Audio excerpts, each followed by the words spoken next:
disrupted and shattered. Well, it looks like it.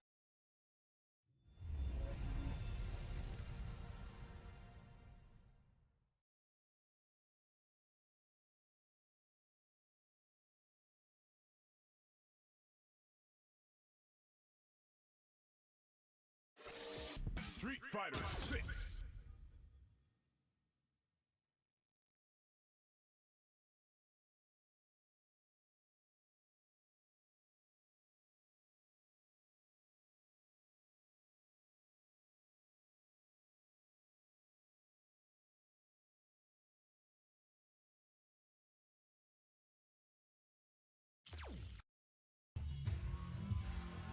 One, two.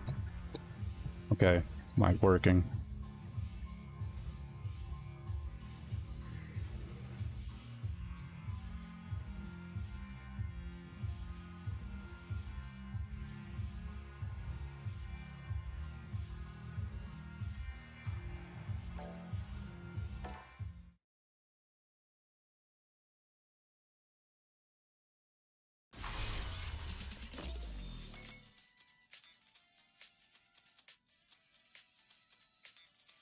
Idea of like the ground game and seeing Cammy and Akuma on the screen, you would think to yourself, you know, Akuma could definitely contest against this if they're not able to catch on to my fireballs, right? So you would automatically think, all right, well, Cammy has the superior, in my opinion, superior airborne approaches. But Akuma NL, lost. Again, not having any sort of answers until the very end was just mad impressive. 100%. It's one having the discipline for it, and also to have the execution. But then let's look at the strategy, right? It started out with just safe pokes, regular fireballs. We saw Phenom reciprocating in a safe manner as well. And then Phenom went, hang on a minute. You haven't anti-aired yet. You're too busy focused on the ground. You're too busy being cognizant of the ground. Let me try and exploit a weakness. He did go to the aerial approach, and he did get away with a couple of dive kicks, but for the most part, they were blocked. Regular jumping. Right. They were pretty much blocked. But then NL goes, I'm going to keep letting you do that, and I'm going to note that for later in the set when it actually matters. And like you said, we started to see EXDPs come out. We started to see a regular reverse come out. And then just to close it out, the cherry on top of the cake, we did see that DP into level 3 there. So honestly, this was a fantastic set to kick things off in this top 16 losers side.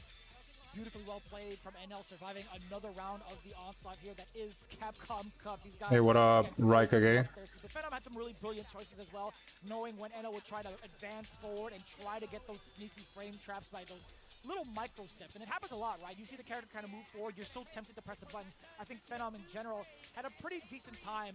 What up, Mr. One? To the point where you get locked down for so long, it's like, all right, I have to try to take to this guy's in again. But NL having the proper answer for him, and he was just as deadly. You see that level 3 locked in, it's like, man, should I even try to jump here? Either way, who could really tell? And now we'll progress into the losers side. It's gonna be top 16 where he'll go up against Angela. So this is just one stream, top 16 to grand final. It's gonna be hometown hero. Wow, it's gonna be long ass morning. He's gonna be going up against the remaining UK representative here. Actually, only UK representative if you want to exclude Lex from this equation just for a minute. It will be Broski, the great capybara. He's had a fantastic time. A little bit of fluctuating results. Oh, Tokido's alive. What a surprise. He's calmed down. I've had a chat with him. He's enjoying his time out here as well. And he's ready for this, man. He's ready. Just to kind of like harp in on the amount of Kens he has to play over in the UK or just the scene in general. Can you Alright, let's see how much I can handle.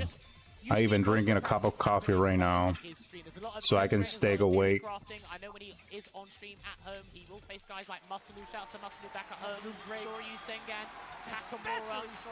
You know, Phenom when he picks up the Ken before he starts downplaying him. But this one. There, right? These two players, yeah, this one's gonna be interesting. Let's watch it. Let's. I'm pretty sure they're gonna garner even more fans. If it's Tokido, yeah. Now, one of the conversations we had. You gotta watch the GOAT. Highlighting this particular matchup, Tokido facing off against an Aki, a character specialist. Going with. Aki, I should say. He's had this type of experience with Key right? Yeah, with Ken. Rich ass Ken. And yeah, when he was rich. But in your opinion, how do you feel Tokido going up against yeah. matchup is going to be different? Well, he got a crazy Aki, yeah, I have seen. In this matchup. It avoids the Nightshade Pulse. It can get past or with punish a Light Serpent. And I really hate that. Oh man, that matchup is crazy.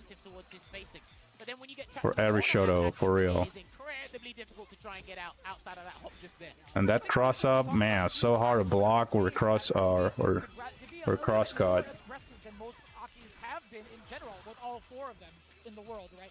But so this type of different look is something Tokido might not be ready for. That poison is ticking down with back-to-back throws. You could have been able to snipe that, I think. Gonna get the conversion here is Tokido. Can he sneak in another throw? Yes, he will. What's the choice gonna be from Broski? And he takes another grab. And I promise you, I am hoping his personal... Oh, let me close the game. Okay, now we got that music in the background. Here because again, we talked about it.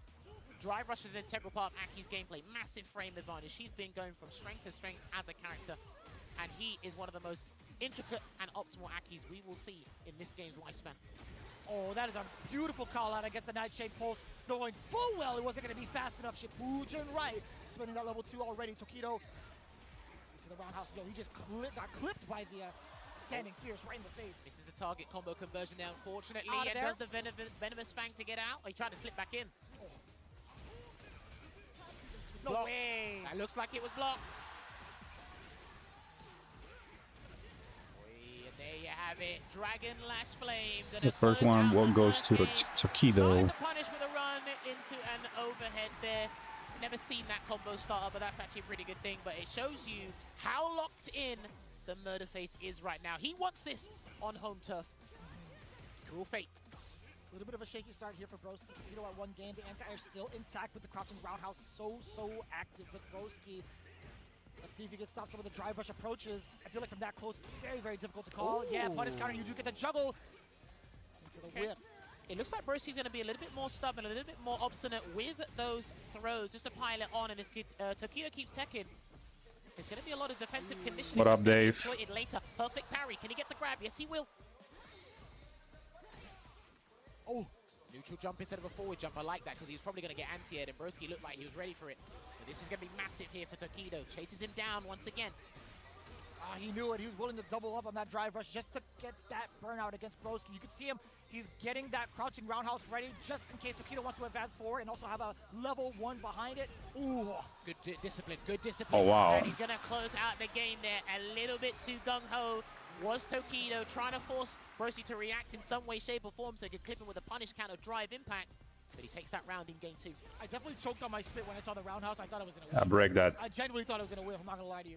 Break that What thing. I like that Tokido's doing thus far, great conversion into the heavy serpent lash there, and another throw tech. Tokido's got to be careful, man. Oh, because of the Tokido's got to venomous be fang! careful, man. Exactly Is that. he He wasn't just allowed to throw that there fireball. He was baiting still with in that? poison state. Safe jump, and now the barrage coming in from Broski. He is going to get that roundhouse. Luckily enough, it wasn't a serpent lash to anti-air.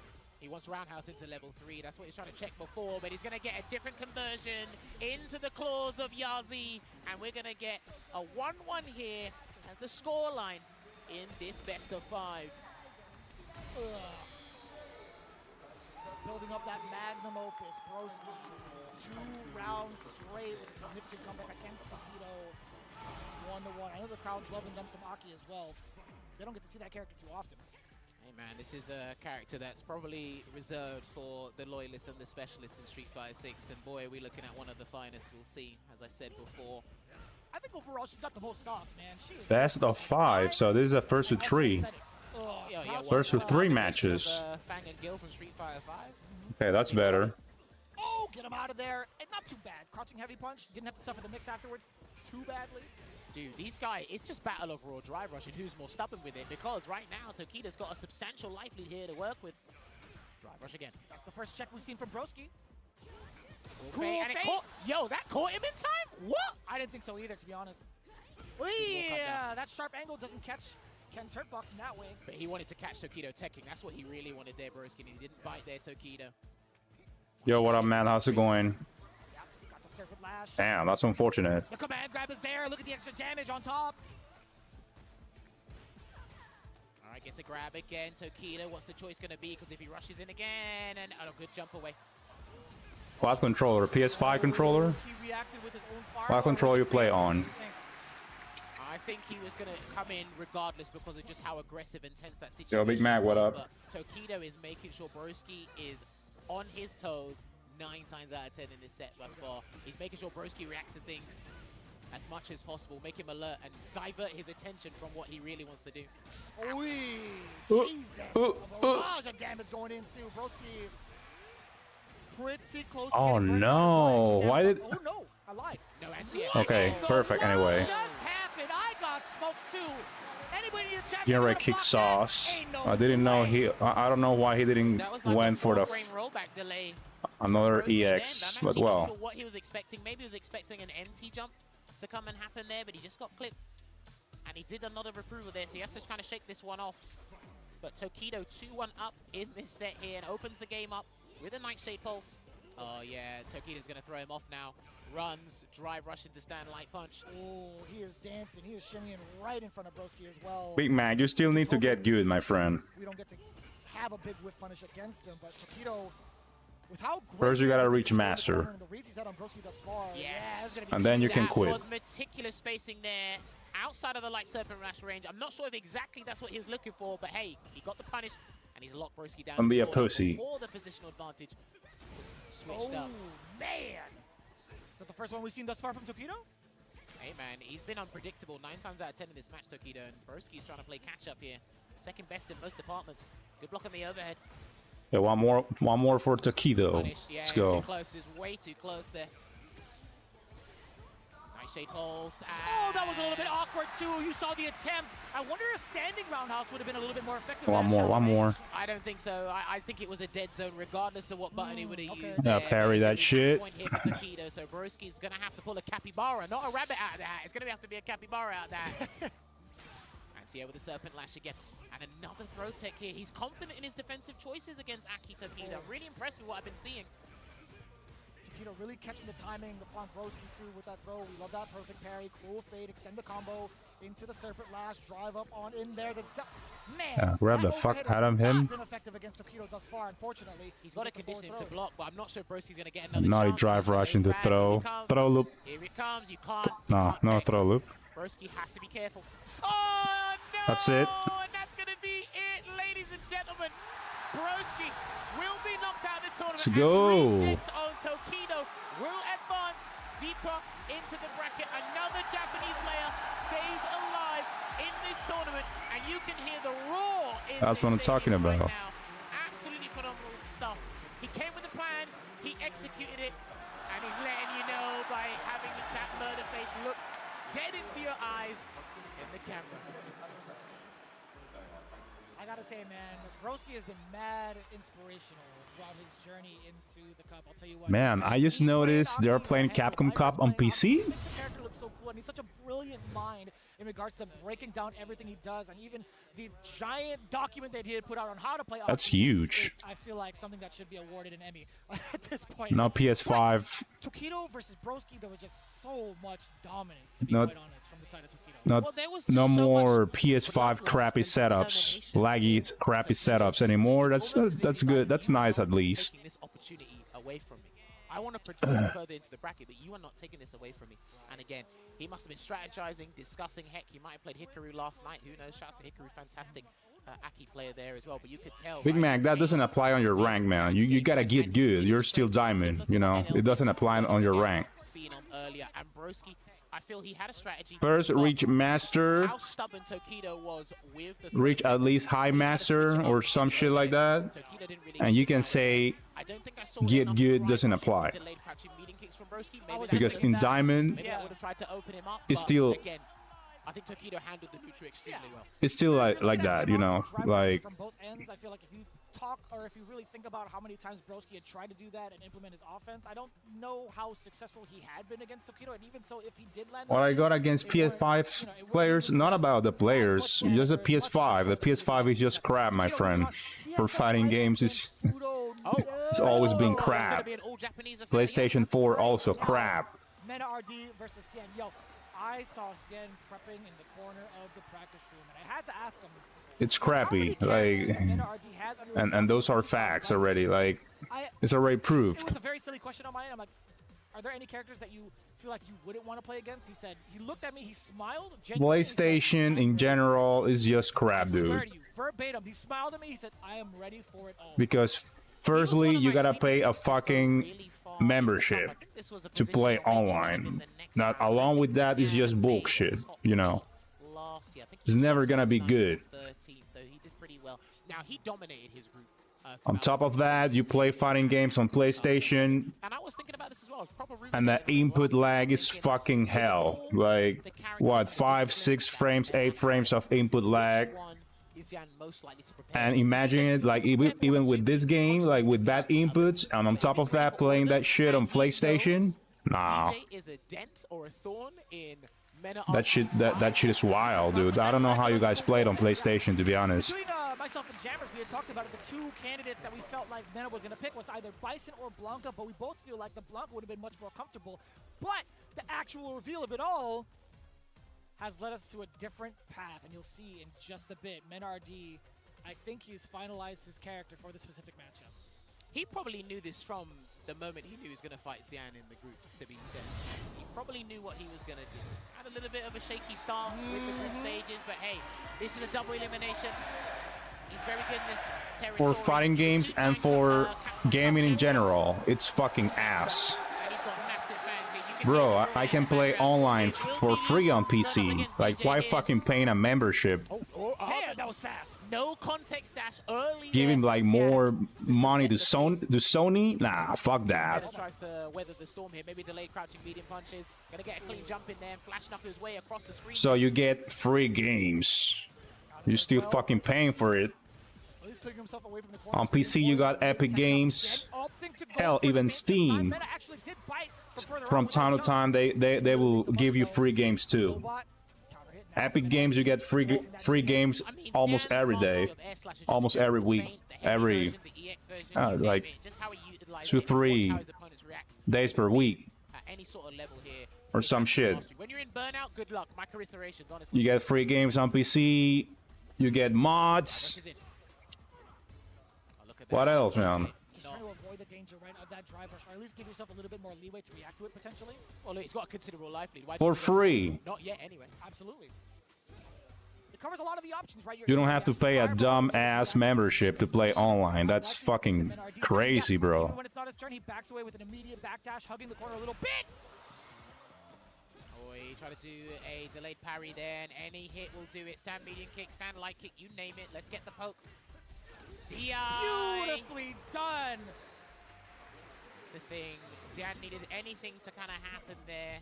And MenaRD knew you weren't going to react accordingly, but he's going to get a back throw there, back to the neutral. And what a check with that crouching medium punch. A weaker combo. The Gunner mods? Are you a Gunner, Raikage? Seriously? Anticipating that neutral jump was specifically for the solo. Oh, at least he's honest. I believe so. Jump fierce. Good block. I can hear Cabba in the background. He's not Shane. That's true. I can literally hear Cabba. Like Big Mac in the days. He always said he wasn't a Gunner. There it is. I love it. All right, so. Well, he's still in his redemption arc, but yeah, back in the days he won't accept it, you know. But he's doing better now, nowadays, at least. Well, he's playing at the air slasher range, so nothing else from here outside of a no-context drive rush will help him. But Sandblaster is more than capable of handling this situation right now. But they're up close, and MenaRD is going to force some action here. And if he gets the next hit, he should be able to close out this game one. Oh, Sien's taking a little bit more liberties with steps. Within crouch medium range, possibly. There it is. Okay. Live! Burn him out. He's got to burn him out here, and he's going to cancel into the weekend festival. Now that actually... You were a shame, yeah. Sure that's going to burn him out because... You will never accept the fact that you were a Gunner the air slasher did the trick anyway. At that time. I flinched so hard. If MenaRD lands some of these big significant hits, Sien would be out of there. But to the corner. I like this burnout sequence too. This is what I was talking about with his pressure. Oh, hang on a minute. He's going to get his gauge back. Fully recovered and open for business. Oh, no. He's in burnout, but he can hug the corner. Or so we thought. MenaRD letting the guns fly. Oh, the Sandblaster had to follow up through. Now, that was very tense. Okay, counter pick time. Times than not, we were having a face-off, an absolute stare down in the neutral before we had to actually drop the hat and speed things up here. And yeah, Sien not technically beating himself up by the way he's looking at. Just a deep breath. I think it was just a little bit overexertion, but again, when he wanted to try and force something to happen, the life lead was already massively in MenaRD's favor. Yep. And when these guys smell that bloodlust or that impatience for you to try and pick up the pace, it makes it all the more easier to snuff out specific options, which we did see MenaRD do before. Does MenaRD stick Oh to that well, exact game that's plan? good. Does he manage to Just stick to gotta that life good lead? luck We're with gonna Throw find Loop out. Simulator, However, wanna I guess. see if he's going to be willing to play that aggressive game to force the issue against MenaRD and establish a life lead of his own for the very first time in this. But yeah, that's for sure is a heavy grind. The adaptations are. Nice standing medium kick there. That's a button you seldom see with DJ, and it's going to get a knee hop. Now we see the aggression with a slight deficit from MenaRD. You can see fighting within the medium range, exactly where Sien wants you to be. That roundhouse being able to clip the normal from MenaRD. And he tried to run away, but the meaty roundhouse got him, but he couldn't get the charge flash knuckle in time. Great defense here, not flinching with the throw tech is Sien, but one drive rush cancel from either of these guys should close out the round, and they were looking for it, and Mena moves out of the way, gets that whiff punish, and will close out that round with the rising uppercut. And it was looking so well for Sien right out the gate. The aggression coming in with a drive rush from MenaRD and a throw, a big punish counter. I think there's a range Mena's found where if Sien goes for the crouching medium punch, because it doesn't really move DJ forward, he can get a free whip punish there into a full conversion. We get the magic numbers from the frame data, being able to get that trade combo back-to-back crouching medium punches, forward throw now. What's the mix? Dash up, medium block successfully, still under pressure, and just like that, gets himself out of jail. Or so we thought. You were on parole, breaking the law yet again. Keep him in the cell. And he's going to go for the greatest Sobat here, and it's not going to get Wow. the round, but he can still chip him out with the medium Sobat there. And I love that sequence from Sien, really trying to keep himself in this fight here and make it as close as possible. Make your opponent work for these wins, man. Excellent block on the overhead as well. Sien within that medium range, a little bit scary too. He's trying to mask his charge. Ooh, okay, try to check see if he's going to do crouching medium punch drive rush check. That's what he wanted to clip with the Sobat, I believe. Meaty. Very meaty. Again, back-to-back drive rushes, and MenaRD has not been able to check any of them successfully, at least within this round. He tried to jump out. Wait a minute. He's got him. He's taking the turn. No, Oh, wow. Jab recovers just in time away from the level 3. Sien is going to be able to take it all the way through. Bang! Level 3, Sien on the board. All right, looking good here for Sien, equalizing it and making sure that it becomes 1-1 as the scores on the doors show. Now, I actually wasn't sure. I thought that was actually a standing medium punch he threw out there, Sien, but it did look like a stand light punch, as he said. And Pale Rider does have, I think it's like 10 or 11 frame startup, so you should be able to recover in time, especially if you've got a slight bit of frame advantage as well. Oh, yeah, especially after OD Slasher, for damn sure. Oh, no. Uh-oh. Damn, look at the damage already from that crouching Fierce, and the corner carry out of control. To the safe jump as well, and another delayed grab. And then another one here from Sien. And Yo, what up, Vel? the Welcome. rising uppercut again, and a perfect on the board. Again, a lot of these guys have had to take throws and make that executive decision. Do I wake up or do I take that fourth throw? Yep. That was Sien definitely pressing the issue, making the right calculated maneuvers. Blocking correctly against the OD uppercuts. Good defense, yes, and I like that. There's an angle where if he does flash up, sorry, the jackknife maximum, it's going to go. I don't know, man. Like, just don't ask me that question. I'm just watching. I have no idea who will win. But now MenaRD could spend the bar to dish out the rest of the damage. Level 2. All right, it's going to be a razor that should close this. With how crazy this game is, like, it's impossible to guess, to be honest. Very expensive, albeit, but Sien having fully stocked SA is going to be a little bit problematic, wouldn't you think? I mean, he could go for an early life lead if he wants to, but the way he's been navigating neutral, it hasn't needed to be warranted there. And again, being a little bit stubborn with those jumps there. Drive rush in, nice clip with the back heavy kick. Just within range, too. Yeah, see? He's just not charging. Yeah. Or he's not releasing the jackknife maximum. He's going to get a punish there. That was a tenuous punish, but he's going to make up for it with a conversion into the weekend festival, and he's going to try. I remember back in SF4 days, it was so it's actually way easier to predict who was gonna win. I remember those days. Yellow all across the board. But He's targeting since the corners. SF5, nah, it's pretty hard to predict who's gonna win, to be honest. And the Vulcan Blast will keep Sien boxed in that And in this corner. game, even more. Oh no! He grabbed hot air. That's not looking too good, and he didn't get the conversion. Oh no, this is looking a bit scrambly, but Sien takes it there. That was a couple of seconds of spaghetti gameplay, but that does happen, especially in an environment like this, because again, whoever loses this is going home. So you're gonna feel those tense vibes. I was way too close for comfort. Sien whiffing the grab, and RD getting that sequence, and then dropping the knuckle, the flash knuckle at that. Excuse me, man. Oh man. Dude, I've been saying this from Street Fighter 5, right? In these high octane environments, when you have to play Luke and get a perfect flash knuckle to get like the wall bounces and stuff, that can throw you off a little bit. I know these guys are the creme de la creme, but sometimes that can just throw a guy off. To the best, without a doubt. Yeah, it happens to the best of us. That is for Oh, sure. this is losers. MenaRD sticking to his guns. It's gonna be Luke. You lose and go home. He believes in this strategy, man, and I think this is probably the best pick he has out of all the characters he has in the roster, right? Oh, the overhead does find success. That's the first time we've seen the walk back check with the sweep. Yeah, and he's not even trying to mask his charge as much, right? You can still see him pivoting forward a little bit from Sien. Could have picked up a juggle there from that drive rush jab against a flowing opponent, but I don't think he was quite ready for it. I like that angle too, when you see the shallow jump, just using Fierce to kind of get yourself out of the way and clear up the space. There we go, forward throw again. A little emphasis on the throw, huh? Oh, he tried. That was mad unfortunate. The angle just was not right enough for the sweep pickup from the side of Sien. He had the right idea there, but very fortuitous for Mena, and he waited for any sort of option. A backdash came, and a delayed crouching medium punch punishes there. So he's looking to try and equalize it in this losers round 1 in the top 16. Air slashes in.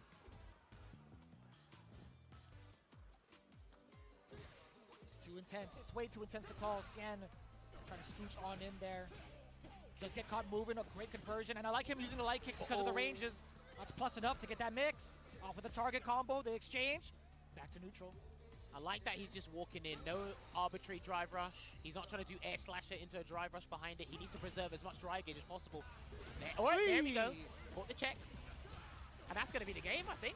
If he builds the bar, does the whole Horny Mag is actually old. All right, Hail Rider working its magic. Let's find out if that final hit does it. I think he might still be alive. Oh! You win against your own rule, Jammers. I was actually surprised. An updated version will be Gunner Mac.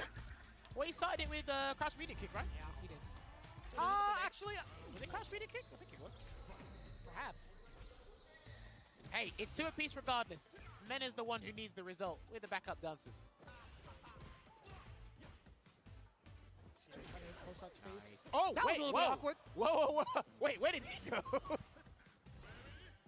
I mean, that would have been great if, MenaRD decided to throw tech and Sien had the proper punish. Well, I mean, he saved it for later. He doesn't get it this time. Forward throw.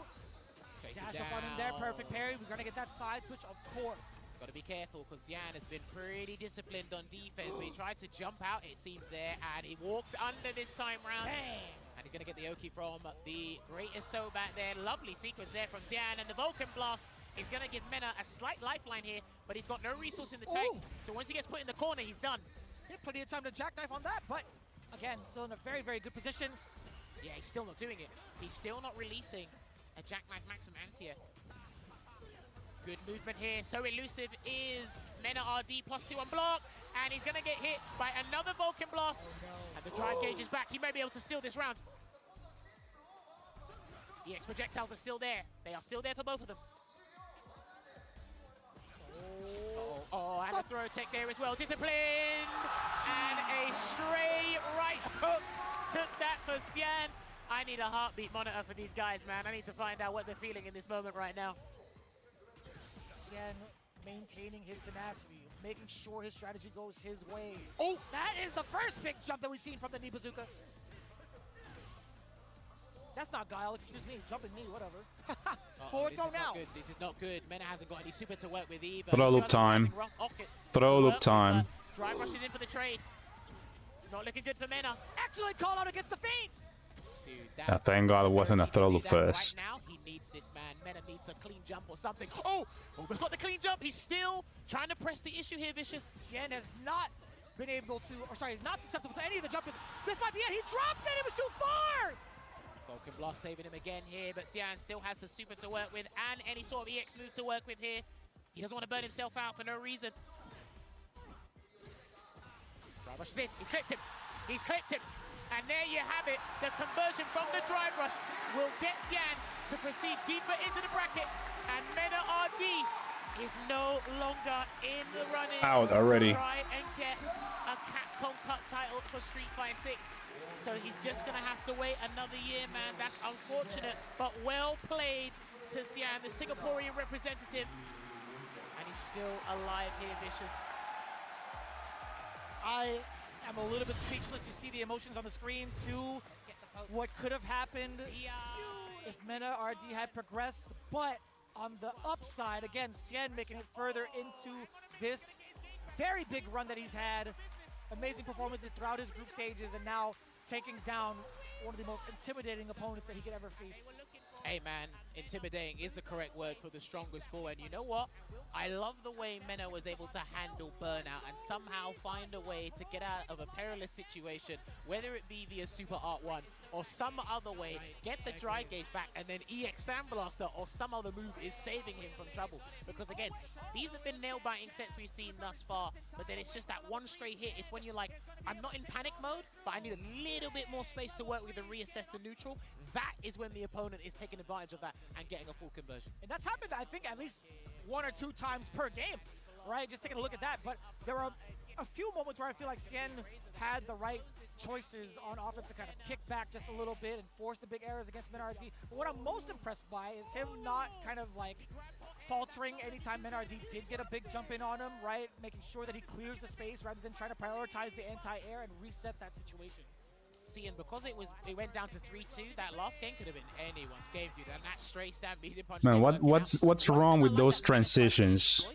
Was Sien didn't really tech on defense, but also, like I said, that freeze, what the hell? When you jump at a certain angle, he is the streaming acting like SF6 also. It's fucking freezing, like he actually got like a drive rush freeze in every transition. Whatever it was, and it was weird. It was very awkward, but I mean, like that was like a single instance. But no, I agree with That's you. Right? awful. He's had the right ideas of what to do when the jumping does happen, because he's been mad susceptible throughout the entirety of his matches. If you had seen and followed his progress in the Capcom Pro Tour, that's one of the banes of his existence. And somebody fucking fire that man or replace him. Transitions are just awful. He's found a way to get around that. Well, speaking of, you're gonna see the last match of top 16. At first I thought it was my setup, like what's going on here, like why that shit freezing? I thought it was OBS or some shit. And now what's the fucking streaming, like the fucking Capcom Cup stream is just ass. I might lock in at the start of this first of 3, but Shuto, to get to that winner's final, he had to fight like 3 or 4 Bisons on the way there, so he's well versed in this matchup, I gotta say. I mean, if there's anything that we've seen from day 1, 2, and 3, Xiaohai has 3 other characters to exercise if he needs to, right? The Bison could be one of them, Cammy as well. He's shown off the Mai, and he could do the Akuma mirror match if he's feeling confident enough, or he has a solid read against Shuto. But Shuto, if you're looking at it, he has 3 of those 4 under wraps, right? He's had so many different training partners. He's also in a generation of very high-leveled character specialists with that in mind. But Mai just might be the outlier. Nah, that editor is fucking using pain. Well, Xiaohai, I think he said earlier in the week that he actually praises the character pretty highly. Thinking at a top 5, maybe a top 3. Yeah. I don't particularly think, personal experience, I don't think Akuma's a good matchup for mine. I think it's a little bit annoying, but obviously the character's just come out. We need a little bit more time for the character to marinate and flesh things Yo, out. Jordan, what up? Listen, Xiaohai is your EWC champion. Or Shuto, let's go. I wouldn't say put it on the map, but I think he made people reconsider certain character combinations. Insane Akuma. Season 1 with MenaRD, with the Luke and the Blanca. In Season 2, probably the most prominent pairing was Bison and Ken, because when you saw him do it, you're like, hang on, he might be onto something here. That's right, and he's been a veteran of a multitude of different games where you have to balance multiple characters. I think my 2 favorites to win the Capcom Cup is I think it's gotta be Shuto. Literally, right? So, and I Tokido. think he'll be just fine being able to exercise all of these options if need be. That can be a crazy grand final, to be honest. Akuma versus Ken. Had that type of limelight throughout this entirety of this season in particular. But hopefully we get a Shoto Grand Finals. You know, it gotta be a Shoto Grand Finals. Till now, investing, really sinking in that time, and you know, meshing with Akuma's toolset, trying to utilize everything that was there. Look, we all got hoodwinked by Tokido. We won a Shoto Grand He Finals. stuck with the Ken, but that allows new rising stars to come through, and I have been thoroughly impressed by what this man Shooter has been doing throughout the past couple of months with the Akuma. Obviously, as before, we've spoken about this time and time again. Logan highlights the stand light kick. Yeah, Dominicano getting here and already hating. Like, get this Kimberly Gunner out of here already, man. It's all there, man. He knows how to utilize the Swiss Army knife, as people like to call it. I'm still stuck on Shuto's First comment, and he's hating already. With SFL, with Goki, or Akuma, excuse me, him trying to take advantage of the Demon Raid all the time. He was so obsessed with that move, it looked like. But here we go, Xiaohai versus Shuto. Game 1, Bison is the choice for Xiaohai. Shuto trying to manage it with... Yeah, fuck Bison. Oh, that's a punish. Hopefully he Right loses. there. That was a poorly spaced light knee press there, and here it is. The momentum's coming in. Unfortunately, he didn't get... I'm not sure what that was. I said light kick, but I'm not sure he wanted a Tatsu or something there. Not sure that Akuma is way more honest than Bison, for real. Nice buffer, actually. Like how often, I mean, buffer or not, it still happened to catch Bison's medium kick, which is kind of like crazy. Very nice. It's such a great tool to kind of space out the opponent. It's also a great tool in the footsie department. Oh, this is losers, man. Okay, Like, that was interesting. I like that. He was cognizant, had that situational awareness that the stand like it will whiff, and maybe Xiaohai try and clip that. So instead, let me throw a bigger button, and you won't expect this one. Luke, he's not even a Shoto, my friend. What the hell? Try to catch him second, no dice. Imagine calling Luke a Shoto. Anyway, and he's gonna go for the Tatsu ender here, vicious. Yes, sir. Punishing the parry, dash up on in there, back-to-back throws. Another one will be, ooh. I'll throw Luke his ass. I don't care. It's Bison. He deserves it. Shuto has the bomb on him. An important tech at that. He gets the chill back. Overhead does get blocked. You saw the perfect parry yet again. Not too bad. It could have been far worse if it was a rocket, but he's getting thrown up. He might be able to pilfer this round, and he's going to get another grab. Shuto still has a choice to make, and he made the correct choice. Wake up. OD that shit up.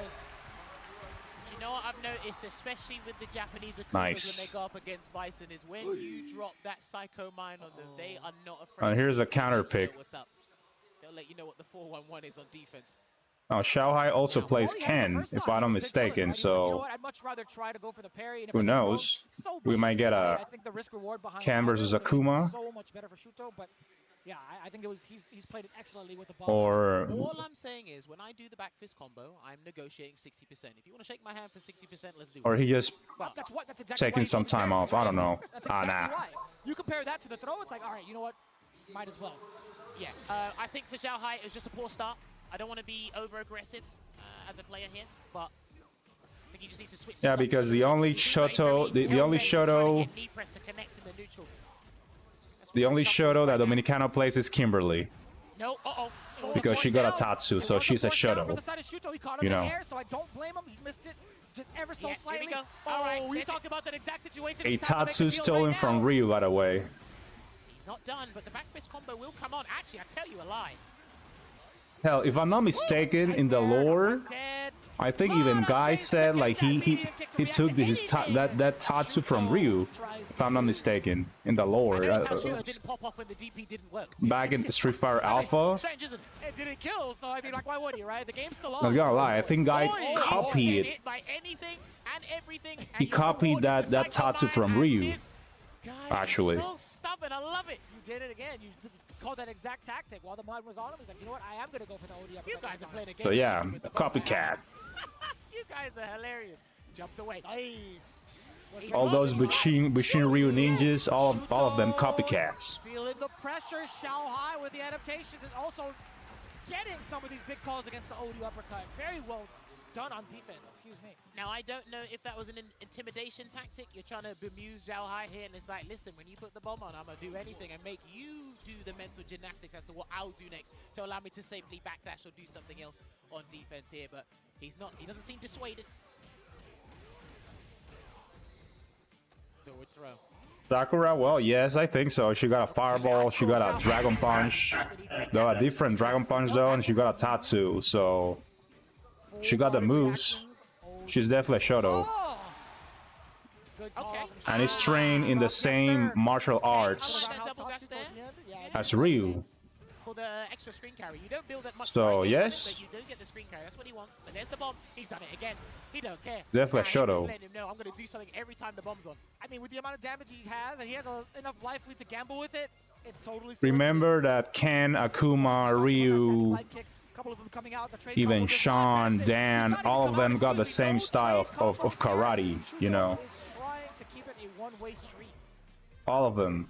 Now, the thing is, we've Goken. spoken about this before, nice So crouching all of them are He's Shotos. gonna get a lovely conversion and put on the heavy back fist combo again. Shuto, what's the question? So- He's gonna take a grab this time and mix it up. Oh, no okay, way. okay. Oh, he didn't go for the kill, but he's gonna get a grab anyway. I thought he was gonna do EX back fist combo into level 2, just because the nature of the situation. But he felt confident in there. And he Yeah, got the Sagat a flag. Shoto. Yeah. He should feel confident. Sagat, oh yeah, Shoto. It's like, you know what, I'm gonna build a little bit more Yeah, confidence right, for because myself. Sagat practiced karate. Great veteran decision from Xiaohai. A little bit of a risk, but with Xiaohai, he was very, very confident in making that decision. Now, this is the dance back into it, right? Xiaohai is looking to close into that gap against Shuto, maybe with a medium, maybe drive. There you go, one versus one. Nice check. There you go, he waited. He wasn't taking the bait from that first drive rush there, but a standing medium kick conversion for Shuto. I thought that would have been a medium punch into the EX Fireball. Could have been. He's shown that off a highlight day one. Xiaohai needs to slowly encroach on that space here, and he needs to get a clean conversion into the bomb. He needs it right now, but Shuto has other ideas, and he's going to do a heavy Shoryuken ender instead. Uh-oh, that's it. I think that's going to be the game. Oh yeah, I think I heard. Yeah, I definitely think he learned that like after Ryu gave him the scar with a Dragon Punch. Is Shuto really make Xiaohai uncomfortable, really impose on an uncomfortable range where it's like, look, your crouching medium kick ain't gonna work here. Your stand medium kick ain't gonna work It here. really hasn't, yeah. Yeah, they're not gonna work. And I got a crouching medium punch. It works really well. Punish. Oh, that looked like it was punishable. But anyway, he uses Muay Thai, not karate. That's the So first Psycho Crusher we've seen. Hell attack, yes sir. Not a Okay, Shoto. No, he dropped. technically The speaking, juggle. of course. Oh, he tried to get into tech there. Xiaohai's not biting, and he tried to do a head press there from the Shadow Rise. Same with Luke, like He's pumping something. What you pumping, good sir? Yeah, we haven't really seen Bison's normal shine against this matchup in particular. Luke right? got Shuto's like great this cover Dragon right Punch, now, this right? rising Case for the punish, and now switching between mediums. shitty uppercut he got, his fucking sandblast bullcrap, fireball. It's basically like a. He's just a. Let's say he's like a Ryu for babies. Let's say, like. Yeah, you got Ryu, but you also got Luke, which is easier. You don't have to work hard enough to win. So we give you Luke. So well. And that's how Luke was created, you know. Just basically a brain-dead Ryu. Or brain-dead Shoto, but not Shoto, but yeah, they just copied the Fireball and Dragon Punch archetype from Ryu, right? So on all fronts in this potential last round here. Lovely sweep. That's the first but well, time he's done not this set, I think. he also doesn't do like traditional karate, Shotokan karate like Ryu. It's just fucking MMA. Oh, that was dangerous. How did he have that read too? Forward medium, just to check Xiaohai a little bit more. He's starting to come with a haphazard approach here. You can't do that. You've got no health to do that. And he's going to build a level 3 if you're not careful. A little bit of a stagger between some of the normals that Shuto's been presenting against Xiaohai. That's why it fits like the modern Yeah, he's got to be careful of the modern drive rush cancel, 'cause Shuto's style, making sure he like stays below the modern bar threshold. He's got to be careful of a raw drive rush as well, Xiaohai, because archetype for SF6, since like Luke is like more of a modern this is good. This fighter, is good. This is since he uses MMA. He's a MMA fighter, Now, right? Shuto's looking as well. Shuto is hoping Ryu is just that this old takes school. the He does final hit. karate. What? What? You might as well do it, buddy. He's not going to do it. He's pumping something. Jesus Whatever it's gonna be. He doesn't have Christ. enough health to get any sort of frame traps to go into DI. Bro. Shuto actually has the liberty to press a button. This game, No, he Oh, wasn't. dude. the other way around, the other way around. Excuse me, excuse me. Oh, excuse no me, hand the other way attack. No hand attack. He's going to get the throw here. Xiaohai, can he steal this round? He tried to bait something. Yeah, fuck that out of here already. No, and the drive impact Nice. takes it. He practically had You see no that health, bullshit? but Shuto took the gamble. He was How is that aggressive even fair, from dude? start to finish. Exhibited fantastic play in the match. Yeah, go home, Bison. And another Japanese player still in the bracket here. Looking good. Like, imagine being bad and playing Bison. Nah. Go home already. So much mileage and Get so good. much time to enclose on that gap. Until when we recovered, it was just a matter of time. Xiaohai only had a few options, either respond with the super art or try to get that perfect parry. Neither came out. It sucks, right? Because when he done the jump, it done a jab, I think. If that was a hell attack, I think he would have had the correct resources to try and turn something around here. But yeah, I think my number one concern was Zhao Hai's approach. He had a really good start. As soon as he put the bomb on, we saw how stubborn and kind of wild that crazy combo. Shuto was on defense. Then he had to Crazy that didn't kill though. okay, That's what am I still gonna do? managed to Get win. these combos on you. And then after that, it was like, hang on a minute, my neutral's not working out. I'm losing ground here. I'm losing advantage. We need to go back to square one here. And Shuto just made sure he couldn't change anything or adapt anything at all. And it made sense too, the way that Shuto's been playing, right? He would hover around like the medium ranges that Bisons are so familiar with playing with, kind of banking on him to throw out a fierce randomly or like even like a medium kick too. But the overall control and stability that Shuto had really shook Xiaohai to the core. And it only came down to a matter of what to do on defense while in the corner. Bison, again, not having the best defense. He doesn't have the fastest, he doesn't have like any sort of OD reversal to keep him invincible. He has to spend that meter as well. But it was just such a lockdown into the corner. But also, I think defensively, Shuto's button choices to get himself out of danger have been so top-notch. That Fierce has been catching Xiaohai either walking into it or trying to react with his own normal. I think one of the staple things about this matchup we always talk about when going up against Bison is how do you deal with like knee press, and I think Shuto was exquisite with that. He got a punish with stand light kick, but when he knew that this is why your situational awareness or your spatial awareness has to be as accurate as can be, I think he handled it really well. We saw stand fierces come out, we saw forward fierces come out, and Zhao Hai's like, hang on a minute, it's like, why are you going for such a huge and laggy button there? And it's like, okay, but I know I can't punish it, but I can definitely take advantage of the situation.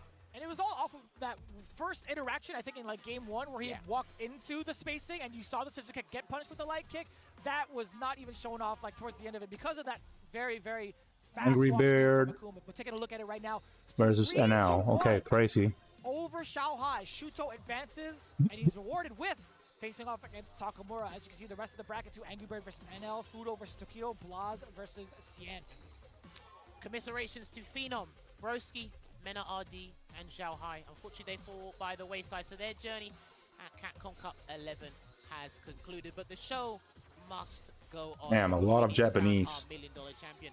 And before we do that, we always got to give thanks to our sponsors that make sure that we have such a prestigious and a fun event like Capcom Cup here. First, I want to give a shout out to Suzuki. We've actually seen them out and about here, and we actually seen one of the higher ups there. He's a really cool guy, love him. Suzuki is standing behind the people who love and endeavor. That is Akuma versus Ken, right? I think. Collaborate with Street Fighter to deliver the joy of the game to as many people as we can. This time, we'll be putting our booth in place on the second floor of the Ryogoku Kokukikan, the venue of Capcom Cup 11, to showcase a special edition bike, GSX AR, tuned by Juri, themed by her character. And you can check this out at the Suzuki official SNS. Myself and Vicious have actually taken pictures of it. We actually saw Ryan Hart take a picture of it as well. So check it out if you do get time, if you're actually at the venue here live.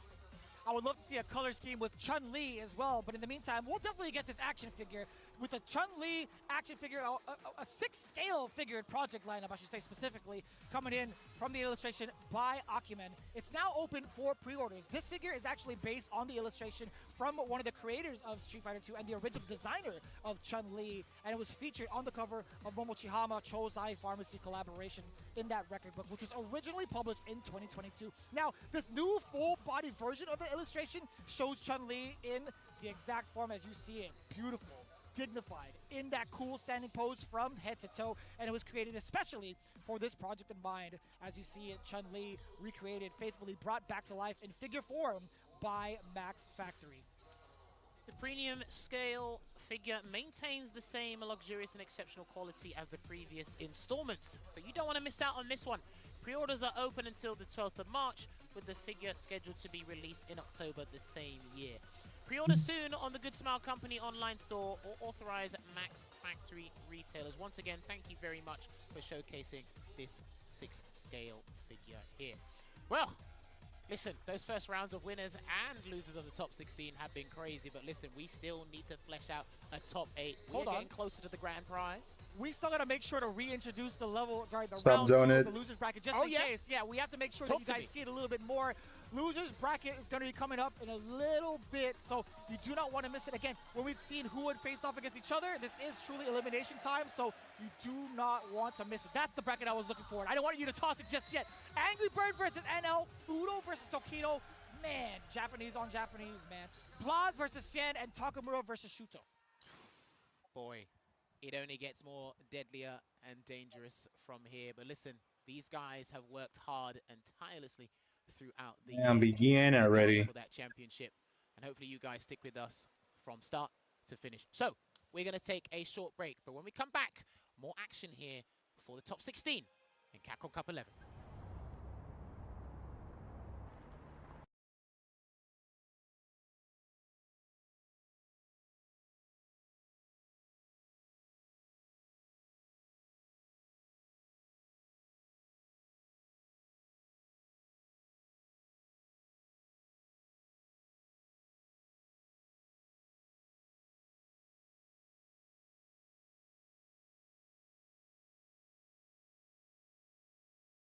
What's that? Monster Hunter? Monster Hunter?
Oh, that's one.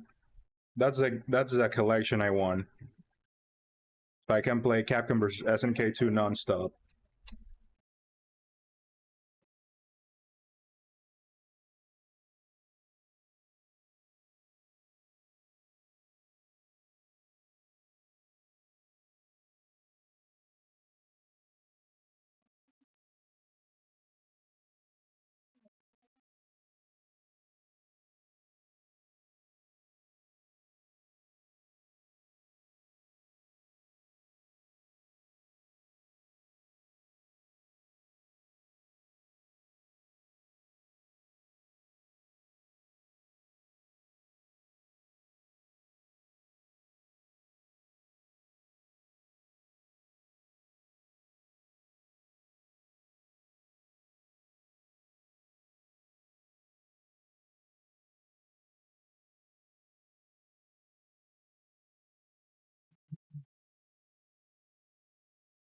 Nah, you cannot say that, man. If you haven't played old fighting games, to be honest.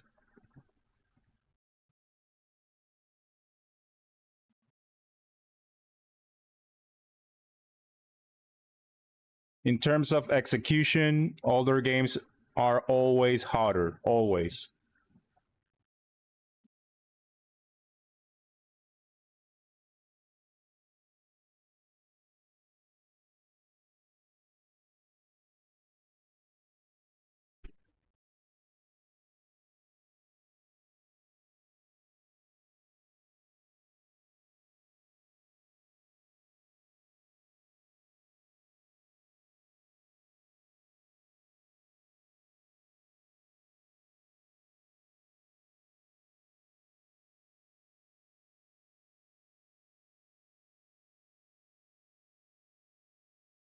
Yeah, she's taking too much time, my god.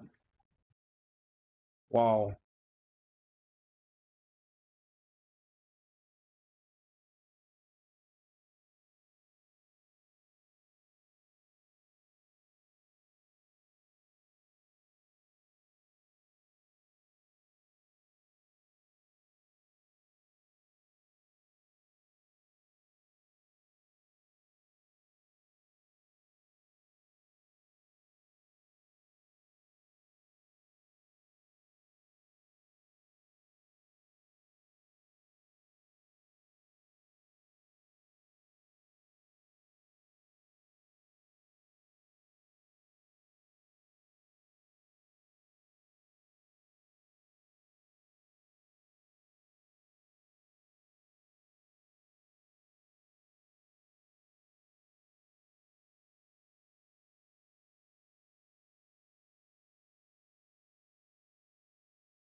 Yeah, that pre-order reward is ass.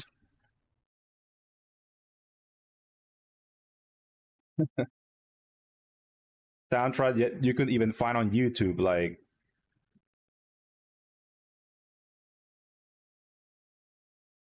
Capcom's. Capcom sometimes are bitches, man. Like, what the hell is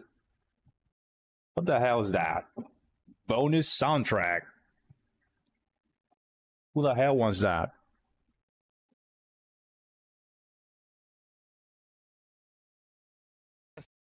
Home. We're going to keep doing that right now. It's time to toe tag him and bag him and get more people on out of here. My name is St. Cole. I'm joined with Sherry. How you doing? I'm good. How are you? How are you? Oh, I'm fantastic. Fantastic. This is your first time commentating today, right? Actually, yes, it is. Yeah. I've been here for a while, apparently. I had the privilege of opening up today. This is the finals day, top 16, making our way through top 8. We have 4 already established in winners in top 8. We're trying to make our way through losers now, and we just watched the first round of losers, and we're moving on into the second round of losers. To figure out who is going to make it into the top 8. Oh my God, it's $1 million sits at the very end of today. You see some incredible play, some unfortunate things happening, some nerves, of course, but that's to be expected considering the stage that we have set right here, and not just the history, it's what we see on the screen and the players, the pedigree. Angry Bird versus NL is up next. After that, Fudo versus Tokido, Blas versus Sien, and Takemura versus Shuto. Can you imagine that this is losers? This isn't even winners. You're telling me Fudo and Tokido, Shuto, Angry Bird, Sien, they're all the losers? And Blas, I mean, he had a perfect record He going had a into perfect this. record, yep. And then unfortunately in winners he did drop into the losers round. But again, this is double elimination. We are doing first to threes. This is what all players wanted. And there's always a chance to make it as long as you're still in. That's true, that's true. I mean, this is the coveted land of first to three, more time to shine and grind out things, but that also goes for the competitors as well. But Angry Bird for himself, as long as I've known him since 2018 Combo Breaker, he has never liked the first to two. He hates the pool play. He just doesn't like that. He likes swimming in the deep end, in the dangerous sharks. That's where he likes to be at, where he has more time to be able to figure out what's going on. And on the other hand of things, I feel like today and this week has really showcased that if he can calm down the chaos, he can become that person that's never lacking. 100%. I think Justin Wong is a fine definition of that, right? Like, when you have a player that is so good defensively, you're able to stop all the offense, especially in Street Fighter 6. I think that is one of the hardest things to do.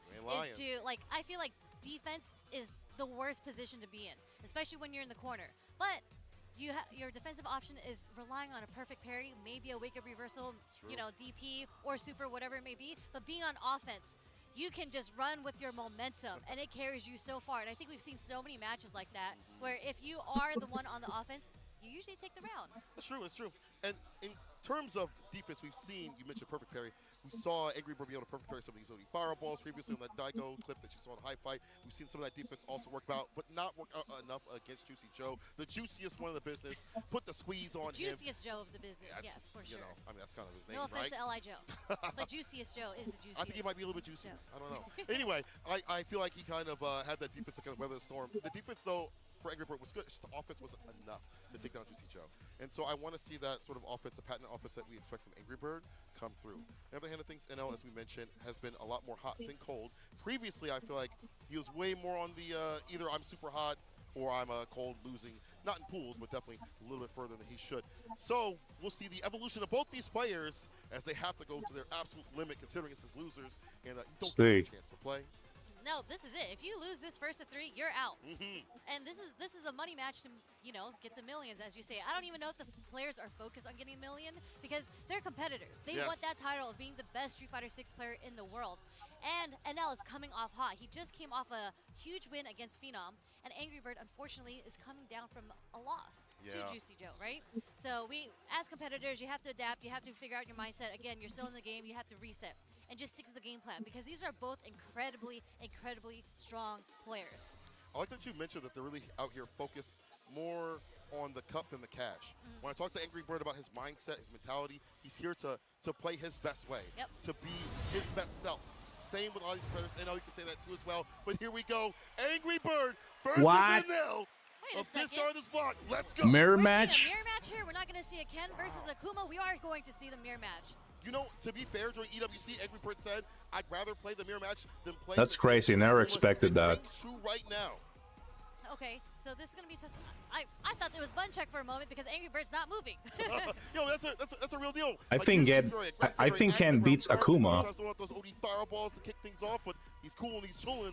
But he shouldn't chill too much. He's getting dog walked to the corner. The perfect parry was there, and they'll take a page out of Angry Bird's book to put his ass in the corner.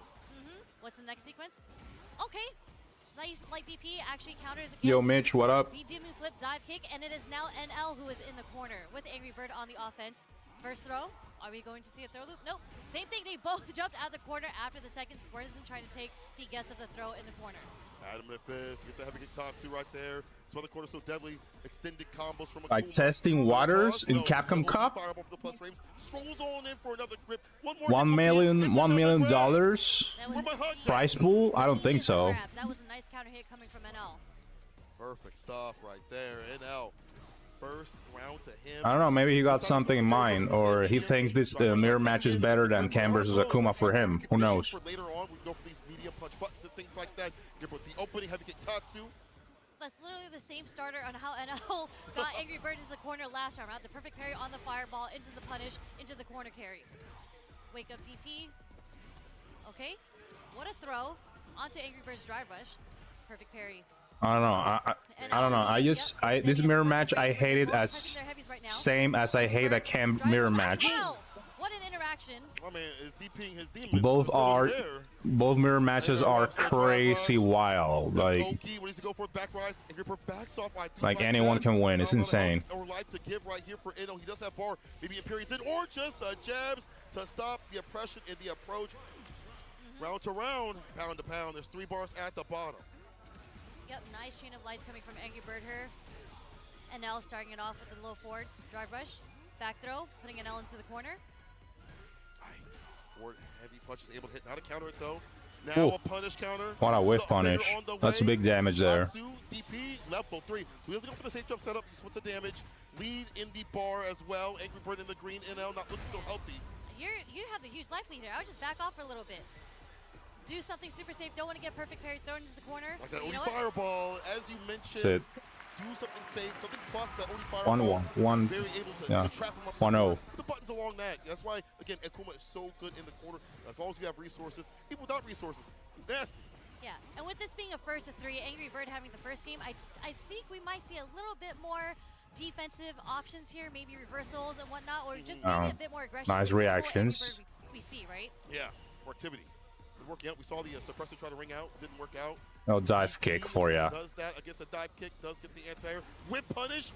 Such wow. a good establishment tool to lead them outside the corner of that Sand Pierce. So NL, he knows. He's like, I play this character too. Perfect parry. Over the ground. He tried to press a button. Holding DP. Only right after. A little bit too aggressive. A little too active.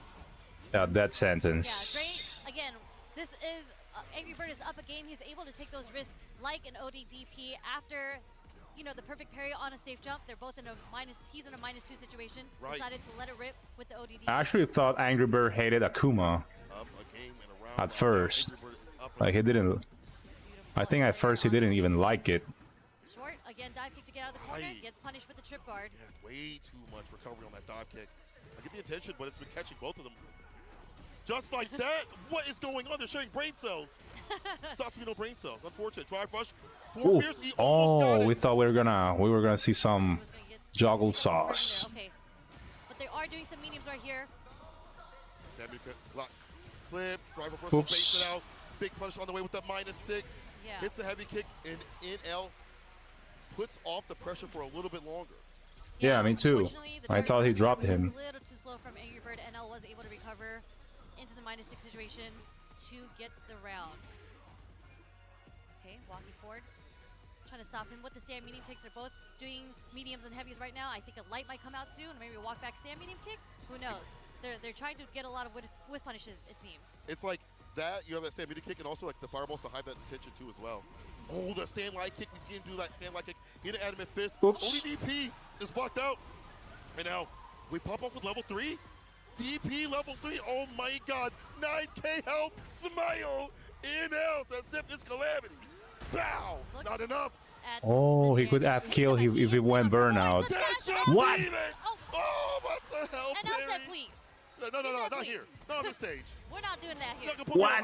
Relax. But okay. that was a hell of a read coming from Angry Bird. You might as well go for the Hail Mary. Wake up, dash up, level 3. I thought he was going for Rain Demon, yeah, but rather like the normal level 3, I think that's a good idea. That was a crazy. There's a classic NO with Go the reversal. 4 dash maybe just to throw him up. Especially now they're even matches now. Thought he was gonna check the 4 dash. Shimmy, the finesse and bless on the wall. Udi fireball. Nah, it didn't work. Perfectly done. Gets the extension again. Tap them up in the corner. That back heavy kick in these conversions and combos becomes a little bit more strong. Take throw off the medium. Yep. Back roll. Back overhead. Roll, drive rush forward overhead. Okay. Up and getting thrown. A little too far for the medium kick to connect there. I know with the whip punish with using the low forward. Perfect parries. There's the anti-air. Can't jump. Yeah. The dog kicks have not been working out, whether they beat to try to leave the corner or to try to get an opening. Drive rush crouching medium punt.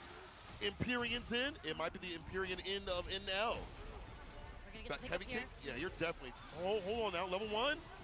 It's not enough, man. See, I miscalculated, but Angry Birds looking to throw right after 2-1 for the Angry Birds. Just a little too late. 2-1 already. Wow. There. Unfortunately, I got counter hit from that drive rush crouch strong coming from Angry One Bird. more. Enough to take the second game. See, so many throws. We see the shimmy now come through. Conditioning we talked about previously. Yeah, see, even NL knows to back up a little bit after these jabs, looking for an escape option. Again, the DP, he's lost so much health trying to leave the corner. Interesting. DI in that situation, okay? We see Angry Bird doing a lot of dry rush overheads. Wow. I think eventually he's seeing that NL is blocking high quite a bit because he's not getting hit by these overheads, Jesus right? It might Christ. be like a dry rush slow eventually. Angry Bird sees victory right now in the skies. Set point for him. He blows up that bar at the bottom of that level 2. Deal with the fireballs if need be. Double the damage if he puts it over the corner. We've seen that period's in be utilized to kill some of that drive gauge.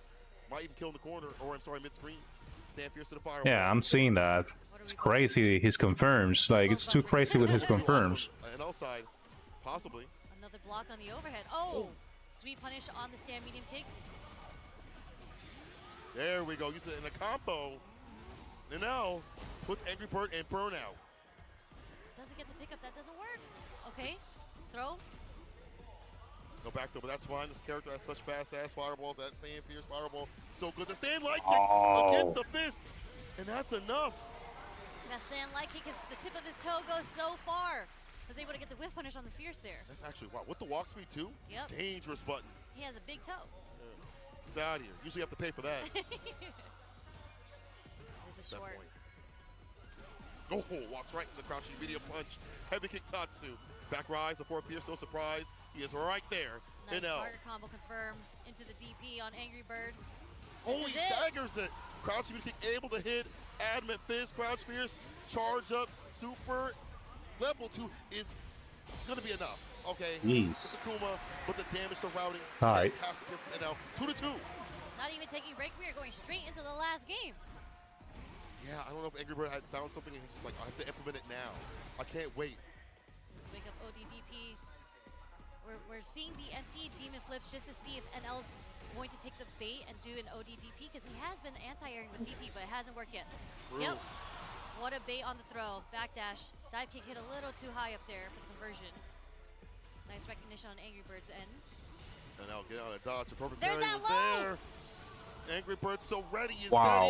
level That 1 was crazy, bro. There's that drive rush low finally connecting for Angry Bird. How many times has that not hit? We've seen NL be down bad for the down back, protecting his toes. Perfect parry, fireball cancel into drive rush. Right area to get He wasn't level expecting that. on set point.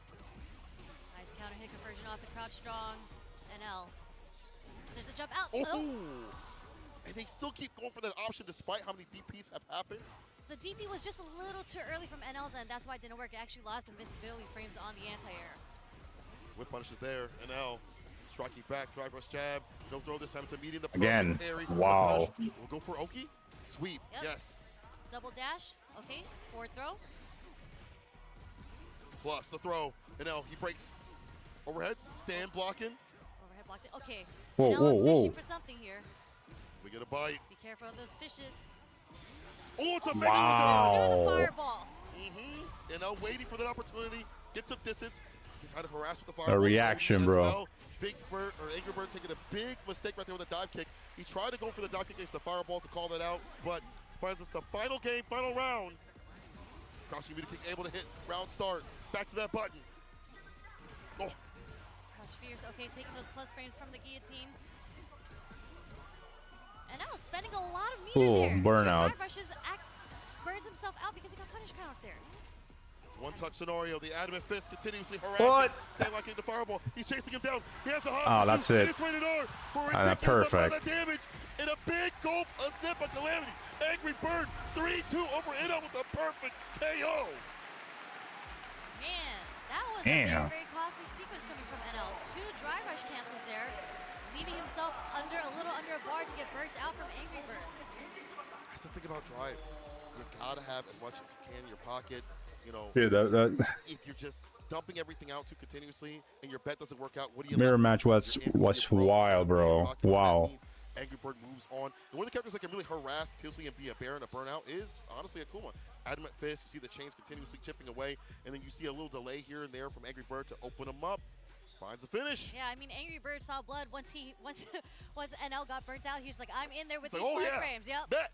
I like that. But, you know, like, he had enough space to walk back, right? But that's why you could see him trying to walk back, and that's how he got clipped in the end. Trying to get away from the plus frames that Angry Bird was laying on him. Love that play from Angry Bird routing it back, where it was looking like NL was starting to figure out the patterns that Angry Bird wanted to present. You also saw some stubbornness actually work Versus Shuto now. Now he's definitely, we're getting another mirror match then. How many times? And it actually works out to help lead him back to mid. Akuma. Moments like that, I feel like are good on the stage. Akuma top tier confirmed already. S tier confirmed. Stay stubborn, but stay solid for that reason. But I mean, these are pro players, right? It's the layers to the mind games, right? It's just like, if you know that I know that you know, will you actually know that I know the third time that you knew or I knew? That's a lot of knowing. I don't know if I know anything. Yeah, I was actually worried. I was actually worried we were gonna see. I mean, yeah, we saw Luke. Unfortunately, it was Angry Bird who seemed to get but yeah. So far, we have seen Akuma, Ken. So it's going good. Right. We gotta see still Ryu, right? Blast Ryu. Way more neutral drive rushes than NL did. I don't think NL I've seen him playing Ken too. able to close the gap, make NL feel uncomfortable. So far it's going good. So far it's going. So far we are seeing with that crouching medium kick, like again, at least some variety, you know. Find a way to make this work. As we mentioned, during EWC, he was like, I do not want to run the Akuma. But yeah, hopefully more Shotos. We're gonna run right you now. know, Was another match. we wanna. Fudo I want a versus Shoto Grand Tokido Final. up next. And I can't believe this is a losers Yeah, I know they're gonna nerf them, but Any of these I don't guys out care. here could be in that top 8 They're spot probably or gonna nerf Grand Akuma Finals. or Ken. Evo champs? Or imagine if Ryu wins. No, you're Holy right. shit. Fudo's a Evo champ, and so is Tokido. You're absolutely right. Yes. And you hear the crowd. I don't know if y'all Imagine we see all day for every player, but Ryu especially winning. These two take the stage. I mean, unfortunately, it is a team kill. We do have Japan versus Japan here, but I know we are so excited to see this level of play between Fudo and Tokido. Oh, 100%. And Fudo sticking with Ed despite the fact that he had some nerves here and there. Figuring out how to play the character and maneuver around. Kimberly, nah, imagine Kimberly on top 8. That shit's gonna be a snooze fest. Really at, though, you know what I'm saying? Like, you gotta be a little bit more economical with your No neutral, just gimmicks and shitty ass brain dead mix-ups. Nah, that's not real Street Fighter, my friend. Which I feel like you deserve. Right, Your normals go almost half Just screen, bullshit so gimmicks. deserve We don't it. want that. You get drive rush cancels off of them. You're getting whip punishes, punish counters. Some of them even stagger We you. we want I think it was honest but 100%. clearly, this character and is real still Street working really well. Fighter We have Lashar, who just played matches. match in winners. So we do have an Ed sitting in winners. You know. Fudo sitting in losers against Tokido. And I think this match is going to be very interesting because I do think they play each other quite a bit. Yep. I'm very interested in seeing how with footsies, you know, neutral. Even though the game got the crazy drive rush, fucking guessing all time, but the closest thing to an honest, a neutral and base neutral base and footsies and shit is with Shoto characters because they're the most honest in the game. Like, let's be real here. He came in through the end because he did all have drive rush DIs as a punish to the charged flicker. Yes. Something that Tokido, I think, is probably going to be very, you know, he's going to recognize that pattern. Oh yeah, I mean, he's definitely been able to recognize that pattern. We saw he actually beat Lashar in the Japan CPT, right? Like, that was how he got his win, and how he was out here. Oh yeah, I love when they cheer. Ooh, wow, this is gonna be interesting though. Holy shit.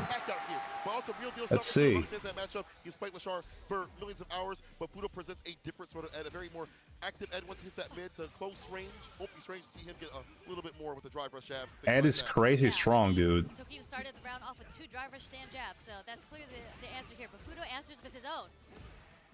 Oh, from the double medium, crouching mid kick is able to hit. Enhanced Tatsu to the corner we go. And the empty low, I like that with the crouching light punch, excuse me. Yeah, I think Fudo was caught just trying to jump out the corner like he just did. Got clipped with Whoa, legs, there's the empty low. Yep. Damn, already. The button of choice when you try to walk away. Stop trying to get away from me. Tokido's going to chase you down. That's what he's saying. That's 7 framer, man. That's good. Crouching mid kick up the god. Those colors, nah. Those colors are ass. I don't like them.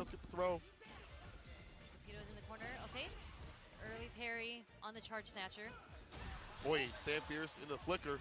Drive rush jab. I talked about this. When he gets close, he's willing to do that drive rush jab just to initiate, to get a hit, or even go for that strike throw. And we saw a little earlier too, something that the jab. Oh wow! Don't try to step kick me.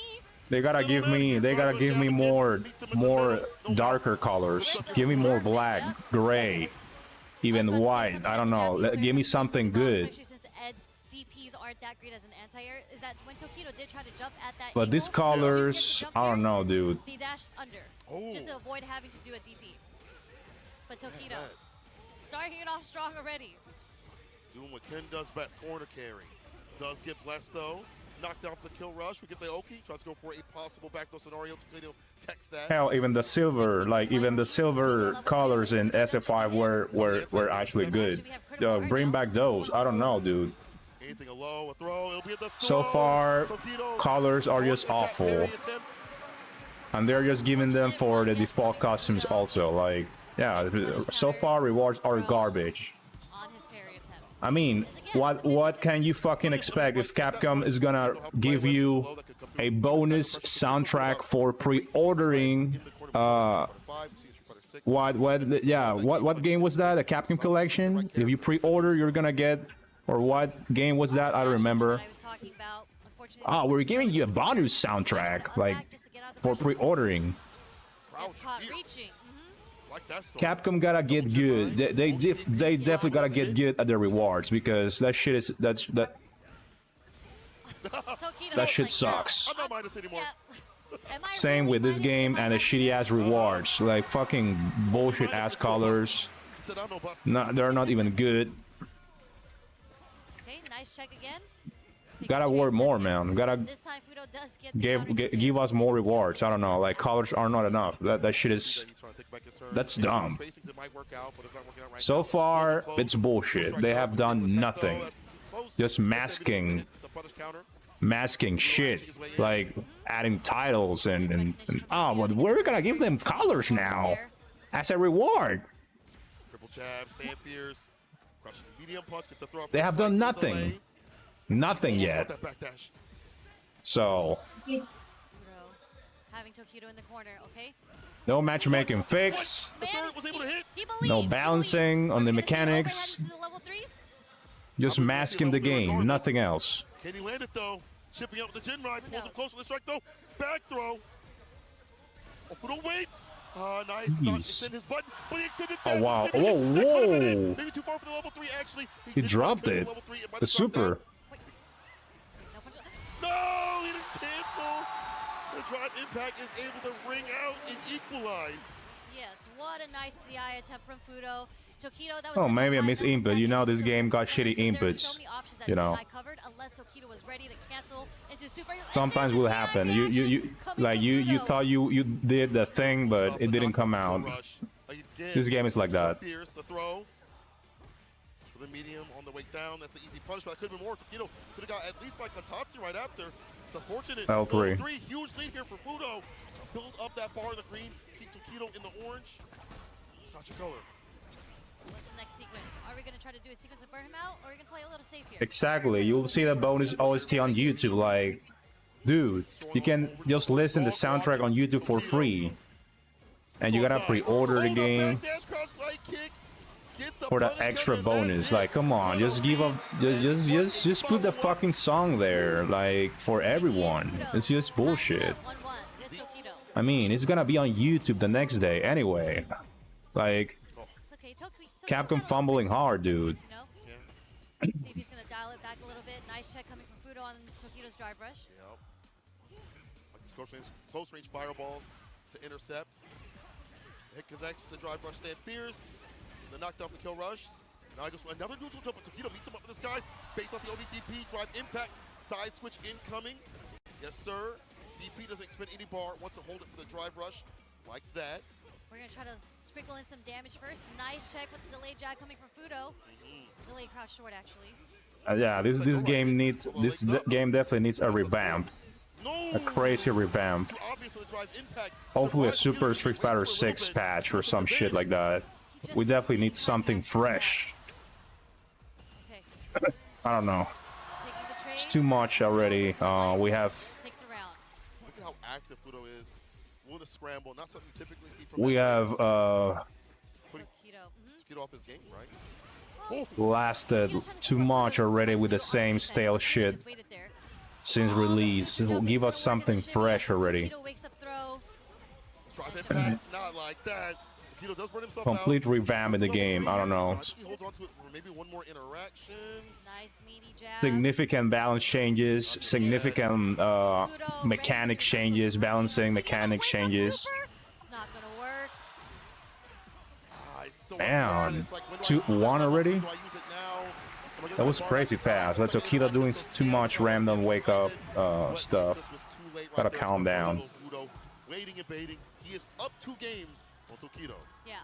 I mean, now we're down to the last game. I think Tokido might have felt a little bit more comfortable. Meguri S tier. She's already S tier. You know, you have another game. I don't know what you're talking about. She's already S tier. More time to grind. Almost She got won the finish. Capcom Cup last year, my friend.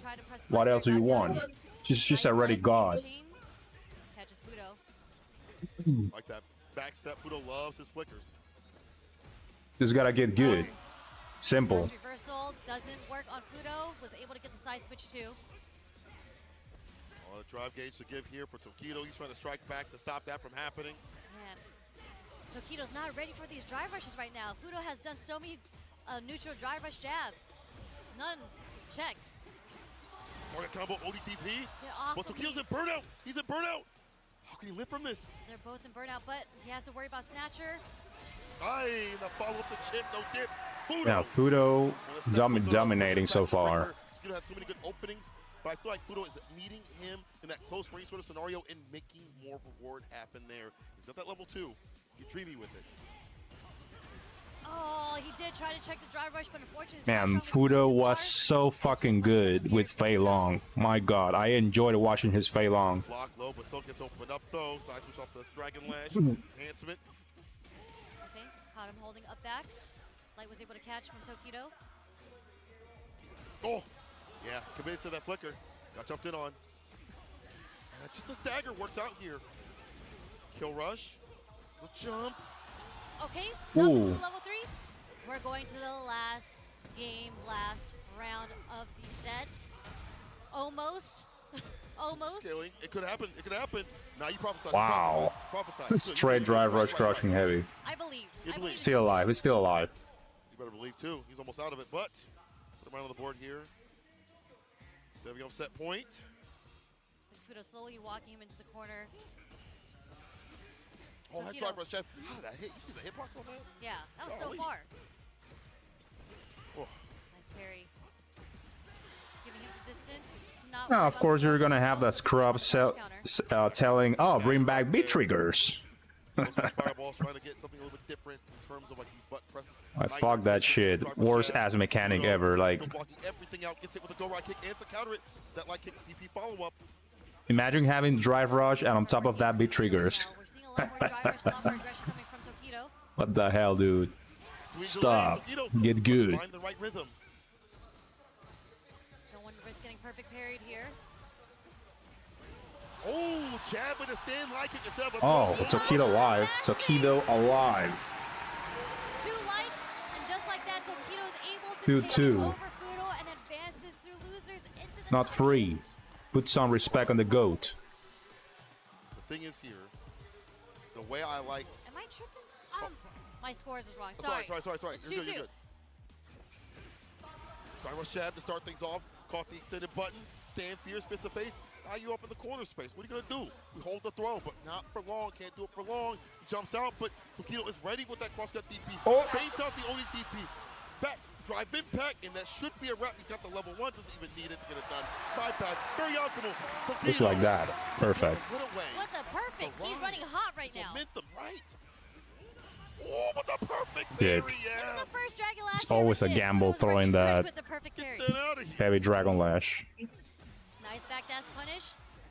Whoa, damn, the EX Dragon Lash didn't come out. That sucks. Oh. No, a little too late with the DP. Yeah, they're anti-air getting percent there misinputs. from Fudo. They're having Those reactions misinputs. from these top players, like the See Sien, how just outside that Fudo distance, that crouching beat with that late anti-air as well. Just It far happens. enough. It happens to me too when I play. You have to worry worry about one last strike because he will dump the meter into the level 3. Now this game inputs are crazy.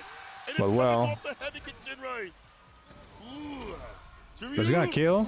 Oh no. Nah, he should have drive rush, but well. Stand heavy kick just as you see right there. The bar's almost gone. It's an ODDP. It's my turn, and I'm Tokido moving on the bracket. There we go. 2 over Fudo. I just foreshadowed, you know what I'm saying? You're right. I might call it a little early, but it's just a little bit of foreshadowing. Yeah. Tokido. The mortar with that face. ODDP, he just felt it in his heart, especially in a situation where it's so intense, and then you're plus after the snatcher. You're like, what is he bringing me in for? Why would He do that? bet it all on that ODDP, and it worked out in his favor because he is moving on into winners. Sorry, losers. Top 8. Honestly, he might be a winner of that million. The way he's playing. Whew. I will say this, it's like, you mentioned that momentum, and being able to hit that ODDP is a very fantastic point because I feel like after having that perfect, it's like, I know I'm in the driver's seat. Hands at the wheel, hits the ODDP, will take that sort of risk. And we did see some risky things like that. Dragon Lash kind of threw out. Fudo was ready for it, but overall, you're starting to get better about drive rush jab, switching it up. I feel like there's a lot of conditioning that was happening as drive rush jab in the throw, drive rush jab in the button, stand light kick as we saw previously, or I'm sorry, later on. I did like the way that Fudo was trying to space things out, back step, have the flicker out, but as you see right here, Tokido getting that mid-range, kind of walking up and then doing drive rush jab to catch the recovery, or if he tried to press a button, whatever it may be, Tokido was always in the right areas as the match went on. Whew. What a goddamn match, bro. My heart. Truly, what an adaptation, because I felt like the use of the neutral drive rush jab came back towards the second and third game. But the rounds and the games that Fudo had, it was actually him in control, in neutral, Tokido kind of finding a way and just allowing Fudo to get away with the drive rush jab. You know, sometimes you can't check it. Sometimes when he did try to check it, he got punished for it. True. Certain distances and buttons will ruin that, right? Yeah, so Tokido is just like, I'm going to establish the offense in the neutral. I'm going to start it early, and I'm going to start it off with my own drive rush jab, causing Fudo to have to guess on the defense. Sometimes you flip the coin wrong. But more coins in the pocket of Tokido as he moves on in losers. We're going to be having Blas versus Sien coming up next. But again, this matchup was super sick. See Tokido move through the bracket as expected, but shout out to Fudo to get to this point with a quote-unquote nerfed character.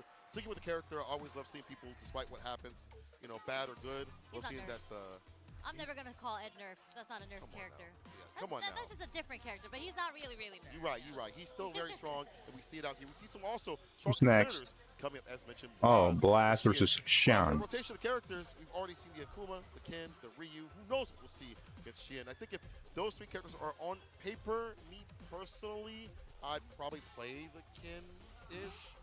I don't know if I play Akuma. I think it's a very annoying matchup for Akuma. But some people think differently. We'll see what he plays. For sure. I mean, tomorrow, no, already. A character like DJ that dumps all that damage I think everything is gonna be done today. You might want to play a character with more health, with more vitality. It says top 16 to grand finals, so this is a whole fucking thing. I think that the anti-air approach is really good for DJ. In fact, And it's good that way, to be honest. Way better. Top of the screen. Yeah. Is so good. And look at this, Blas already having fans out here. That's what I love about the Japanese community. I mean, we all are fans, I think, at this point, the way he played yesterday, and I'm with you on that. But it feels like the Japanese community immediately has become fans of him. You see people out there just swarming the players. It's like they're celebrities out here. So I have to give big love to the Japanese community for approaching him like a, oh, you're an amazing player and things like that. But I seen him playing Rio last time. Yeah, for sure. I mean, this kid was undefeated yesterday. Imagine going undefeated in a Capcom Cup group. There you go. Yeah, we are going with the Ryu versus He brought the Ryu. As you mentioned. Versus Sien. All right. Shindo, the mad scientist. We'll see what combos concoct. Wow. Space traps. Oh, the walk forward. And you see him now trying to get hit with a crouching medium kick as he inches his way forward. OD fireball for the knockdown. Down. The back throw Hopefully he wins. Oh, the space This shit's gonna be crazy for... We are talking about the mad scientist coming from Sien, right? He's played this matchup so long, but nice backdash coming from Blas there. And that matchup. Gets the pickup. This is crazy. Counter hit. Oh, create a brain cell, but Blas hits that crouching medium punch. He's in burnout, so don't get back though. First round. Sien is dead. First round to Blas. Overhead's all he needed. And you saw how aggressively he started walking down Sien from round 1? The confidence in this kid. Oh, down. That's shitty ass bait. Lean back with it. No Fat Joe. Yep, he indeed did this way to beat out that ODDP. Nice counter hit. Jump out the corner. Oh. Oh, really? Gotta That's what we're jump gonna on be the using donkey that. kicks. And maybe it's like a good Wasn't call at that range, right? Like they're looking for that, you just hit that, crouch fears, collects the rest of the health, all tied out. Okay, moving to the last round. Nice with punish with the sweep. Some shorts here and there. He loves his sweeps. Get this man a broom. Where's Mr. Nipples? You should take notes too.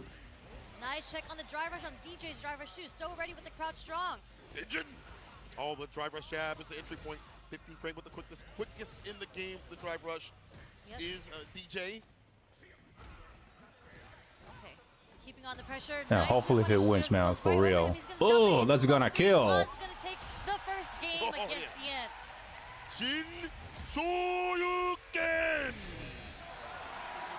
Beautiful, beautiful play from Blaz. Was crouching the whole time. Was able to get the whip punish into the level 3. Every time, everyone popping off when seeing Ryu. Yeah, he's definitely a favorite in every game, man. And he's ready for that stand fierce, trying to avoid that. Yeah, fuck DJ at this point. Nobody wanna watch DJ win. Sweep, I like how he walks forward and does a close range OD fireball. It's not to engage in the fireball war, just get that knockdown to get the dungeon or go to town. He's using it as a good poke. Yes. Fireballs are sensed as pokes, right? So the way that he's been using fireballs is incredible. A lot of people see it as a projectile because obviously it is a projectile, but look at the ranges that he's throwing it in. It's not just far away. He's doing it in ranges that'll catch you on the start of your buttons. He's using it as a great poke. This is when, like, when was the last time? When was the last time we seen a Ryu on top 16? OD fireball again. Oh wow! No, level 1. He might have killed right there. We're gonna see some light. All you gotta do is light, but no, the Let's OD go. fireball's gonna go through Sien's. Sien trying to find something to fight back with the projectiles, not really working out. Blaz's poke game with the fireballs is insane. Tick throw. Yeah, for real, DJ's brain dead. Like, definitely no respect for that character, man. Like, for real, fuck him. See what he did, Blaz. Caught not blocking. Sucks with the digit, had the time to do it. Shin was gonna expend an OD fireball there, and he knew it. Plus, in the turn, stand fierce is the choice. Oh, damn, missed the drive rush. Shit. Yeah, that miss input, of course. Yes. Okay, not bad here for Blaz. Blaz poking so ready with the anti-index. It's gonna get dumped into the super for both sides. Unless Sien gets burnt out, no. Low sway. Walk up throw. Strolling on in, double dashes, Blaz with the buttons. Another throw, one touch. He's in burnout, he's looking ashy. He needs to confirm. He's at the level 2, so he can't throw a fireball. He's not at a close range or a range where Shin can react. The mad scientist try to calculate, but it's Blaz. The hell out of here. Let's go. 2-0 already. Finds the Shin Hashogeki to get the kill. Yep. What a beautiful walk. One more. Coming from Blaz here, was able to get the trip guard on the short hop that Sien did. Let's go, kid. On that if it whiffs. Blaz is able to recognize. What a walk forward under that. Incredible play. Jesus, this guy's a beast. Like Shin had showed his hand previously that hit the donkey kick, so he's like, I'll stay close to you. When you think it might be coming through, I'll just walk on underneath. Excuse me, pardon me. Lost 2 games on an EVO champion. The sweep again. He told me that was his defensive tactic. Get that knockdown so we get the side switch. We're seeing it here, and we're seeing it overhead. Blessings from above. Bless his feet earlier with the sweep too. Oh, there we go. There's a low point. Oh, the reset. You're gonna disrespect Sien like that? Reset is the Oh, it wasn't a reset? No, it wasn't a reset, unfortunately, and he took the round anyway. Let's go. This is looking like a sweep right now. Sien is really going to have to adjust how he's approaching this matchup against Blaz. Blaz able to get the whip punish so many times. Oh yeah, he definitely hit the. With the sweep. No respect. Now the ODDP rings true. He hit the overhead like a bit earlier, so it wasn't a reset, unfortunately. No fear.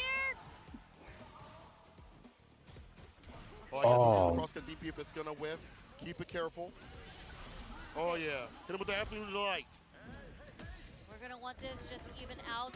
Get the life lead, right? Build some of your meter back because you were in the orange. Ton of damage. Knee chop against the fireball. As we mentioned, that was been a close range poke tool. Sien calls it out. This one right here, at least a round on the board to fight back and fight back. Get this Chuck E. Cheese character out of here, man. Here's into the donkey kick, okay? Again, there's that walk forward again. The Blaz is consistently done against the short hops. The With the Overhead. again, straight Ooh, Why? to the level 3. the dumping of damage. It's enough. I had to kill anyway. 3-0 God. over Sien. This young gun. 3-0. Stop the fun. This cat is insane. Man, what a 15 years beast. old. First time at Capcom Cup. Can you believe it? Yeah, this dude is a monster for real. How many times he hit him with the overhead, with the lows. He was just playing so on point, like literally didn't drop it. I actually thought it was gonna kill, like, hence why I was like, why you didn't drive rush? But I just worried about what's His on knees the cracking screen. That shit his was off sick. head, you know what I'm saying? Anyway. All he has to worry about is the Shoto level. The level that he has played Ryu, Ken, and Akuma on. It's God insane damn, that's how some strong, work there. like, the fundamentals of a Street Fighter player are in this kid. And it's such a variance from your typical Ryu player. You know, we see a lot of close range fireballs, as we mentioned, OD I was fireballs. gonna say, you're talking about like the pokes. ranked Ryu players that we see. That's very, very clear difference. Yeah. True. If you're watching this as Ryu player, you should be taking notes. Sweeps as a whip punish you as well. I wouldn't say do sweep in the corner, you know what I'm saying? I think that's a read that he understands that it's going to land because they're stand blocking and things like that. But Blast rotating those defensive options properly so he's not caught up in the corner, getting dumped out in terms of like OD fireball. That takes away all the drive gauge. It's just him using his bar to go far. And look at how far he's come from Chile, the blink where him and his crew were standing out, group stage, killing it out there, and then out here against Sien, a former EVO champion, 3-0, Blast moving on in the bracket. I'm just rewatching. This is just beautiful. It was so clean. Like, Look at the condition that he did too as well. You're worried about that crouching medium kick in the fireball possibly, and that's a typical Ryu thing, and these like dash ups or whatever it may be. That's why these overheads kept happening continuously, and the wherewithal to say, I need to reset to kill. Good stuff, Blaz. Good stuff. Well earned. yeah, and like he was so consistent with the anti-airs, and I do think DJ is one of the more difficult characters to anti-air, right, because of the short jump. So instead of trying to go for the DP consistently, the walk under, I think, was incredible awareness coming from Blazer to get the trip guard using lights. Well, we have Takamura versus Shuto. It's our next match. To solidify our top 8. Man, this shit for real is a shut up top. And of course, I'm Takamura fucking loving it. some cheers to this guy. Let's go. Has been nothing less than the Bob Ross of beatdowns as he creates combos. Got a Cup all over the 11. fly. I almost said something else I can't. But Shuto himself, though, just presents such a wild Akuma. I was Yeah, let the told haters that cry. He's been talking to Grand Tokai and such, and he's like, I fight people on a rhythm type thing. They do maybe like It's very dash, clear. dash, throw, or they might do dash, fireball, whatever. It's like a beat type thing, and that's how he is able to kind of like align himself and fight people. Takamura doesn't really play to that kind of rhythm. I feel like he's like freeform jazz, if you feel me. So I'm wondering how Shuto's going to approach this matchup. Well, the unfortunate thing is Takamura, if you watch his Real match Street Fighter. numbers, unfortunately against Noah, he was kind of shook. Like he had a lot of like when you're playing at this level and you're getting the hit, you really have to optimize the opportunities that you get. And unfortunately, he had a lot of Yeah, we execution haven't problems seen. with winners. Man, that's crazy. And We I know haven't that seen a doesn't Ryu's happen in this. Hopefully he's able to like, shake it off. You know, he's still in the game. going Because this far Shuto is since playing when, off, like, the way dude? that he kind of Since dissected SF4? Shuto dissected NL. There was No part. It's there was a lot of- insane. not It's NL. insane. Wasn't it NL? Who was it? So I'm Ryu's sorry. not. Is, There was just actually, a the lot of Ryu's not that little weak things then. that you really wouldn't expect from majority of the hits. Definitely, I that don't wanna kid say that he's playing knows with how a lot to of like. disrespect, but that's what Definitely you knows how to expect use from Ryu. finding He the rhythm and the flow, he basically how the mastered offense is Ryu, played, and like- to counter that. And you do a lot of unorthodox things to do that. And I actually feel No, like not even Takamura is SF5. something I haven't he plays seen ahead of time. like He doesn't really Ryu go with the flow of what's happening in the reaching match that plan. far at a He Capcom Cup in plays SF5. going into it. And what also is good about this match, I feel, is that It was Shao Hai. Shaohai, there we go. My bad. With A the lot of Akumas Bison. and Kens, okay. Relax, chat. But on to the point I'm trying to make here is like I feel like with Takamura, you mentioned those execution errors. Third Those at EWC. characteristic of what he's capable of. Oh, I didn't know that. What he In can the do. groups. He was cooking in the groups. Bro, he was. I mean, that Punk match was insane. Oh wow, this One is step back Capcom and Cup, forth. so But it's even either way, more. I mean, You know. we've seen what he's capable of, even in Street Fighter 5. Damn. In 6 It's right crazy. now, he has been one of the Good best shit. we could ever ask for. And his approach to this character, nothing short of incredible. Especially if he lands. Finally, the poster boy. I mean, not the poster boy anymore, since the poster boy is Luke now.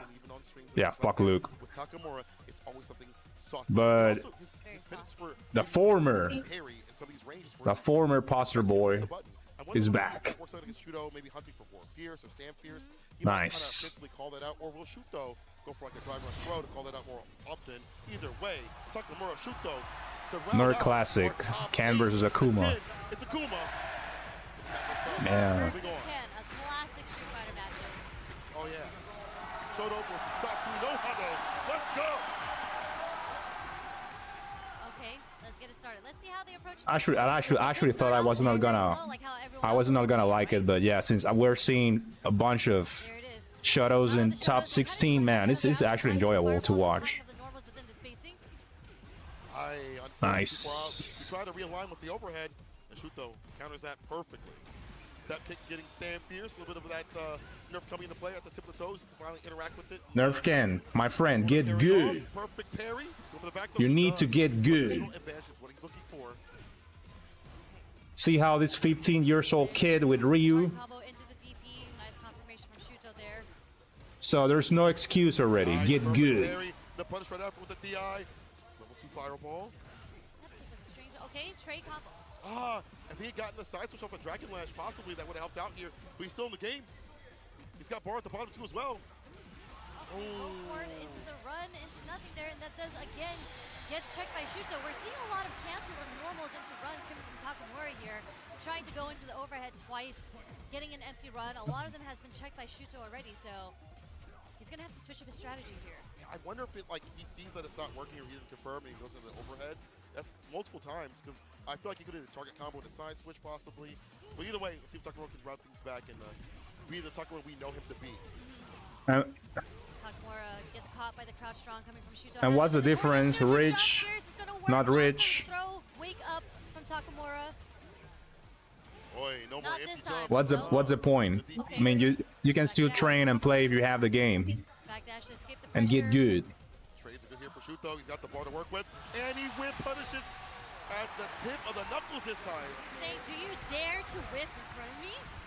As Akuma, Shuto has been so on point with his whip punishes, whether it was strong, whether it's fierce, or even his shorts. He's demonstrated. Yeah, first Akuma.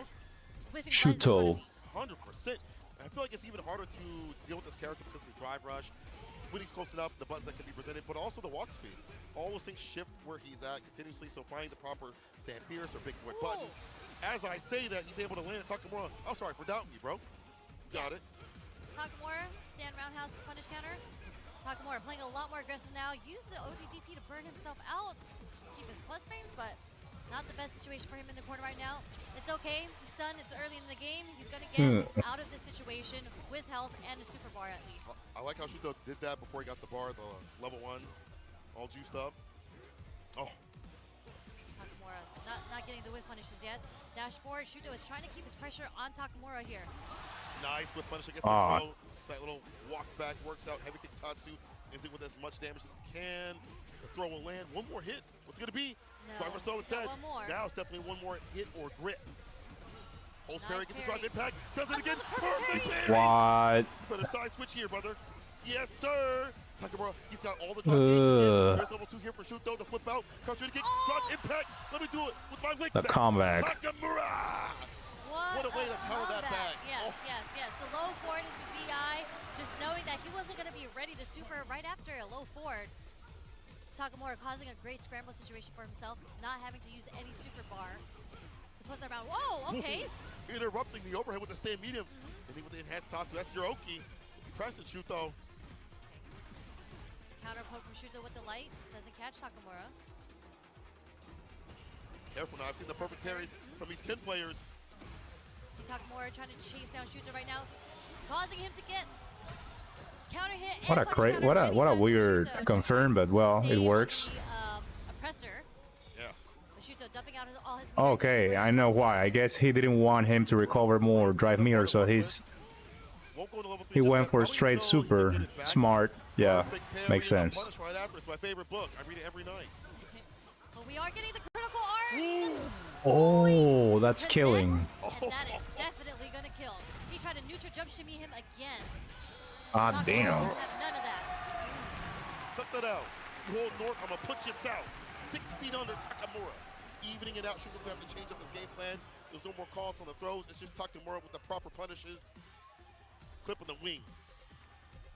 Yeah, good stuff on Takamura, realizing, you know, this is a time where I'm looking to do a super. was able to get it off because that was the win condition. Very well done. Takamura to square things off evenly. Neutral so difficult. You might have to use more OD Fireball for Takamura to get in. Oh. Or you'll just whip punish. Oh, wow. Yeah, but what a bait. Don't try to whip punish my stand short, A he said. footsies. Sever frame, a little bit quicker. Jab, jab, DP, enter, take over the throw. DP is expressed here from Shuto. Oh. Nice anti-air coming from Takamura on the first Demon Flip dive kick actually coming from Shuto. Deep press after driver's crouch, medium punch. Takamura with the perfect carry. Caught up ducking, so extended damage. Gonna keep the combo going. One more drive rush cancel. Yep. Level 1.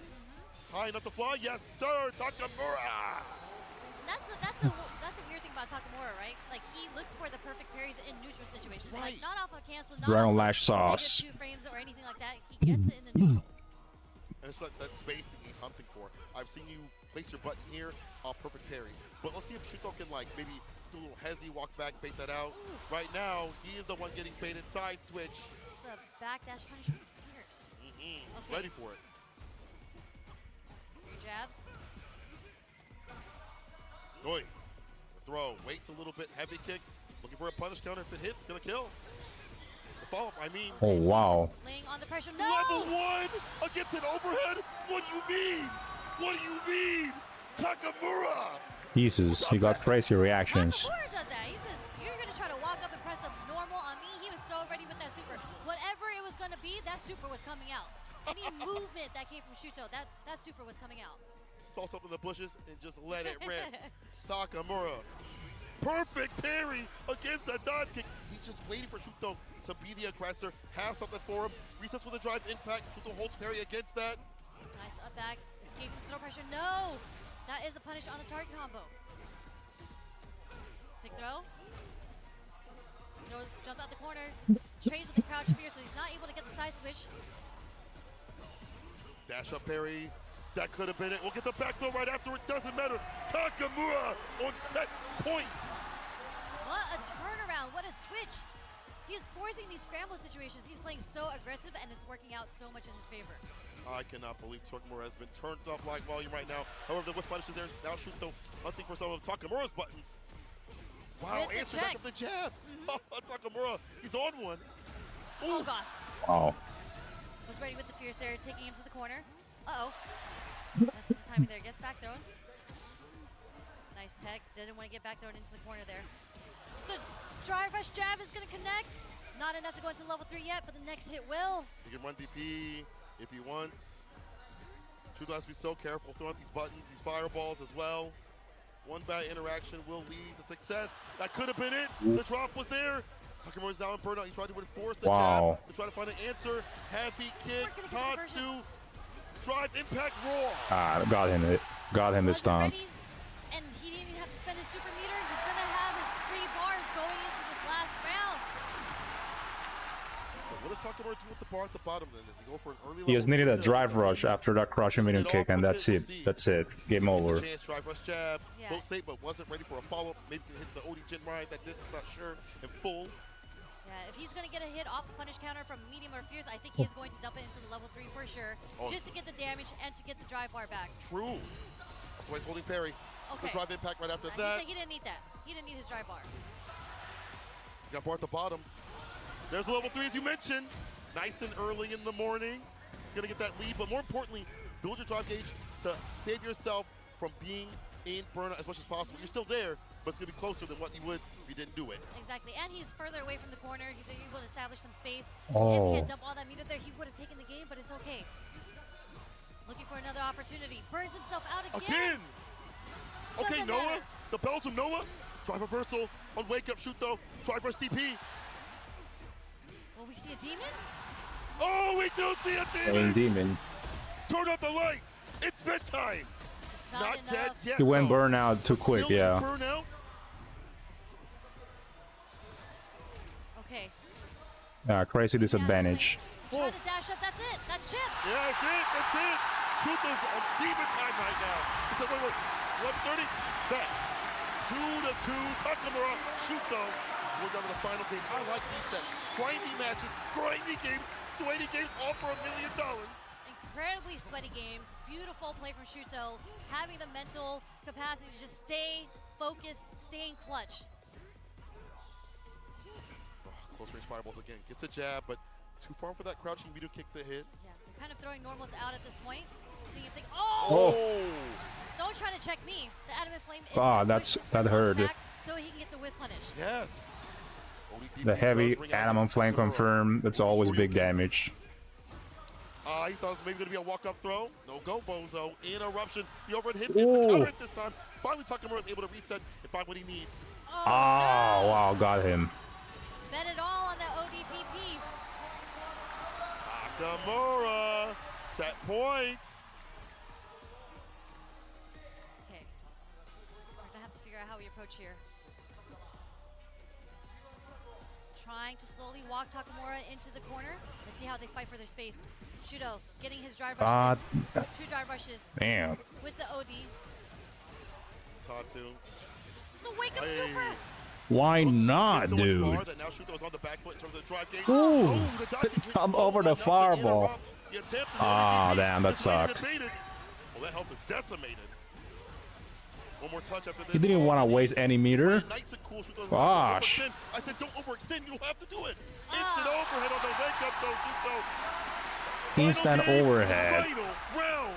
The fuzzy, incredible clutch play coming from Shudo. Jesus. Drive reversal to start things off. Shudo trying to get his bar back by getting aggressive and active. It builds your bar back faster as you get aggressive with buttons and whatever you can, really. Walking forward. Okay. Doing a little more fireballs here. Hey. We might see a raw drive rush coming in soon. God damn. ODDP, get Jesus. off of me, okay? Level Got 2. him. Ooh. Ooh. Coming through. It's going to kill the drive gauge. Drive we rush get the wall medium. bounce, Yep. yep. Put the Oh. in it. He recovers. He recovers. Just in time, record just in time. Oh. It's not over yet. No! Batted all the ODDP and Shudo was able to find a fantastic finish and put down Takamura and move on in the bracket. Damn. Incredible play. I kept saying that hell. Shudo is so clutch. Just imagine, like his back was against the wall for the entire set, and he was able to clutch it out, bring it all the way back. Fudo to top Takamura 8. betting it all on those 2 ODDPs. You know, if that's how you play, you stick and you make the commitments, you suffer the consequences. He was dominating like crazy, bro. For real. And you see the crowd, pure elation. Mini Crazy Raccoon. Yeah, the burnout, the burnout twice, and wake up, all the Dragon Punch, yeah, caused him the set. He did drive rush Adamant Fist to catch him lacking. That was sick. As well as some of these moments where, like, finally Takamura was like, I'm done waiting. I'll press a button. Again, Shuto find that rhythm that he plays at. He's like, okay, after a few seconds, you're gonna want to press here. And he was able to get a whip punch continuously as the match was going on. And I feel like also when you have the capability of just throwing out fireballs continuously on the side of Akuma, and it's hard to route things back as Ken, it just means you can walk down that character a lot more and kind of corral them a lot more. Yeah, you can see in the last game that Shuto started to use more fireballs. Takamura actually didn't use that many fireballs in the neutral. I think a lot of his pressure came from the normals, whether it was looking for a whiff punish or even with the drive rush, right? But Shuto, I think he was testing out Takamura, trying to get him to stop walking back. A lot of the fireballs, and then he started doing some stand shorts just to deter Takamura from trying to rush him down. Yeah. And when all those things stopped working in terms of what Takamura's game plan was, he resorts to these bust outs, and Shuto just waits, he delays, he's fine, he's now playing in Takamura's sort of game plan. I did like some of the whip punches that we saw from Takamura, but moments like this, it's an overhead, you know, putting yourself in a position where you have the win because you have the lead in health. Shuto popping off in every round. Maybe led Shuto to victory more often than not. The fat punish right there, Shuto moving on in the bracket, securing a spot top 8 and a step closer towards that million. But shouts to Takamura, the balance scene. Great to see him at this top spot. Once again, he's been at Capcom Cup so many times. And Shuto out here, seeing him with that Akuma is nothing short of incredible as well. All the players have been absolutely incredible, honestly. It's just a battle of the Shotos. So when you're doing a battle of the Shotos, it's who gets the upper hand on the whip punishes. 100%. Who gets your stand fierce off into fireball. Well, that rounds out the bottom. Angry Bird, Tokido, Blast, and Shuto. To say Blast, all Shoto players. Still waiting in top 8, yep, and then I think, I don't know if we're going to see the winners of top 8 also, but... Loser bracket, all Shotos. We don't. That's a nasty loser side. Angry Bird Tokido already. Well, okay, so do get the top 8 right here.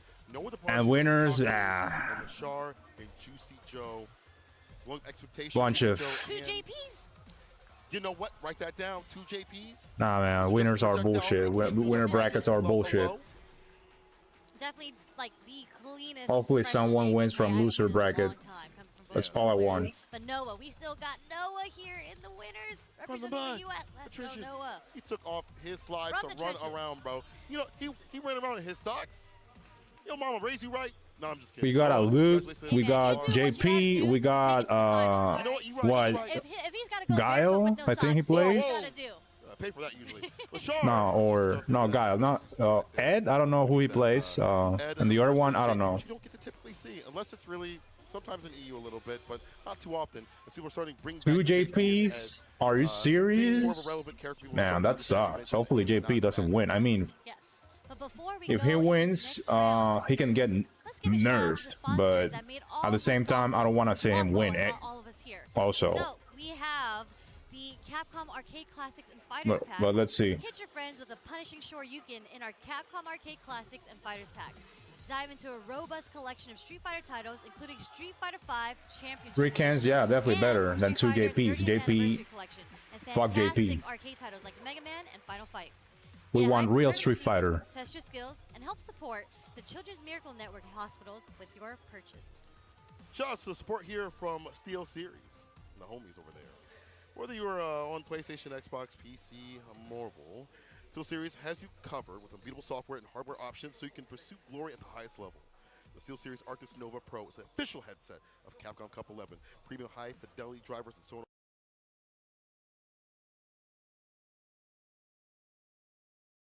Hey, what's up, Dan?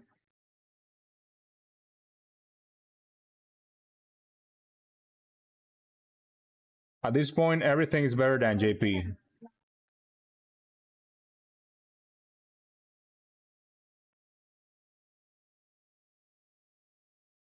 So yes, better.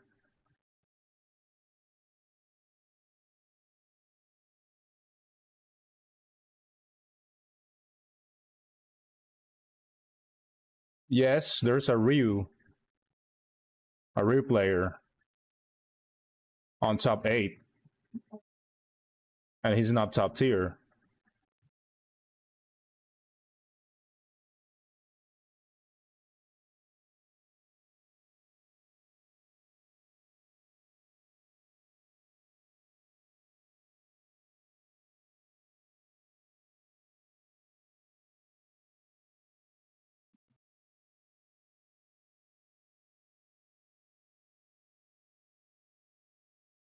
Well, he brought back Ryu and won.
God.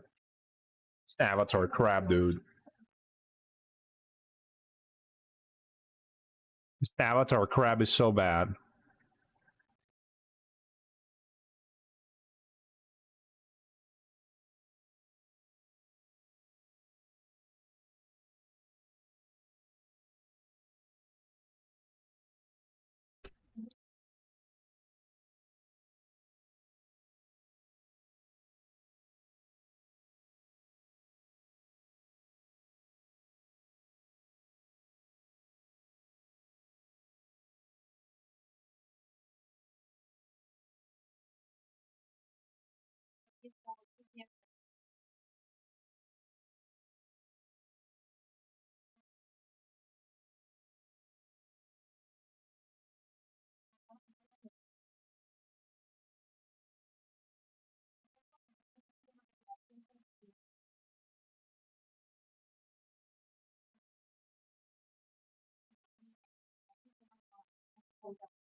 With all due respect, all of you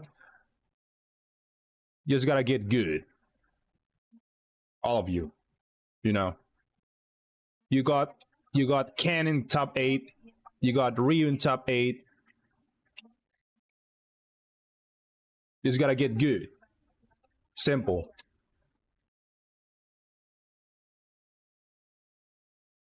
Ryu players, Ken players, get good.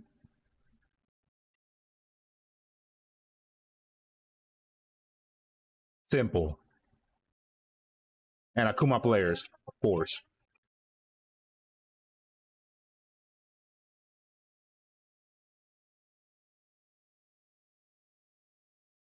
Yeah, I know. I'm not complaining. I know.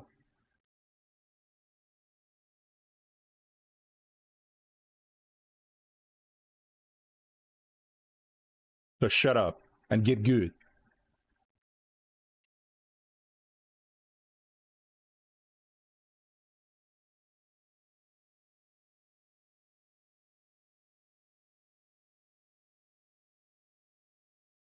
Yeah, we gotta see now. We gotta watch now winners.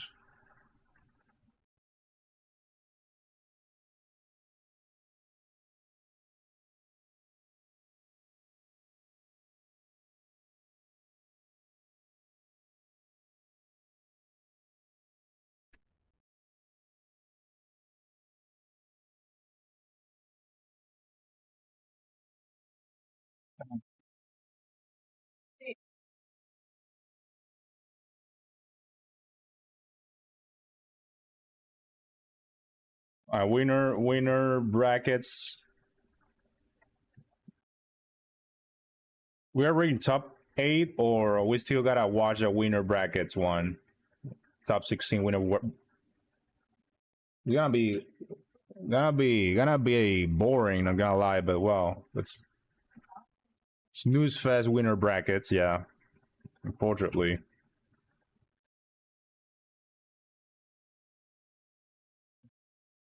Let's see.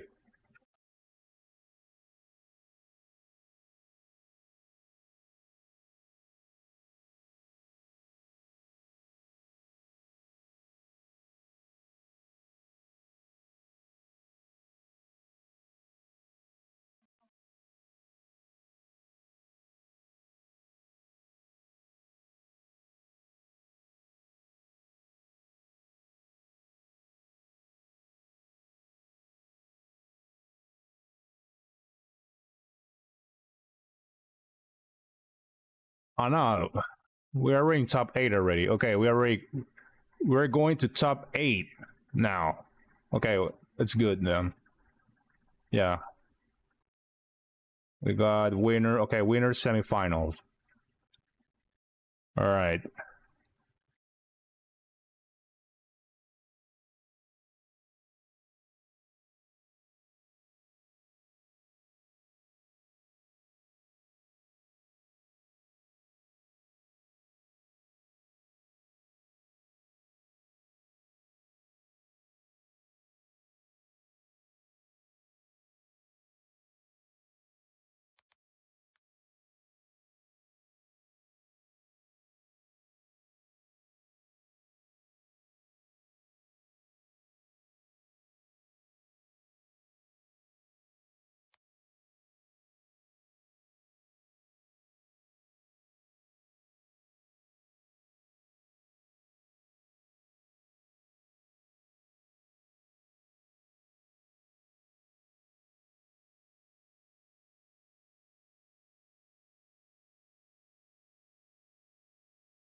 It depends on what you mean by that. And welcome, ladies and gentlemen, to What's this the meaning of extraordinary top 8 we're gonna have tortas for here. you? We're officially running down to the winner semifinals all the way to the big shebang to see who's going to get those M's. Well, in this case, 1M. And I'm here to help you guide and be excited to watch all of this action. IFC Say Cola, what's going on? The carbonated one. Woo. Like that? Yeah. Okay. What is it? What they call me actually? I'm not gonna say it. I'm not gonna say it. Obsidian one. I'll say it. The Obsidian one? All right, listen, the melanin is shining. One. Yes, yes. The darkest in the building, but I am. Yes, I like it. This top 8 action along with my boy. IFC Yipes. I never understood why they call them tortas. Speaking of that, no, the prodigy, Kakadu is how we start things off with Char, Juicy Joe right after that. And the loser side, Angry Bird, Tokido, Blas versus Shuto, round things. For me, it's just sandwich. Bangers, and we start off with the man that took Ham sandwich or whatever. around when he got that top 8 spot, which was well deserved, but now has to fight an absolute villain. We saw how Kakadu walked in, had that narrow eye, look in his face, and he was just like, I'm going to come and kill, take care of any opponent that he sees in front of him, get the white power up too as well. We'll see what happens though. You were talking about how Noah might be good in this matchup though. All right, so this is how I look at it, right? Just to break it down. Kakadu, we already know a defensive monster. He sees all the gaps, he gets perfect parries, the reactions is on 10. However, Noah the Prodigy is one of those guys, he's so explosive that you just can't get a read on him off the rip in a matchup. 3 out of 5, sure, you got time to figure it out, and that's why we're here in the top 8 for that simple matter. But you need time to really fill out Noah on the first. Newsfest burnout. I don't know how many Luke fast match. At the highest level. It might be safe to say that right now on paper, Noah might be the best Luke in the business at Capcom. I think at this point, might as well be the best Luke. Yeah. Period. And then on top of that, so back to the point that I was trying to make, if Noah can't open him up, at least the pressure of just walking down Kakadu as great as possible, as best as possible, he'll have some good chances to open him up. But this is going to be a banger for me only because this is definitely going to test how Noah the Prodigy is going to approach on the offensive side. Said those lights don't affect him. The stage don't affect him. Even like, I'm sorry for Kakeru, but fuck JP, man. Be in his wallet soon if he hits that million. Don't affect him. With all due respect, fuck JP. When you're fighting someone like Kakadu, who is pinpoint precision, who is Mr. Perfect Berry Prince, it's be very difficult to enact that pressure that you'd like to with the Stand Fierce fireballs and stuff like that. We'll see what the switch up is. One thing again I like from Noah is that when he knocks you down, he'll jump back and do something. OD fireball, stand medium kick. It catches people off guard. They're like, okay, you've knocked me down, you jump back. Now I get to dash in or walk up to apply some pressure, maybe get a back throw, whatever it may be. But Noah stops that and holds that continuously. Been a pain point for a lot of players, except for Grand Totokai. We'll see if Kakadu watch that match. But comes down to this. Top 8 starts now. Noah, Kakadu. Let's get it. We want those M's. That's a good point that you pointed out. I actually forgot that Noah did lose to Grand Totokai in the group stages. So, and this is a different beast. But you know what? We warmed up, and let's get it. Yeah, I like how they adjusted the camera. No, I know. Yeah. I'll be looking at the minute details. Here we go. Back to the match. This is the dance-off that we need. Ain't nobody taking nobody to dinner here. All right, going for those faint ghosts already. No parries from Noah the Prodigy. Looks like he's been watching the tapes. Okay, he's in. There we go. Nice punish. Very nice. On the recovery with the drive rush. Perfect stuff there for Prodigy. Nice! Already conditioned him early with the throw. Yeah, got that Stand Fierce off. Cross got deep. He can't lead for free. Like that. No, you can't lead. All right, here we go. Charge up again. I'm wondering if Tucker's going to hit that drive impact. For now, he just goes for the drive reversal. Perfect parry. Try to drive rush up for the throw. No one text. That was the back fierce connects. And that proper distance where you like to check a drive rush. But they stand medium. That suppressor is there to stop it. Spin that! It's all right though. Noah's confident. Oh my God, this is when it's gonna get ugly. He should have just spent the level 1. You can build that easy, my boy. It's all right. You know what? You're the professional here. Nice. That was a delayed tech. You gotta watch the shimmy next time. At least he's almost touching the drive gauge. It's cool. The veggies is back on his plate. Nice sand blast right in between the eyes. From downtown. He's on fire. Yes, sir. I love that game. That poor Fierce switching a little bit more this season. Better of a neutral tool. A stand medium kick. Now is the poke. Kakadu with the crouching medium punch. Backs off this time. You're looking for a reversal. But Kakadu not really one to go for that amnesia so early in the match. Drive impact. Able to hit at least to get some distance.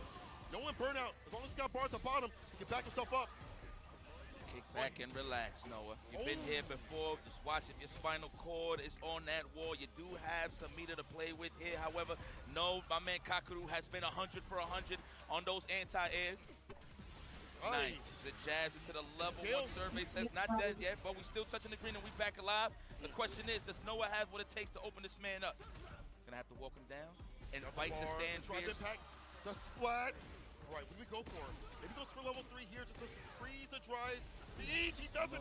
Drive impact right back, and Tokido answers resoundingly. I'm surprised he's in the level 3, keeping his burnout and then works from there, but Tokido able to drive impact right back against Noah. Proper reactions. Bar the bomb for both. Level 3 here for Noah if he wants it. Tokido might hit that level 2. I actually cannot believe he tested that out on Tokido out of all people. Nice block on the overhead. Yup, that is the offensive sequences. Noah loves to snipe out. Immediate level 3. That is a wise choice. Very wise choice. Rearrange that face. We're going to get a backdash. Yeah, I'm pretty sure he does get Oki. Hit a fierce Oki. There it is. Back throw. Switch it up a bit. Drive rush overhead. Tokido with an immediate stand block, but gets hit with a crouching light punch starter. Tap it very too much. Tokido's just trying to find every option to just get out the corner. That's why he just busted out the level 2, just to regain some control here. And look how he chased him now. That forward heavy kick with the level 2 behind him. Departure teleport. Whoa! That was robotic. The hell? I ain't go front. That was robotic. Go for the drive rush. Hello. But it's still enough here. Tokido first blood. Showing good signs of life here on Noah the Prodigy side, but in terms of winning the tit-for-tat match was definitely Tokido.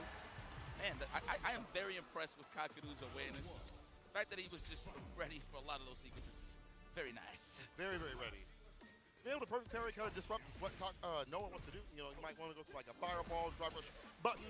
Tokido's been perfect parrying, so here's the thing, man. He knows that Noah's the aggressor, so he's just got to be careful. He just got collected a bit of data, if you will, on that first game. Nice, trying to find that pocket. Tokido with the snipe. Departure, Pierce, big fireball. A lot of areas here from Tokido. A lot of mental noise too. Kick back and relax, Noah. Listen, again, I say this like a broken record. It's not how you start, it's how you finish. So it's not that bad of a situation here. True. That's what you get. In a first of 3, right? Like you have more time to grind things out. More time to try things out. You know what? Tries to go for the jump in. The anti-air is there. Crystal slash. He got the level 1. That is definitely no. He don't even need that. Big damage. Damn. All right, Noah, relax. Feeling a little overzealous, I feel like. It takes a lot to corral someone like Noah so continuously. Tokido's doing so with the projectiles, the perfect parries, the defense. Now into offense with the whip punish. No, you're having a little bit of problem here. You know what? Let me not beat my job here. Unhand me. Good defense. We got Tokido on the dehydrated side of things. Almost, I should say. But the neutral jump, we're going to go for the mix. Will we hold parry or are we actually going to guess? All right. Now, he's going to make all hits count. No, he panicked. I understand. All right, I will go to the character selection. And the reset Odin command grab. And brace. It's 2-0 so far, says Tokido. Now, I feel like, I'm going to say this. I wonder if you're going to agree with me. Noah's kind of playing a little more pensive than usual. I understand that Tokido's kind of corralling him with the buttons, perfect parries, and then walking him down. Noah switches to the Cammy. Okay, forget what I just said here. Let's go to this. What do you think about this Cammy, man? You seen it can opener? It's solid enough, I would say, but is it enough to go up against Tokido? This man is in the land of the Cammies as well. Well, not as heavy as it would be in the EU side of things, but he is definitely primed and ready for a matchup like this. Again, what you have to credit Tokido is his defensive awareness. So you might see some possible air throws or back dashes to get the shallow dive kicks for the big punishes. Very smart stuff. Sets up for the departure again. Yeah, on paper, usually this is good for Cammy. Aerial approach is hard to deal with. Her buttons are good. But the thing is, Tokido's played this so many times. The shimmy finds the mark. OD departure. Just with the drive impact. Not get the swat. It's all right. He's good. He got some leeway to work with here. Yeah. This is looking tough, Noah. I don't know, man. You're playing a little too overzealous, my boy. And that goes into immediate match point. 1 game away here for Tokido to go to the winners finale, getting closer and closer to that fat M. Hold on. We need a whip punch for Stan Roundhouse for sure to get it started. Why he interrupted it with a cross strong as soon as I said it, and Tokido's like, no, null and void. My eyes are open. Wow, trying to force the tech from that range just for the departure to hit. Yo, you is sneaky, Tokido. He really is, and look at that. As he tries to walk up, the stand fierce finds the mark. He's toying with him. The Pierce, the teleport, he's in. Back dashes, doesn't go for the anti-air. Spiral arrow for the Oki. Crouch fierce for the meaty. Stand medium kick hits. Now, mind you, Tokido's up 2 games, so he could let these amnesias fly if he really wanted to. This is usually what he'll do it. He wants to finish it today. Yeah. Let's see. Oh, wow, you recovered in time. Unbelievable. Stop jumping, my friend. That's why he's back dashing, just looking for those shallow dive kicks. Again, another anti-air, the teleport. And now Kaku in burnout, but he's definitely not out of options. Got the level 2 at the bottom, level 1. Any hit at this point into a conversion to a super. Now any touch, a sneeze, a breeze, you can bump into him and he will die. There it is. Tranquilo, papi, tranquilo. Tranquilo, papi. She goes to the wall, yes! Oh my God, what are you doing? Bang, bang, everything. Spin. What? That is a brain fart and a half. My goodness. He doesn't play the character so consistently, so in these clutch moments where you need to be absolutely perfect. This is it, and it's burnout. It's over, it's over, it's over, it's over, it's over. He's gonna go for the he tried to drive my shop, got taken down. 3-0. Tokido, the Kevin pick not working out. That puts no one loses. Kaku further towards that 1 million. Listen, man, the usage of that stand strong at max distance, at just backdash, to just body those dive kicks, that already took the option away from no other prodigies. You can see he wasn't even throwing dive kicks to begin with. Right. So Kaku ran the blueprint perfectly against no other prodigy. And I'm pretty sure in the back of Kaku's mind, he didn't even expect the pick. But no other prodigy still in the loser, so it's okay. America's last hope is still in the business, in the building, so it's cool.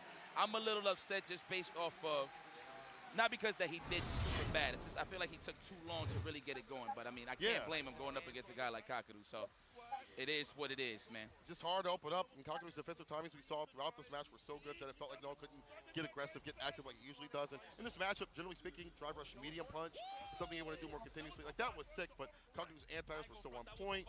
Lock him down with the departures every chance that you got. You saw every crouch fierce. Yeah, that's what he gets for popping off on 13 years old kids. There were some answers like the back fierce, the suppressor from Luke, but it wasn't. I will never shake hands with him. And the Cammy pick, as we mentioned, just wasn't it. I feel like if he had more time with it, it could have been a significant counter pick, especially the way that he plays. It would have been good. But Kaku plays a million Cammys over in Japan, and this one hasn't really had that time to grind out on a big, big stage.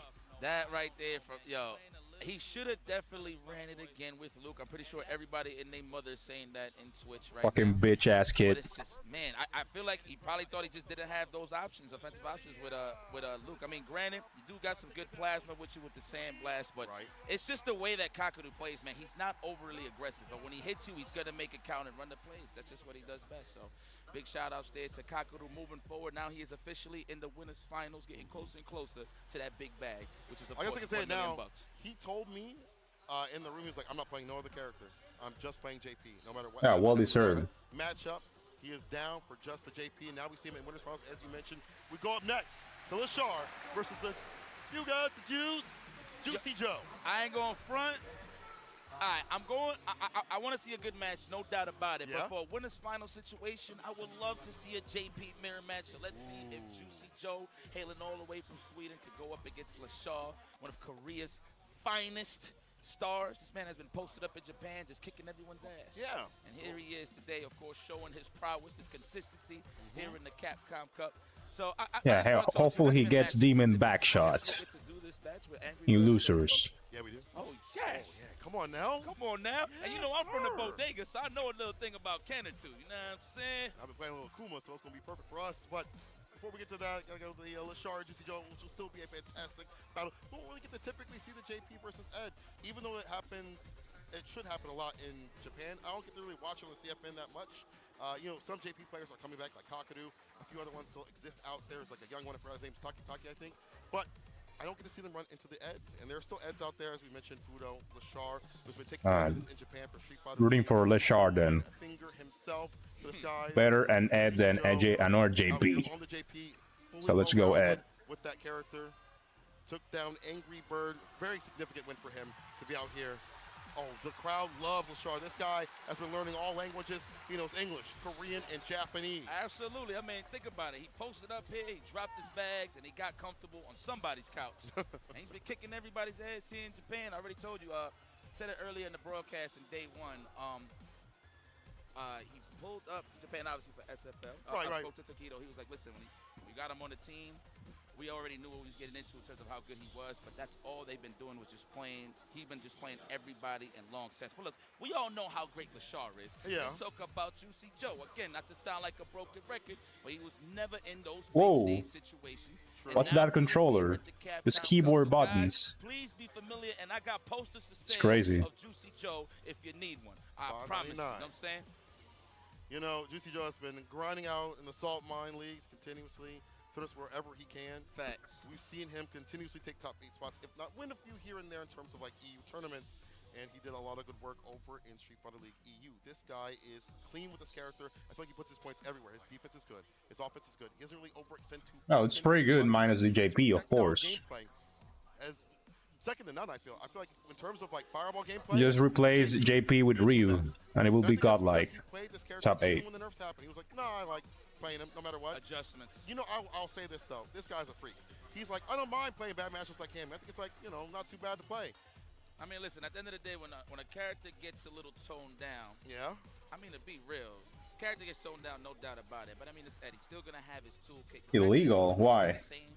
It doesn't really change as much. It's just the same thing, just keyboard buttons. Right. If anything, if Ed got toned down, it's just to help everybody else out to beat guys like LaShaw. So it is what it is. But man, how are we gonna play this? I actually want to see how Juicy Joe keeps LaShaw away. Is this an actual match? Oh, I'm about to say. No. All right. Way to look up. I saw Juicy Joe's face right there. I was like, hold on now. We're button checking just to make sure everything is ready, prepped and prepared. But yeah, I want to see how this goes on. I want to see what the approach is here from LaShaw. If he's going to go from like a more flicker, fireball sort of standpoint. He's got the buttons he can test against JP. So if you're throwing out stand fierce, crouching medium punch, that stand medium punch as we saw from Tokido, you'll get clipped and hit. I mean, you don't have to overextend too often. You have stand medium kick on your side that outranges JP from Ed, but it's a fireball play. The fireballs that could do. Oh yeah, he's left-handed. That's how he plays. And that's fine. And Pierce too as well. What am I talking about? You try to go for like the flicker stance. He's just using keyboard buttons. Let's see, man. Let's see how this plays out. It's a big bag. Yeah. Well, it's a big bag. Instead of the normal Sanwa. Or stick buttons. A big MM match here. For those that are cultured, you know what I'm talking about. 3 out of 5. Oof. This is how we get it done, man. Yes, sir. Oh, everybody gets those jitters out quick, and these guys are definitely comfortable right now to take it all the way through. This will be a great win for Sweden EU as a whole. Yeah. And if I had to pick somebody to make it out of this match right here, I'm gonna go with Juicy Joe, man. I'm gonna go with the what was it, the White Knight Magician? I'm not saying that. Is that not his name? I think it's a fire name. I just need a little lore, you know? Yeah. I gotta know where that's from before I start saying it's okay. But Juicy Joe, though, he's the juiciest one over in the. However, I will say for LaShaw, for him playing on PC. Not meaning Street Fighter League and being such a pivotal point and not making it in terms of like these anchor positions. He had that critical drop against Kawano, and then after that, faltered and failed to fight him in that second run back. I think that's gonna embolden him to come out here stronger. That's why he's in the winner's side. That's why I feel like he's trying to get that redemption, this time for himself, this time for $1 million, but more importantly, to showcase what he can do with a quote-unquote nerfed character. And sorry that I keep like really stressing the money situation. It's obviously everybody's going for the big bag, right? Of course. But you will only really realize it once you win. Evo definitely gotta switch to PC, man. But since he's like Sony, the sponsors, right?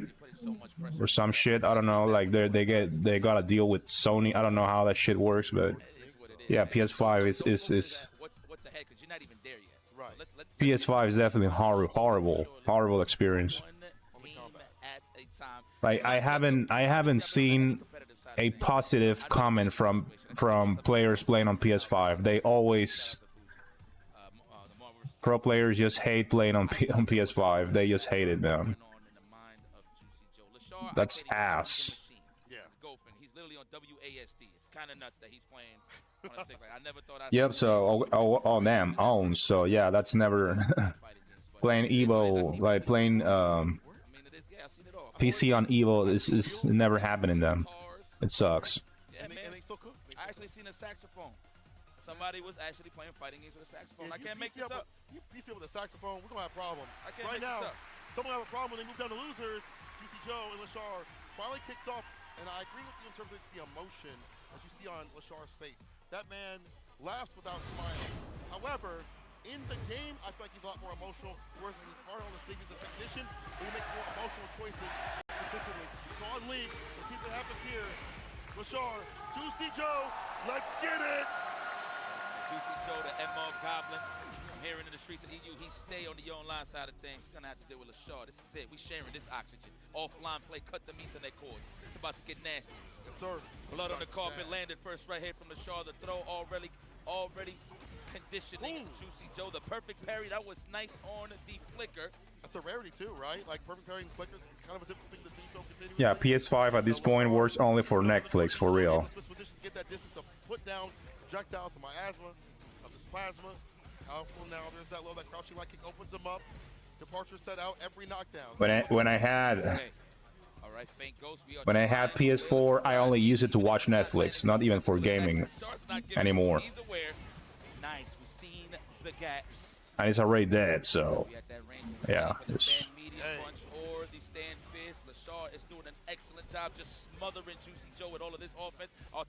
I'm not getting a.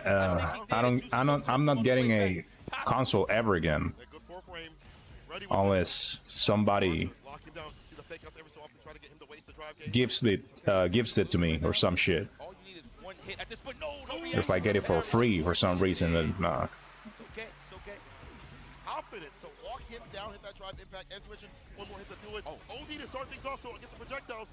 Using OD flicker, I see LaShaw in. BD stand fierce, delays a little bit. Clown Juicy Joe. Trying to get some pressure off on his side of things, or so I thought. Gave him a lot of looks right there early on. So we starting the match like that. Okay, LaShaw. Delay lows. Defensive Joe is looking good.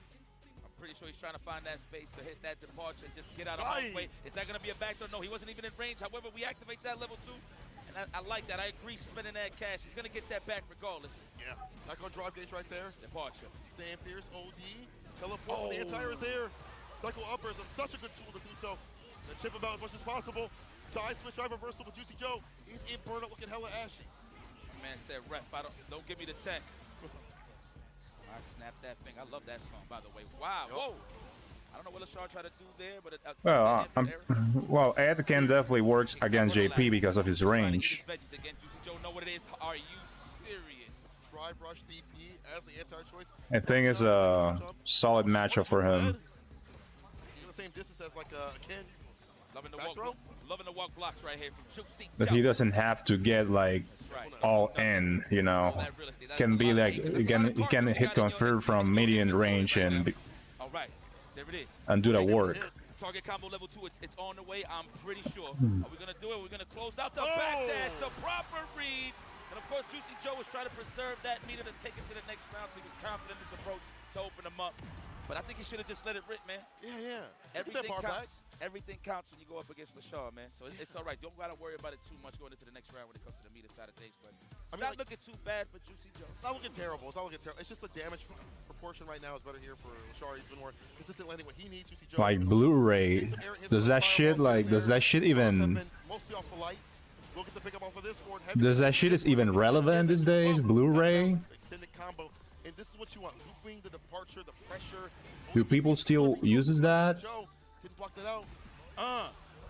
Kick on the ankles. On over here. All right, that should be enough. Level 1, hell yeah. Never on the first date you're holding on, but it was not enough to finish the job. LaShaw is looking like a ghost walking right now. One touch scenario. No. Juicy Joe just needs one hit. LaShaw has his character in burnout, one of the best in the burnout business. Crazy. The flickers continuously. Plus Ring City, come here. Where you going? I'm not talking to you. That's tipping him out to level 2. Psycho Cannon. Are you kidding me? He killed him. It was a pixel. It was a touch. A tap. Oh my goodness. A tap. I just if I want a movie, I just download it somewhere like on 4K and put it on a USB and plug it on my TV, and that's it. LaShaw has no problems navigating through all of these traps here that Juicy Joe's throwing out to get the confirm, and we start again on the parkour tour. He's looking good. And mind you, notice how Juicy Joe ain't really stressing the thing goes. LaShaw is definitely not falling for those. But he's just trying to keep the pace in the match in his favor. Approaches and base out the DP. The DP is kind of whack in certain instances. It's not the fastest of reversal. Or anti-airs, I should say. True. Fastest one's like 10 frames. In terms of like an anti-air approach. Strike those real good for or just Netflix and chill. Also in the corner really good. That's why Juicy Joe tried to lead. Oh well, Netflix is not always the best option for movies also. Some movies are.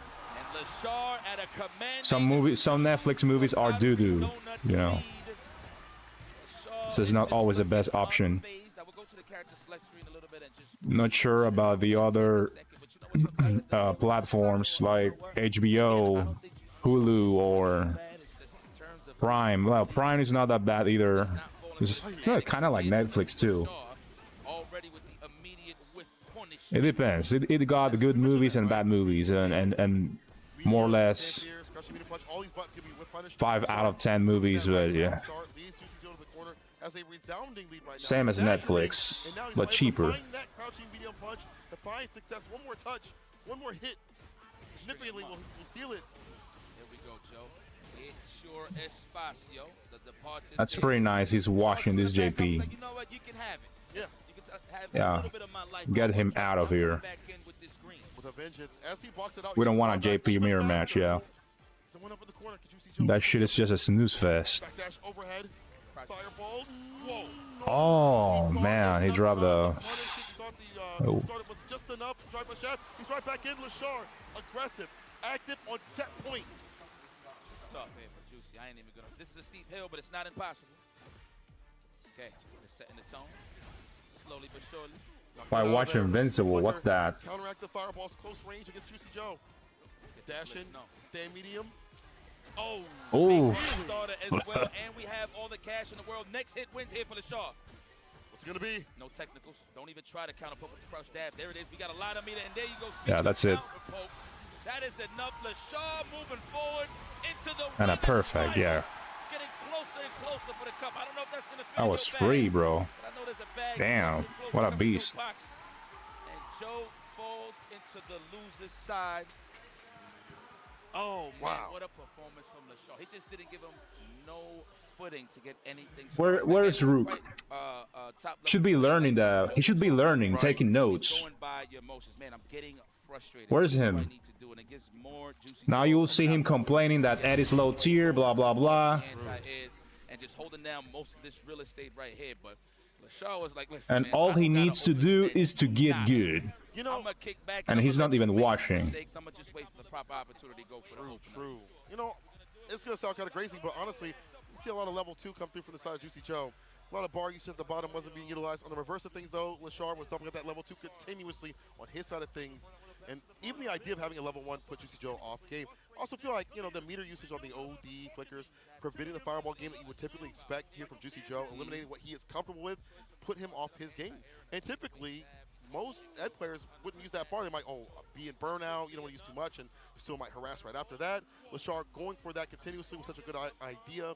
I do feel like, you know, Lashar just so comfortable with the character at any point, any Invincible, what's that, series?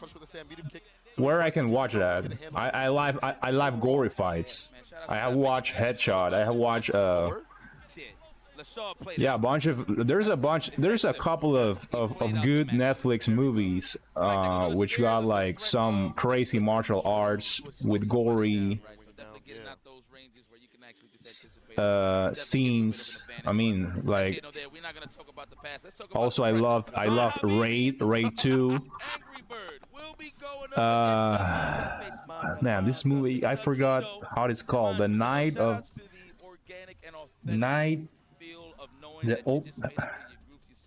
I don't know how it's called in English. Yeah. But that movie is so good. There's also a movie I watched recently, like a couple of months ago on Netflix. Oh, yeah. Damn. I don't remember the names, but man, there's a couple of pretty good movies on Netflix, I'm not gonna lie, like action. Yeah, go ahead. Action packed with a lot of fight scenes, crazy fight scenes. And even with gory stuff there, it's crazy. And him taking this craft so seriously, moving forward, I'm so proud of this guy. To be honest with you, Hall of Famer Tokido. I can't count him out. I feel like the momentum of how he plays, the more comfortable he Gore animated comedy with superhero. I don't like. Well, if it's about superhero shit, I won't like it that much. To be honest, I'm not into superhero stuff that much. But I'm gonna have to go, and I'm gonna say it. I'm gonna put it on paper. I stand on it. The best Ken in the world, Angry Bird, is my personal. Hold on, let me search it right now, and I will mirror match. Oh, word. This is going to be exciting. And mind you, these guys have played numerous sets. This And I will tell you. It's going to be like a first dance off, a first date. Oh, no. None of that. They've been well acquainted. These guys was definitely warming up in the back. I'm not sure if I can now. So that's unfortunate. I'm scared to open Netflix while streaming. No, let's not do that. Let's search it on Google. Right. I think both players will do so. Tokido is such a good player about breaking you down as a player-to-player sort of aspect. We've seen the Gen Rise kind of leading the drive gauge. In a similar fashion, Angry Bird does that as well. More activity, more aggression. I was expecting more optimability in terms of combos from Angry Bird. But in terms of optimability, in terms of taking you to the corner, putting your drive gauge, or putting some doubts in your mind from Tokido. So to pick who's going to win this, I remember how he's fucking. Like to give an edge to Angry Bird. Oh yeah, let's search by the actor name, the actor name. Wait a minute, I need to be here, be on point. I've seen him be really well in the mirror match. So, with that being said, who knows? This has been a big shakeup out here in the top 16, all the way up to the top 8 bracket that we are at. What's his name? Oh yeah. The likes of Juicy Joe being in the top spot. Well.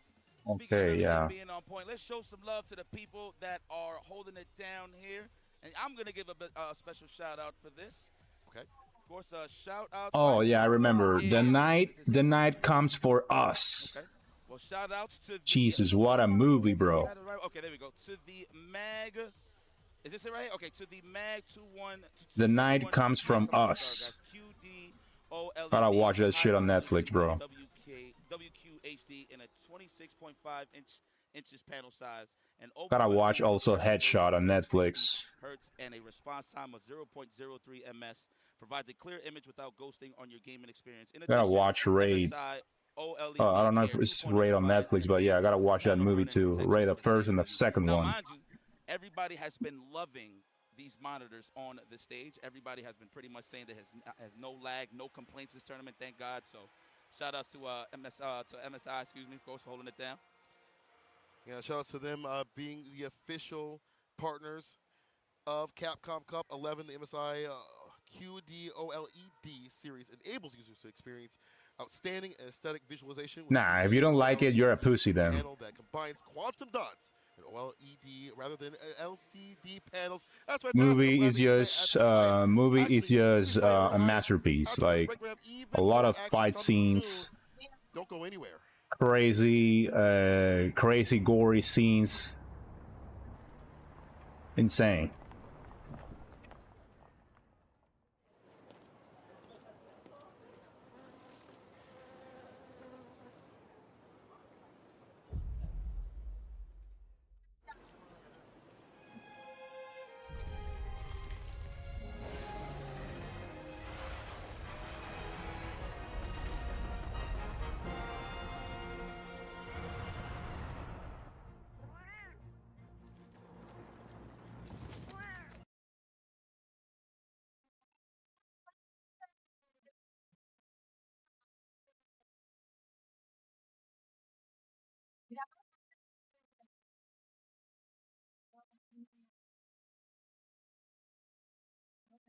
No, Kung Fu Hustle.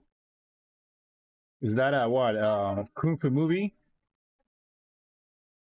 A lot of Kung Fu fights.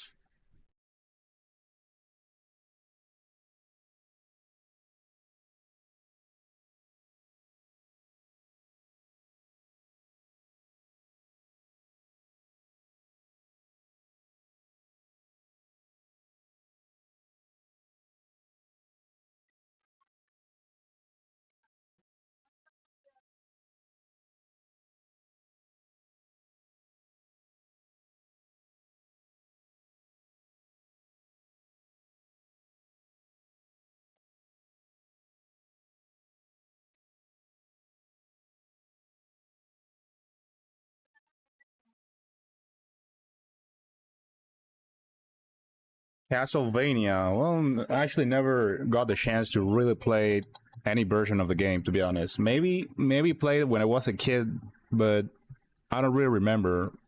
Probably not. Never got the chance to get into the series, the franchise, to be honest. So I cannot have an opinion on it.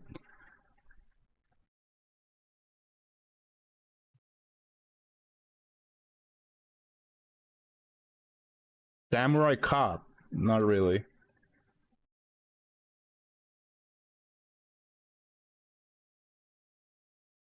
Oh yeah, Ape Man, a classic. I have watched it.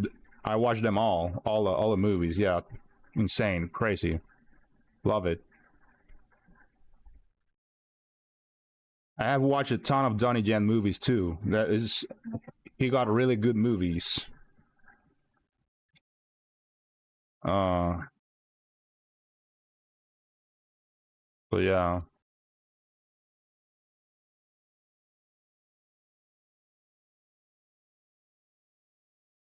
Got Atkins as well, one of my favorite actors.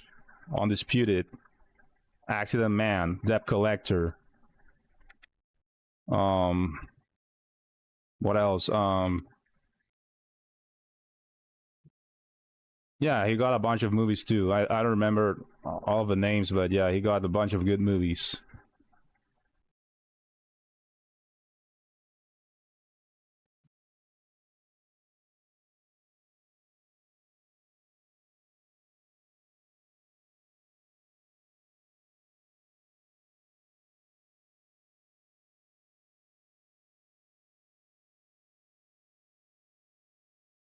Oh yeah, that scene was crazy good.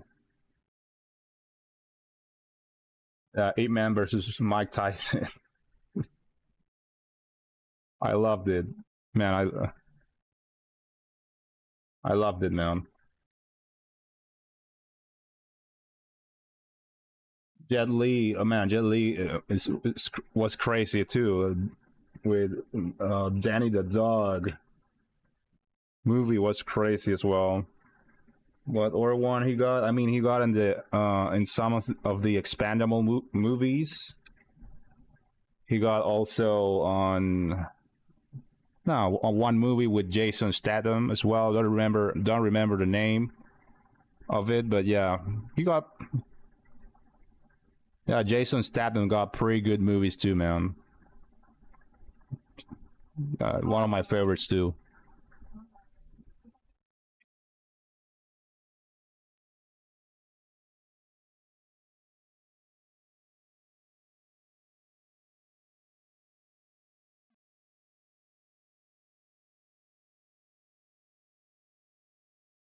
Oh yeah, of course. Ip Man 4. Donnie Yen versus Scott Atkins was sick. Yeah, of course. I love it. Loved it. Yeah. What up, Pablo? Welcome.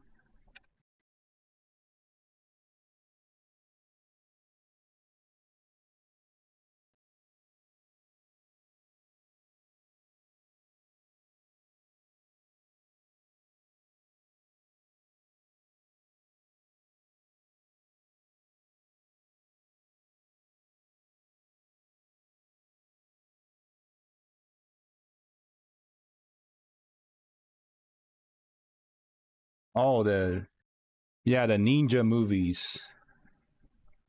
So good too. Scott Atkins, a ninja. Crazy. Also love Michael J. White. What a beast, dude.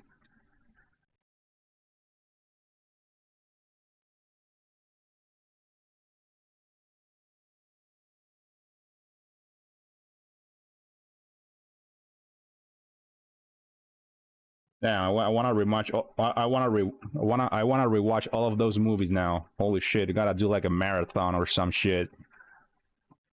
Damn.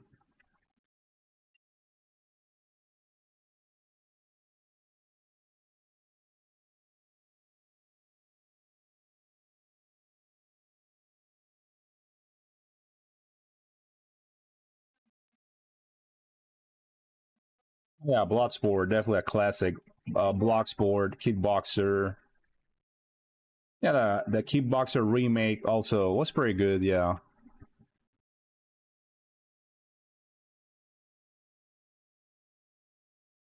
Bloodsport, Kickboxer, Cyborg.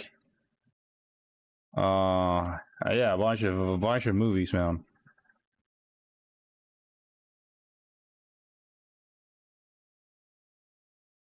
John Wick 4, yeah. We even got Scott Adkins as well, and John Wick 4, and it was pretty badass. I'm not gonna lie. Like his character was like a big fat dude. At first, I was like, this face I have seen the first time I saw John Wick 4 on the theater, and I saw that dude. I was like, bro, I have seen that face somewhere else. I at first I didn't notice it was Scott. I was like, and then when like I don't know, I think it was like his smile or maybe his kicks when he started fighting and throwing his kicks and shit. Nah, this gotta be fucking Scott Adkins, man, and it's indeed him in the movie. That shit was crazy. Man, fucking love it. The makeup was so well done. Like I didn't even notice it was him at first. Like it took me a minute like to recognize him.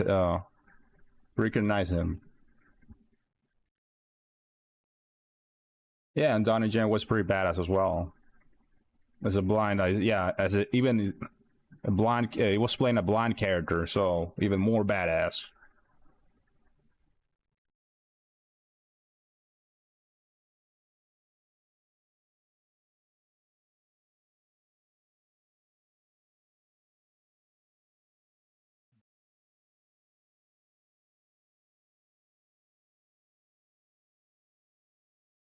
Keanu Reeves is definitely the GOAT, man. He's the GOAT, of course. Not a single man. Every John Wick movie was just good, in my opinion. Every one of them, like, there was so good.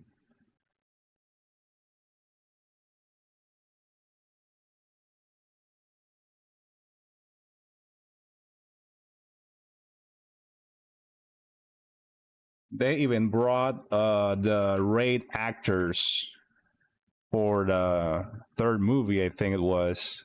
Yeah, crazy scene with Marta Cascos. Yeah, super. Yeah, that was crazy, man.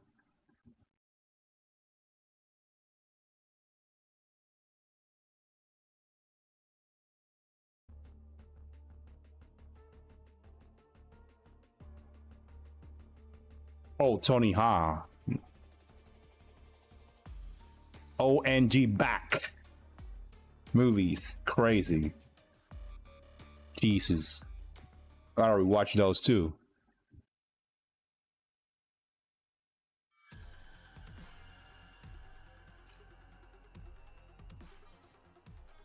What's up, guys, and welcome back to the finals day of Capcom Cup.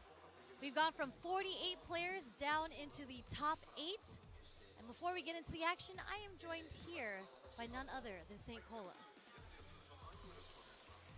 How you feeling, sis?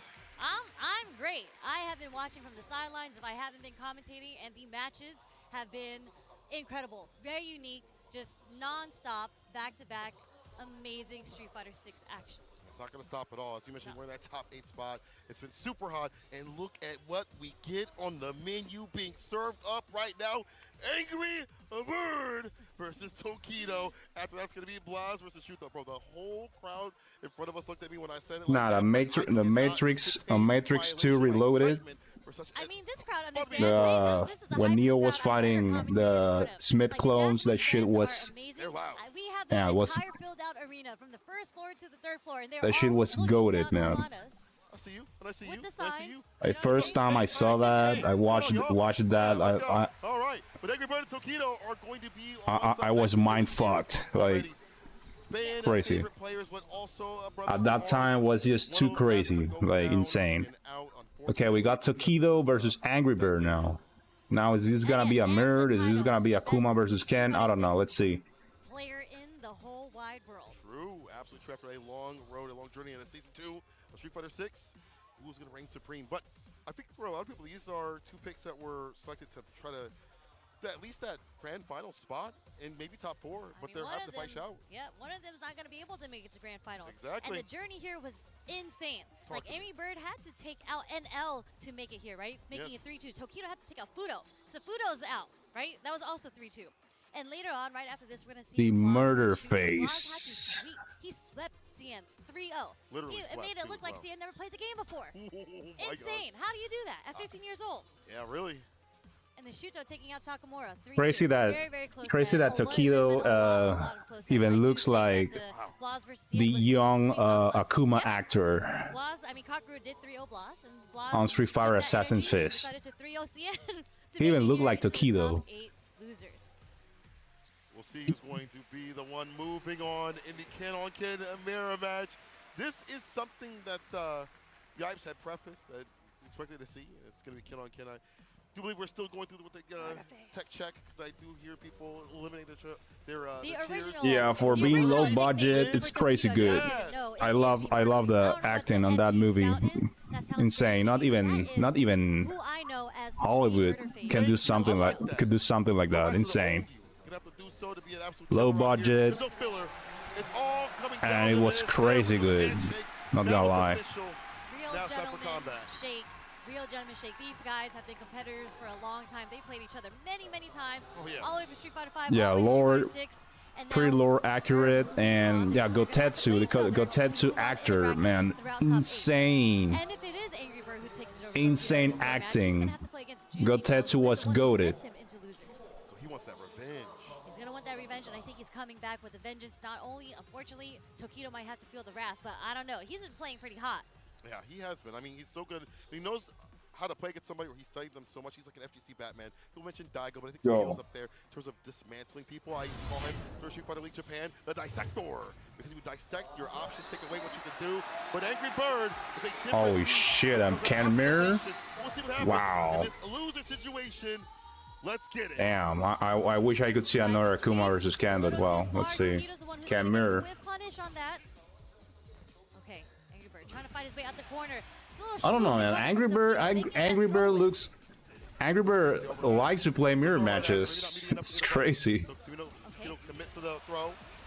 That immediate reversal crouch he sees a Ken player, he picks Ken. He sees an Akuma player, he picks Akuma.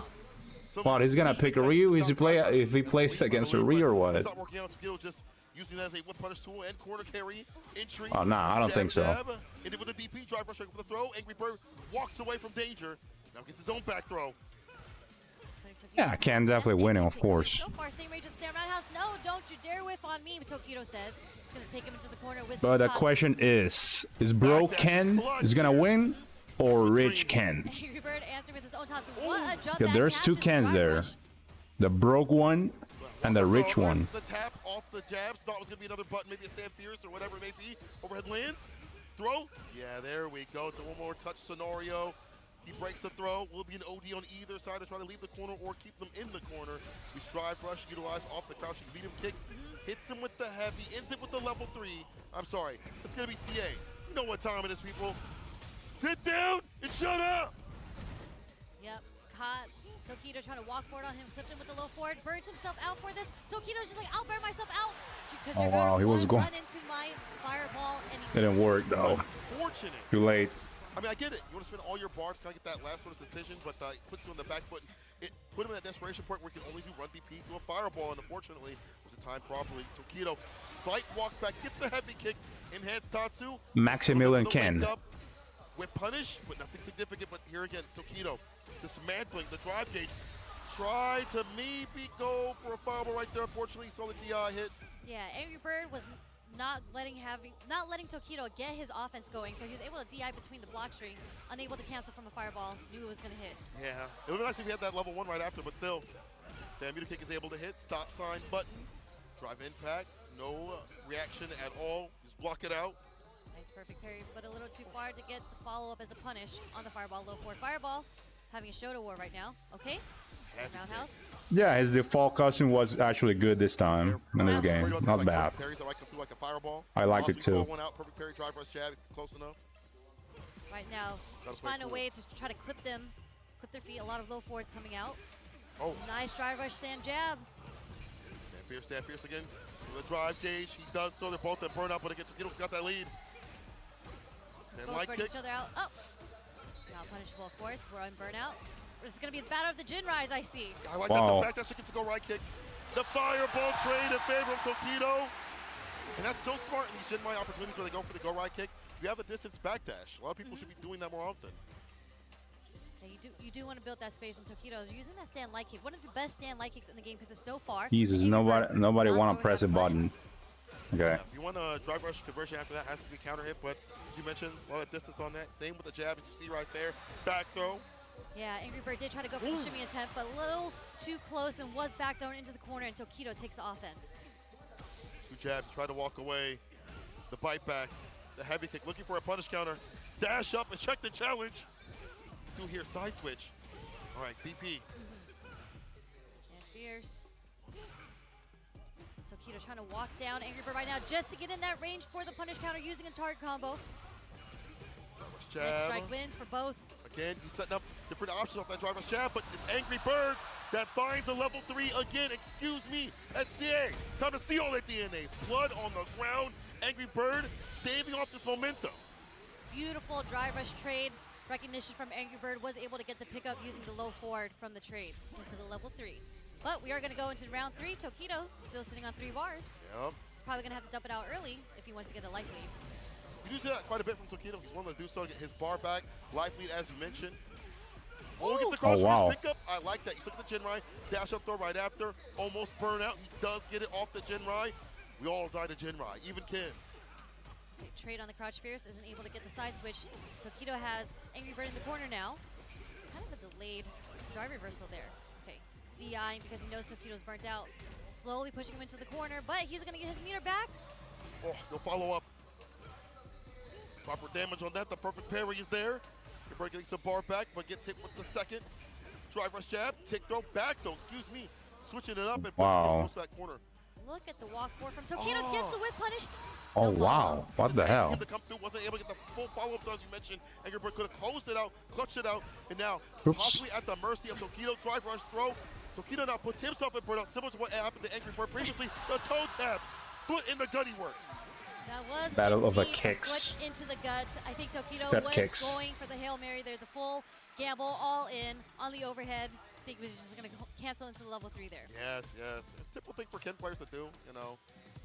We've seen him demonstrate it at Evo, right, and it did connect there, but Angry Bird, active on the defense, was able to stick his foot out, preventing Tokido from getting that off. Back to the character select screen. Tokido does not have any other characters. He is mainlining Ken. People have asked him, begged him to play Akuma, but he is with this character. Angry Bird, I mean, same with him. There's a whole bunch of Ken players that are in top 8, and Ken just has more vitality than Akuma, right? So oh yeah, in Rika a game, Shoto. yeah, in a game where you have combos that do 60-50%, you kind of want a character with more health. I think it's also like the stylistic difference that they'd like to have in terms of like when you play with Akuma and Ken, how you attack the drive gauge, which is actually what both plan to do, just different methods. For Angry sure. Bird. Did he impress? He does. Crouching Muta kicking the Jinrai, puts him up in the corner. One cancel, waits. Nah, crazy. All Tokido's stick with Ken, stuck with Ken. I mean, I think. Oh, he's a back dash and a sweep. Or even play, at least play Akuma for certain mashups, but yeah, the enticement is like, do it, I dare you. I don't know, man. Using sweep continuously, which has been a problem for him. He sticks to that game plan. Okay, 6 up fierce. Okay, Tokido answering with his own crouch strong, catching up the starter frames of Angry Bird's normals. So go for the walk up back though, did not happen at all. Perfect parries, the fireball. Okay. He inches his way forward, but as you do so, you're not down bad for the down back. You're getting open up low. Crouch Muta kick is continuous here for Angry Bird. Nice last minute crouch block on the low forward from Angry Bird. Does get clipped this time by Tokido. Throw, we break. Don't touch me. Can't afford this chain. Backdash to make the Jinrai with. Nice spacing. Oh, the fake out. He breaks a little bit to get that Crouch Muta kick to hit. This is a Jinrai fest. The throws, throw number 2. Nice jab. Hey, a third would have worked. Wow, Oh, wow. in the drive impact gets the splat. The Level Angry 3. Bird gets special, the normal into the DI when you're least expecting it. That is the Angry Bird special and is able to close it out with the level 3, making it 2-1 against Tokido. I love the way that Angry Bird plays around Tokido's expectations. He did the drive rush jab, holds the brakes, waits for that button. See a lot of stop sign buttons here from Tokido every so often. Crouching medium punch, crouching medium kick, of course, or even jab, or whatever it may be. But the Angry Bird's playing around that idea, that intention. It's working out for him. He's up a game right now.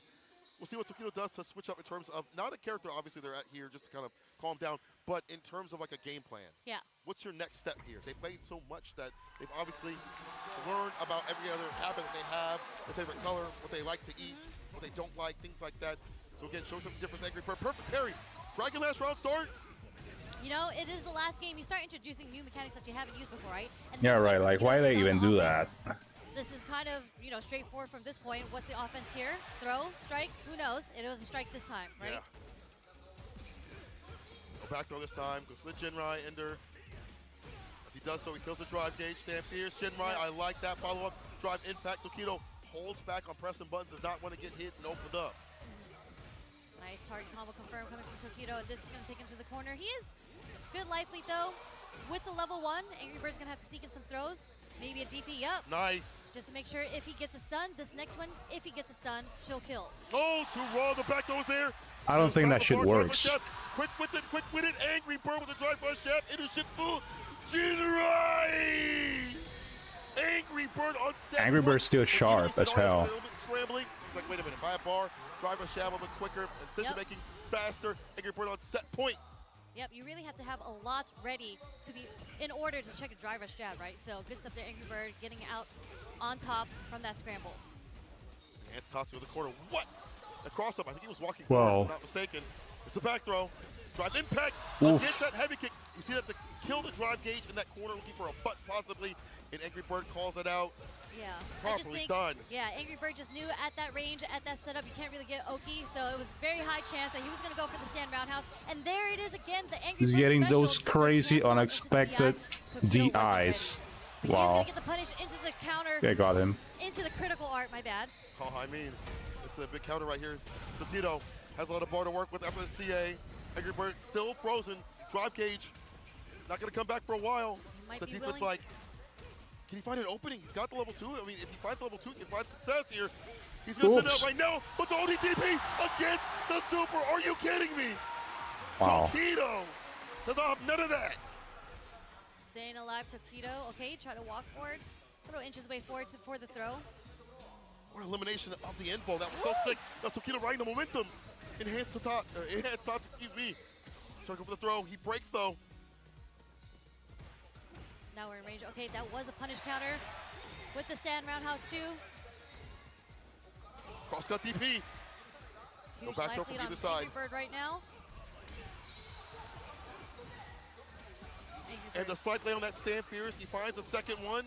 Finds success. Blocked on the overhead. Okay. The low forward is going to get the punish on the Jinrai. Tensions are high. Tensions are high. The low forward is going to cancel there. The whip punish with the heavy. Oh, the Jinrai. And the Shippu Jinrai. Angry Bird takes down Tokido. Tokido out. Incredible. That stare down to see who was going to flinch. And it was Tokido who flinched and got whiff punished by the stand roundhouse. You just really, really had to figure out what button you had to guess which button the other player wanted to press. And that is such a dangerous button. We already saw that BTI previously. That's a risk, but the reward is found here for Angry Bird getting that punish counter against that crouching medium kick. Crouching medium kick is a good anti-shimmy tool. We see it from all the Shotos. You know, some other characters that aren't Shotos, these lows kind of catch you trying to walk back. Obviously, Ken has a lot of reward, but we see Angry Bird play around that idea. A lot of things that were happening early in the game, Angry Bird would do like drive rush sweep and things like that, grip the stuff, and it was kind of getting clapped continuously by drive rush jab from Tokido. You just wait for him to whiff a bunch of times and get his hits off. However, Angry Bird started peeling back a little bit to like drive rush jab on his side of things, initiating with like quicker buttons and stuff, allowed him to find a little bit more success in neutral.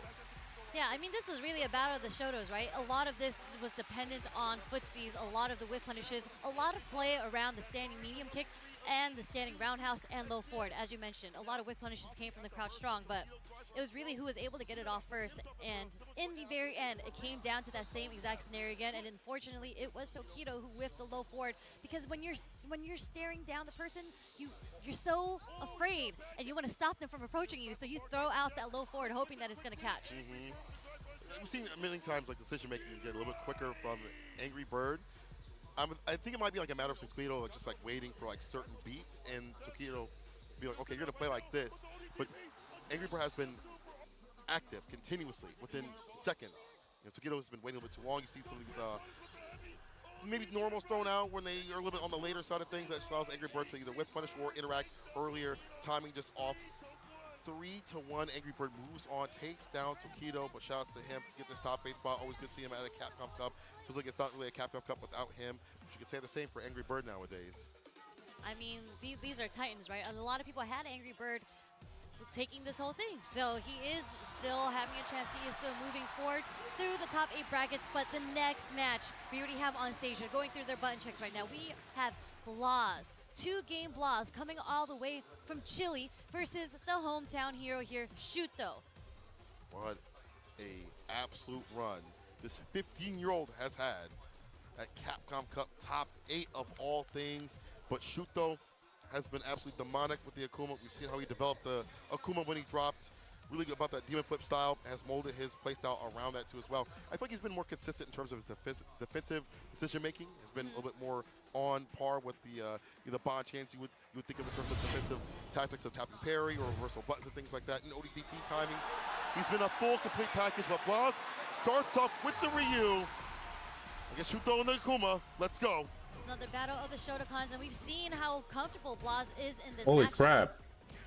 And he plays like John Choi. There it is with the whip punish from the low forward into the donkey kick. He just started fast.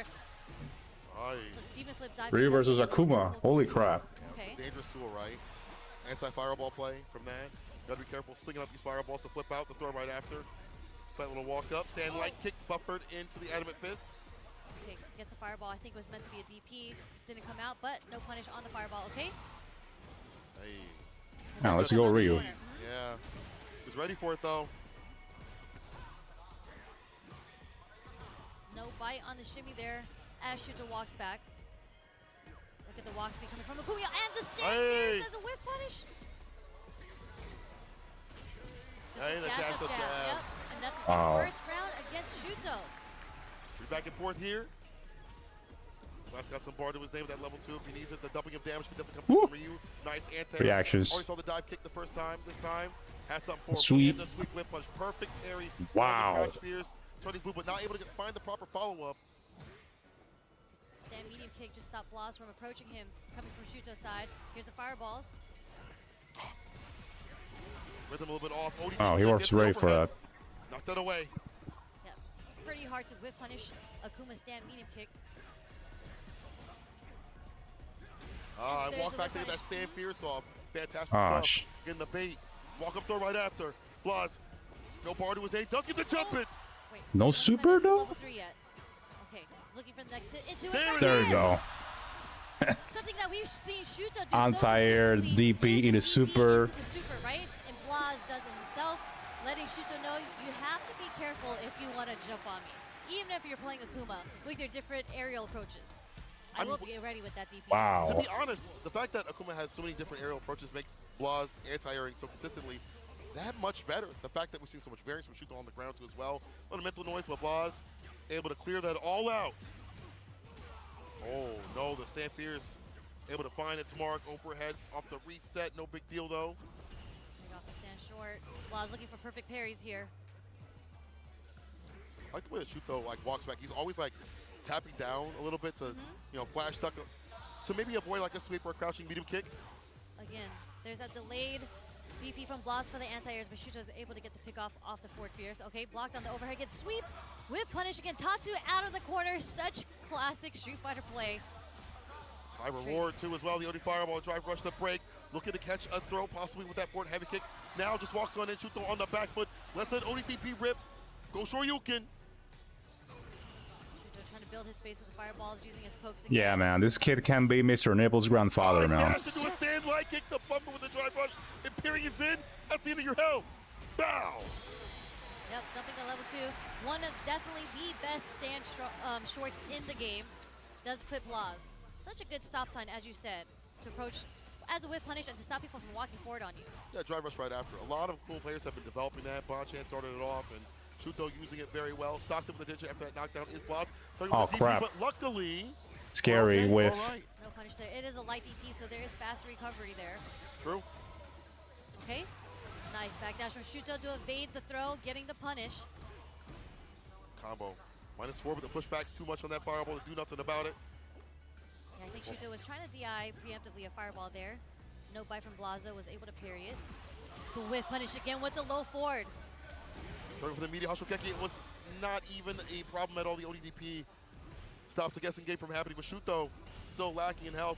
Maybe a perfect parry and drive rush button after this could get him in trouble. Or drive rush jab off the backboard. Force knockdown, a level 1 to finish it. Can we talk about that juggle off the demon flip though? That conversion from the juggle. Some people, you know, we still confirm, bro. Anti-air with DPs, but he was able to anti-air with the stand jab into the juggle from donkey kick into super. Right. Beautiful situational awareness from Blaz to close out the round. Getting better and better about dealing with the options that are presented from Shuto with these aerial approaches. Ooh. But here Shuto looks like that ODDP rip again. Saw some movement, let it rip. Ooh. Level 2 now. Got in there. First in ODDP now. 2 bar spin, you get the funk right after this. What we're going for? Level 2 fireball, perfect parry. We try to go for the throw. 2-4 out is Shuto. Whip punish, DP, not enough to kill. It's not enough. It's not enough. Beautiful awareness from Shuto on that punish though. That short was the only thing he was able to get because he was burnt out. All right, toss continuously. Donkey kick, bar coming back, but it wow. doesn't matter. Too close, the donkey kick. Oh, that was unsafe. He's spaced out. He's got to be careful. He's walking too much, and I feel like it's not Ross's fault that this is becoming a punishable problem. The donkey kicks, it's that Shuto has been walking and making it difficult for him to space him out properly. Perfect parry. That's the problem. I mean, he had just gotten his bar back too, so he just had gotten out of burnout. Wasn't sure if Blaz recognized that immediately. Yeah. Okay, Shuto, again, responding with the ODDP just to get the pressure off of him that Blaz has been so consistently applying. Perfect parry in the docket. We switch it up a little bit, Shuto. Counter hit, that's gonna Where's hurt. this guy from? Bring up the throw, level 1, and saves the OD gauge for that reversal. Can he find some perfect parries, some OD fireballs, possibly? Drive conversions, tried to charge up in front of his face. Yep. Interruption is there. Get out of here. Yep, low forward did clip it. He did From Chile. There's a lot of range on that. Low forward. Wow. Damn! Well, it's like, let me show you. Holy crap, crazy. It's level 2. Incredible whiff punish. Spends all his meters. They're pretty much even at this point, though. Both of them sitting on what Yipes calls it, a dusty donut, powdered donuts. No super on each side. Stop, you're making me hungry. Okay. Back to the parry game. Crouching you to kick and shoot, though, still very well. Up in the corner, especially. Frank kill strike over the throw. Was able to tech, though. I think the next knockdown will definitely be another guessing game where he might go for a button right after. Shuto can switch it up a little bit. Has room to give. At the fireballs, too, as well. It's hard to go band for band with the fireballs. Perfect parry. Denies the overhead from happening. Tatsu.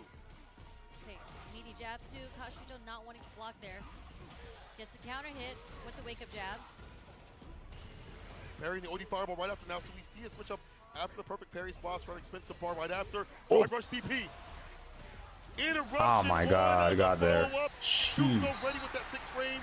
You're insane for trying to deal with that man and that button at that range. It's a destroy on that button. You have to be very careful. Try to dash up or drive rush. Yeah, I mean, Shuto was very well aware that the meaty wasn't happening from that situation, so good stuff on him for waking up with the crouch draw and getting the counter hit. Perfect parries the fireball. Drive rush medium. Race or throw. Did it work? Oh, he only DPs. Interrupted. Again, dealing with that super. Bro. So smart on Blaz. I mean, Shuto He's has crazy. that he's ready to react to anything with the super. Blaz is able to cancel his drive rush in the ODDP. Very smart stuff Not right there. committing to something there. Amazing, smart stuff. I call that the boost. That's the boost right there. That is a boost. I've seen the clips. Next time it's going to be a drive rush super. Yo, kid was ain't not gonna happen again. Quick throw. Up in the corner. Gosh. Staggers a little bit. keeping. Got the counter Ooh, hit. that confirmed. He spends all his drive to keep the pressure on. The That's it. Connects, gets the counter hit. Delayed jab for a win. Holy shit, and man. the layers that he has on offense is insane. Jab pressure switched up. The throw pressure, the fireball. Nah, this kid is a real prodigy right there. Not Noah the fraud. Right now, Shuto's running the train the other side of the screen. This guy's a real prodigy, actually. Advent fist starter is the dumping of damage. You not want to be here when he's able to do so. Yep, into the heavy Tatsu. Oh. That's it. Didn't get the full first conversion, but he does end it with the second. It's where you show your stuff. Is when you're about to clutch out the game. Right. When you have 2 games up here, Shuto only has 1. Can you route this back in a way, the momentum out of their hands and not overextend too often? True test here for Blaz. Tatsu out the corner. Shuto perfect parry. Demon flips to get out, escaping from the corner. Whoa. Nice. Didn't have to spin no bar for that. That was smart. Falls on the fireball. Stocks up the digit when he got the distance. I like that. What? The perfect parry. It was a perfect parry situation there. Good stuff coming from Shuto. Able to recognize and get the punish counter using the crouch strong. Okay, Blaz moving forward. Oh, wow. An execution error. That's going to give him the game. That is so unfortunate. As you mentioned, the execution error. Blaz had been playing so up to that point. We saw him drop. the Demon Flip. We saw stages of that when he's fighting Sien. But in the end, you cannot have these mistakes against the one like Shuto. The man possessed by the demon himself, Dark Rush Stand Fierce Boss, says, I'm the exorcist. Okay. All right, there's the stand short connecting. Like that, use the OD to get the Denjin charge. Makes the Ashokeki damage even stronger. As he tried to go for it, drive reversal from Shuto. Still the drive gauge. Burn him out, burn him out. It's gone, flushed. He's gonna have to take this pressure, take the trade, but okay. There's a no bait. Punish. Oh, go for it again. Could find the air to air. Like guillotine hitting. No punish though, of course. That's -1 only. But he's gonna have to take this pressure, but enough to get his bar back, not enough chip from Blaz there. Fierce trying to find also, like Donkey Case, it's okay to do on burnout. Spinning bar, he wants to, I think, maybe like a drive rush conversion after this. He's got Okay. level 2, but the low, once again, the level 1. One more. Final round here for Blaz. This is the battle One of the more. Shotos. The fierces and the low forwards. Who thought Ryu would be doing work like this at a top 8 spot this season? That's kind of crazy. Ryu's cheap. My Ryu's man's good. hits like a truck, especially on Akuma. Semi-truck, not a forward. Oh, shit, man. This time, I fucking hate when that happens. The live DP whiff. Too far, he was able to get the punish on the whiff DP there. Smart stuff from Shuto. Yeah, why not? DP, no back throw though off that drive rush. Did not work out. OD, Adamant Fist, fireball, level 1. It's almost done. The back dash is clutch in the back throw. Works out here for Blaz. Can he find a confirm? A confirm will lead into level 3 for victory. I'm sorry, CA, so even more damage on the way. Not scared of burnout. Insane, bro. Doesn't matter. Drive reversal. He's going for the chip. Level 1 tips him out. As you mentioned, final game, final round. Oh, man. Insane play right now, okay? This is cardiac. Holy shit, bro. Tried to fake him out, but that crouching immediate pick Oh, got a lot of wow. range on it. Okay, tried to bait out DP. Blaz has a bite. Just trying that DP bait, man. Holy. Just to lock him down to get that enhancement. Ooh. Jump medium punch into the Tatsu conversion. Okay, wake up ODD. One combo and he's done. One combo and he's done. Had to get that drive rush. Was About to get tapping burnt parry. out. No! That's it. This is it! This is it! Ooh. 1, 3, 2, over Shuto. Send him packing. Let's go. Incredible. He had to do the wake up super there because he was going to get burnt regardless. Oh, man, So this kid is a guess now, god. or is it a guess later on when are you going to use your super bar? And just like that, Blaz, so patient. Man, this kid is slaying everyone with Ryu. Holy shit. Last game, last round. Insane play. On the big stage at 15 years old. God damn, what a beast, bro. Like other players that are out here on that stage. Nah, that's my favorite Ryu player right now. Play with as confidently as he has been playing. You pull out wins like this. Let me get some of that. I guess some of the best players in the world, and this is, I mean, I think he's earned the title of being one of the best players in the world. Oh, 'cause he's 100%. here, right? God damn, definitely. He had done so at the group stage. And He's the MVP of Capcom Cup, for real. Again, his defensive decisions are He gotta really be, good. even I if like he the way doesn't he's win, he firing. gotta be the That MVP of the is Capcom Cup. Also, it's a lockdown tool, so I can get Dingjin, so I can stock No up. questions So that if I hit you with asked, Ashugeki, it's bro. going to Like, hurt. Yeah, funny enough, he's like, doing Blas didn't fucking use too magic many with Ryu. fireballs at, like, the Yeah, range that keep Shooter was hating using, Kimberly right? Gooner. I feel like Blas was looking more for parries in that situation, but again, this conversion, it was just so sick. That's all I had to call out about that. It was just so sick. It's godlike. Yeah, godlike. That's it. But he spent so much time. This guy looking sledging Japanese players like fucking Breakfast, bro.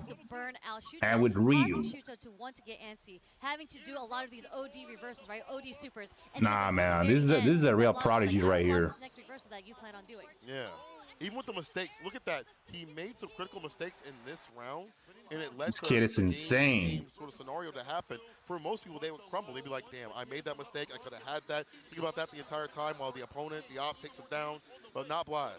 Not out here. Not on this stage. Not towards that journey towards the million. He takes down Shuto. Congrats to Shuto for being in the top 8 spot. It's cool to see that his progression with Akuma is fantastic. But Blas, with this Akuma, he's got Ken, he's got a Ryu, he's got everything. He understands the matchup. Yeah, haters gonna hate now. What doesn't he play? This kid is just a great Haters are gonna player. You can just cry, see whine, the and space that he hate. has. Like all these players And be jelly. from Blas, all the characters that he has. His So don't arsenal worry of about show it. Characters. He plays them kind of all the same. Like we saw his Akuma come out earlier, and it wasn't something that he did that was like specific to Akuma. He was just using the move and speed, the walk back. Again, with the fierces, with the low forge, just something that he's just really good at doing.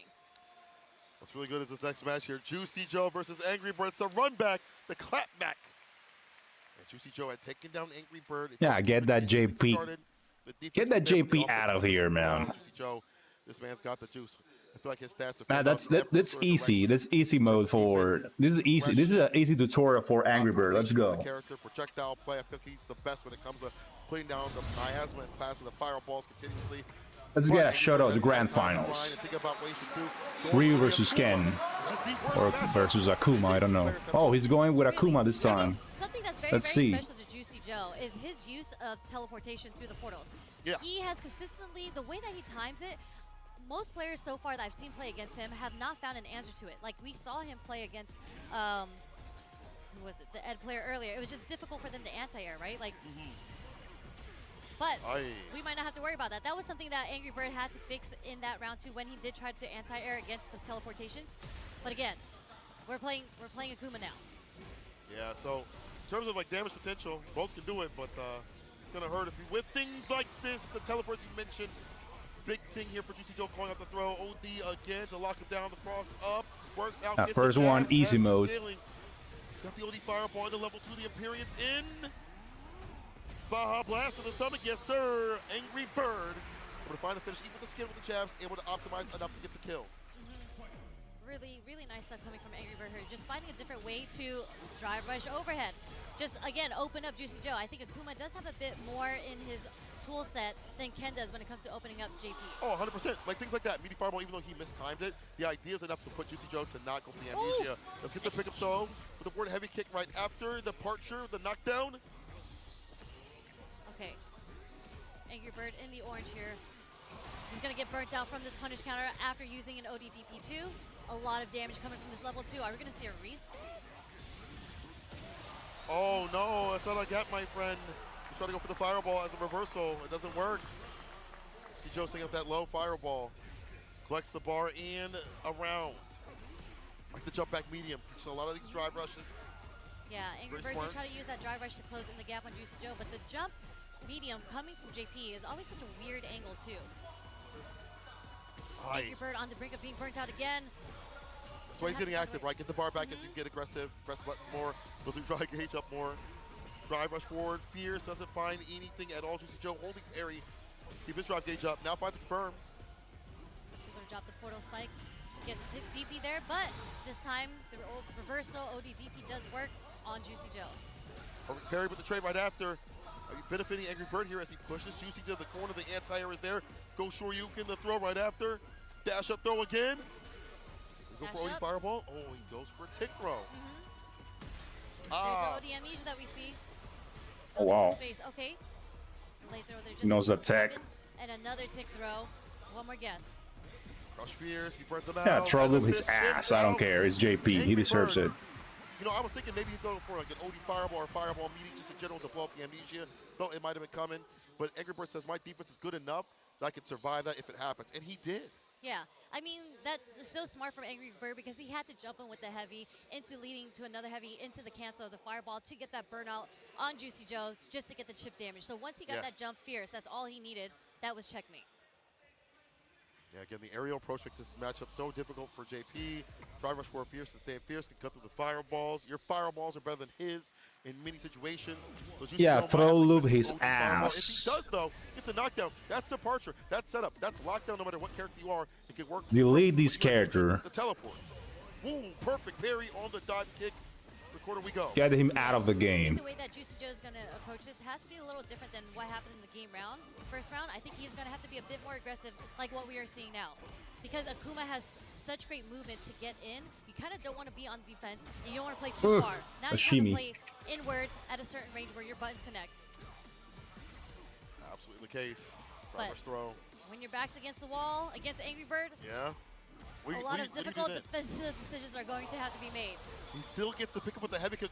Look at the routing, the optimization here from Angry Bird. Understand it was low enough to go get that heavy kick off, but here's Juicy Joe. OD Pierce, get the meaty Pierce right after, or at least a follow-up. OD Fireball is trading for the first time I've ever seen in this matchup.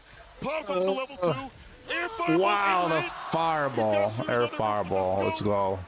Was so ready for that because that was the only thing Juicy Joe could do at that point to try to chip out Angry Bird was a level 2. The beautiful air fireball coming from Angry Bird as a counterplay to that. Still going for that dive kick mentality. Now the empty one with the right demon flip calls out the crouch fierce and the recovery. Charge up fire. Oh, setup? Oh shit, he didn't win for a super? That's weird. Getting the pickup, okay. Into the spikes. Drop the portal. Angry Bird waiting to see if Juicy Joe's gonna throw out a ghost. Whoa! He was so ready for that. A forward heavy kick of all things. Oh, that's it. Catch a button trying to clip and come through. And Angry Bird will dump out that calamity. Punch in his punch in the face. Unfortunate for Juicy Joe. When you're in that moment, you're looking for the whip punish, right? You're looking for the check. Damn. And that is why he got hit by the adamant fist, because he went to go check. Let's think about Akuma, and obviously with Luke, you can do that suppressor, driver suppressor, or reset his brain for Akuma, it's like with that shit, with that heavy add-on flame. Punish counter, set for a lot of reversals. We've already seen it in the match previously. Angry Bird with the switch up to this character makes you wonder why he didn't run it maybe earlier, but doesn't matter. What it could have, should have. Right now, it's the pick to stave off Juicy Joe and get revenge. Ooh, 2 up right now. Yeah, I mean, you can see how different this match has been compared to how they played in winners, although it was still 3-2. Right. Angry Birds Ken was putting in work, but oh yeah, that name kind of sus. Not gonna lie. Now that I'm seeing it, I didn't. This is at least the third one. I haven't read his name. Yeah, pretty sus name. What the heck is that name? Uni name. One is around. And Angry Bird with a perfect. Angry Bird is looking golden, and Juicy Joe right now. Yeah, he's getting demolished. Yeah, I mean, Angry Bird is now sitting at set point for the dominating first round. Juicy Joe's gonna have to find another way. I think he has to introduce a little bit more movement and kind of not sit there waiting for Angry Bird to come to him. Yeah. I think he's gonna have to go to Angry Bird. As you say, he tries to do so, and he had some pressure there, but Angry Bird, the reversal jabs working out. Back throw. OD, try to go for the dive kick. Perfect parry in the crouch fierce. Juicy Joe getting a little bit better on the timings of when to deal with it, when to block it out as well. Risk too much. Nice. Get that fireball out of here. Ooh, that's a nasty pickup. Whoa, whoa, whoa. Wasn't going to happen to Juicy Joe this time. Wasn't going to catch him. Checking it. Yeah, burn him out. Burn him out. Oh, shit. Enough for the chip. Yeah. Making it more ambiguous where he's standing, so he's not going to throw out a button. With error. Walking back to let things whiff as well. Spike, okay. Back up. Nice counter hit with the strong. Departure. Again, that lockdown sort of scenario. Now, you, as you mentioned, initiate a little bit more. Departure behind you definitely helps out. That's what Juicy Joe wants. He wants that departure to help him out, like a 2-on-1 type D. Yeah, unfortunate. It's so difficult to anti-air Akuma, but okay, we have the OD Amnesia as the punish counter. Aye. We're going to see a lot of damage come out here. Next is going to go into, okay, no, we're going to level 2. L4 try reversal. Whoa. He still gets hit. What's that? To get clipped and hit from the back door. We are seeing some setups. And the punish counter throw through the portal. I gotta be the fucking shitty ass. Juicy Joe is fighting teleport. back. Okay, going back to the character Mix select up. screen, taking a breather. But this is what I mean. Juicy Joe is starting to feel a lot more active in how he's approaching the neutral. He's not letting Angry Bird get a chance to make him guess on how to anti-air Angry Bird. Is he going to do a demon flip? Is he going to jump fierce? We're not sure yet. But instead of waiting for that guess to happen, Juicy Joe is approaching him. Last time he started off the round with Dry Rush. Interested in seeing how he's going to change up how he plays. I feel like that, along with when it does happen, Juicy Joe's ready for the right defensive choice.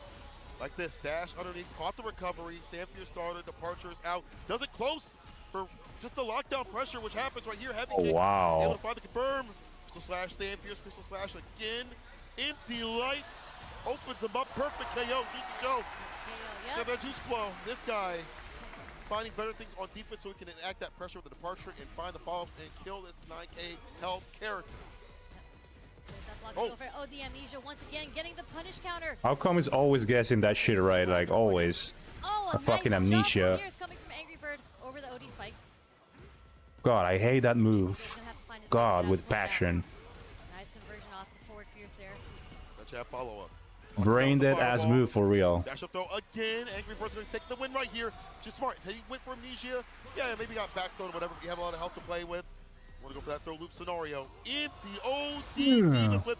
Punish throw. Now Juicy Joe has already taken so much bar from his drive gauge on defense. Such a smart adaptation coming from Angry Bird there too, because 2 times he has been perfect. Parry all of those. Kick, decided to do an empty OD demon flip. Into the throw again. Yeah, throw his ass while parrying. Let's go. But that's why the demon itself, there's bar at the bottom for level 3, and a lot of drive gauge. The glass cannon, emphasis on the cannon. Like got him. The big jump in, DP level 3. He's what, jab confirm? Wow. What a switch. Hopefully it kills. Angry Bird on his approach. There you go. Wow, they didn't kill? Oh shit. Oh, nice. And the strong is going to take it from Juicy Joe, allowing Angry Bird to progress through top 8. What a switch up. Sometimes he got no more juice now. tool, He's out. Right? Done. Has all of them. Well, I was going to say, you know, maybe you don't even pick up a wrench or a screwdriver, but that man has everything. He has the ratchet, he has the air gun, he has low profile. Like he took all the juice from him. He's like the Home Depot Street Fighter. No sauce, no juice, no nothing. Top 2's on aisle 12.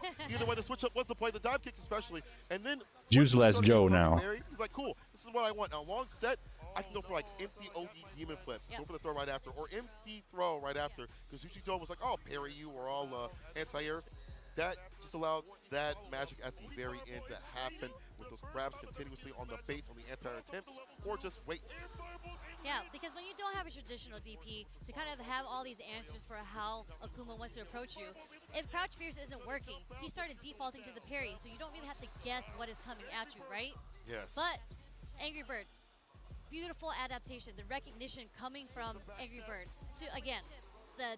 Yeah, more like, he got so much more like no pussy, no juice, no nothing. On the real deal, Juicy Joe coming through his top 8 spot. Maybe we didn't have him as a select.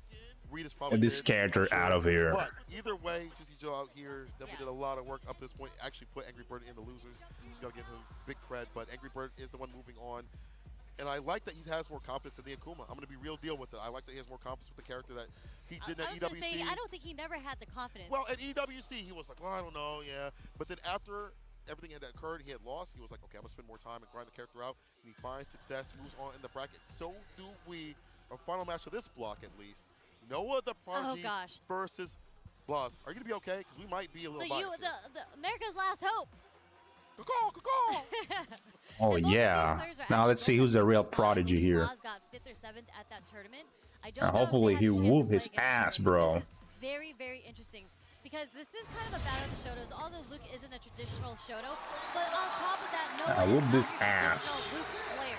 You know, I hear the Eagles in the background as the last hope of America. Get this Luke out of here. Blas, who has been Chile's Let's go. absolute diamond. Not even in the rough. This guy has been shiny. He is polished. Oh, yes. This kid is refined Ryu player. Indeed. Battle. Okay. Throw. Just to see what Blas wanted to do there. Fierce an OD now. Delays a little bit. The donkey kicks able Nice. He clipped the fireball before it came out. Step back. Nice perfect parry on the sandblast. Okay. Tried to get the pickup off of that, but he is going to get the stand fierce as a whip punish on the throw. Yeah, see. Where'd you going? Sit down. It is so good. Boss structures so much of his pressure up in the corner around those jabs. Delay, the quick jab. Just so good about figuring out what you Made him pay. Made him pay for. The switch up, yeah. Try to tap parry there. No, it still gets in, but the ODTP is there from Blas. The bust out. Yeah, this mofo popped off on a 13 years old player, and he was from Chile too. A camp player. Hopefully he take revenge for that. Jab and Hashokeki waits a little bit, interrupts the suppressor. He thought a throw was coming through. Yeah. Couldn't rear back bar run up. A Shinsho Yukin. Easy. Let's go. First round. First game. Easy mode. You know, we didn't really get to see the Noah. Like, we didn't see the crouch strong. I get this clown out of here. Or even like the perfect parries coming from Noah's end. But we did see this in winners, where the first game On a 13 years old kid. using it to feel out how he typically plays. Are you gonna pop off on a 13 years old kid? Seriously? True. So hoping that this happens for Noah, because that first game was rough. Oh, it's real rough. Real unfortunate. Don't let Blas get that momentum. Part of that is Blas being able to perfect parry just like No, this. but I'm talking about the. I'm talking about the other one. He actually popped off on a 13 years old kid on a tournament. Now you're ashy. Not the way you want it either. I mean, next sequence into the stun. Nah, dude is a clown. Period. Nice jump back roundhouse. Knowing that Blas obvious. is trying to get a little greedy with the DI, right? Yeah. Knows definitely got those reactions. Back throw. Dash up, waits a little bit, stand fierce, drive rush throw. Okay. Lay him on the mat. No, this isn't gonna hit. The old He's holding the parry. parry, okay. No punish. Yeah, get him. Blas Get goes right him. back in with the stand fierce, ends it with the DP. Oh, he needs the DP. Yeah, Alpha game it around. Unfortunately, he didn't get the drive rush cancel after the parry to get the punish of the level 2. Noah actually gets clipped for trying to walk anyways. Wow, trying to go for that donkey kick preemptively. I think it's like the fireball or maybe even drive rush range. Noah switching up his timings. Usual jumps every so often. OD fireball's able to hit, stock with the digit. As we mentioned, that is Blas's game plan. No, and he actually and he actually was a pussy ass pop off, like when he was at his back, not even like in his front. No punish there too. Perfect parry, okay. Not even facing him, like he was at his back, like throwing an arrow, like. Are we gonna see it again? Like, Wake up, super. Yeah, let's get him out of here already. Let's go, easy mode. Out of the bracket and move on this top 8 spot. Straight Get him out of here. We are speed running through this. Noah doesn't want to break. Okay, what's next? Okay, ODDP Right. get the pressure off of himself. Blas fighting himself out of the corner right now. Trying to go for that sweep on the walk up, and the block is there and the punish. DP. Look at those plus frames. Okay, walk up throw. Tried to see what was going to come out. Nothing comes from Blas. The throw, catching the drive rush overhead. OD fireball, stand fierce, donkey kick, DP right after for the pickup. Dealing with the fireball pressure that Noah's presenting and finding follow-ups, finding damage, putting Noah in burnout when he doesn't want to be put in burnout. When it's not on his game plan. It's okay. We're walking away from the pressure right now. Oh, he Gets makes put the by job speed again. How many times have we seen Yo, Noah? so far it's looking so free. Oh my god. As Blas inches his way forward, understands that's the game plan of Noah. Okay, no And break he's- there. and he's Both of using them on the Luke. break burnout, okay. Catches him with the light short. No. Yeah, I can't Too do that. meaty. Was able to throw through the drive reversal there. Noah trying to find a way to get his level 3 off. I think if he keeps holding that, Blas might react with the super next time. Yeah, you're right. Stand fierce. Oh, God. he's not gonna Oh, fall. Jesus, drop that one. That'd be huge damage with that confirmed. Damage. The counter hit, okay. Got the fierce. Ah, We okay, are it's not so gonna fun jump to level now. 3. Okay. Yeah. All right, What so do you level think? Do you 3. think he's going to go for the meaty here? I think the meaty is such a risky decision because we've seen Blas wake up, and he is up 1 round. He wakes up crouching medium punch, Blas. Was able to find a confirm right after, though Noah is the one that gets it done instead. Yep. Nice usage of the stand short coming from Noah here. It is a huge hill for him to climb, though Blas is sitting on set point with 3 bars, playing so solid too. Rush crouch, even trying to find an opening. Notice he was trying to parry. Was able to drive rush throw. Yeah. Okay. Stand fierce. Rough situation to be in right now. Real rough. He's gonna get burnt For out. real, he plays so odd. He's gonna use a level 1 here. No! Get him out of here. You can't leave for free. Get this fraud out of here. Let's go. God damn, that was so free. A hero for the US has fallen, but good gracious, Blas, that play. I mean, you just when you're a player that kind of puts yourself in burnout, you want to be the oppressor, you want to be the aggressor. But Blas, just taking advantage of how low he's able to get Noah's drive meter, right? And he's able to burn himself and just do that sequence on him, high pressure. Noah didn't find a chance to get his level 1 off. That's true. Jesus made him Noah his bitch, bro. Not on his own terms, not the way he wants to play. 2, the way that Blas plays around that pressure, when he's in burnout with the hostile kicks, the crouching Fudo kicks, catching you walking back, puts you on guard, makes you feel nervous and usual, and he made him his bitch. Here and there, and I feel like also and we blew. This stage, right nah, here, this guy gotta retire already. It feels like I don't want to say no stress, but just working around the stress, running Oh, his man. game plan. We've seen him go for like the wake up buttons and sweeps and things like that. That's so present. He doesn't switch it up. He does what he knows works. Yes. And unfortunately, we didn't get to see like the classic Noah sequences. Like we didn't really, I don't think we've even seen one counter hit crouch strong come out from Noah here. True. So unfortunately, his back was against the wall the whole time against Blas. Just look at the sequence. Look at the pressure. He had to jump. Like what else were you gonna do in that situation? Choose which way you die. Exactly. Choose your own adventure book, but unfortunately, Blas is the one moving on. Noah, appreciate him for that top 8 spot. Definitely cooked up in this competition. I mean, Blas, I think it's top 4 now. I think they all have made it into the top 4. Oh, that's true, that's true. So Blas, top 4. Who could have thought? I know if you tell me that you would have said, oh yeah, this is my fantasy bracket, you a liar. Kakeru Lashar. Okay. Bro, and with Ryu? Winners finals. Nah, there's no excuse, man. Next. And then, of course, Ingrid Bird and Blas are moving on to fight each other in losers semifinals. Insane. Holy Okay, shit, before bro. we get into that, we gotta give a shout out to our sponsors, right? Yes. I'm so excited by this sponsor too because I love some dancing. Don't work. Yeah, these matches are pretty good. One World Final and is returning to Tokyo for the first time in 9 years. Damn. Red Bull BC1 is the biggest global one-on-one breaking competition where thousands of breakers compete in more than 30 countries every year for a chance to represent at the World Final. This November, Red Bull BC1 World Final Tokyo 2025 is bringing something extra special through an epic collaboration with Street Fighter 6, starting with the video showcase released last year featuring Japan's own B-Girl Amy and B-Boy Shigekex, and a few of your favorite Street Fighter 6 characters, including Jamie. So stay tuned for more exclusive content from this power collab. You know, I really want one of these new shirts that they have here. But before I want to talk about that, the American board culture of breaking will take center stage at the Koku Gikan.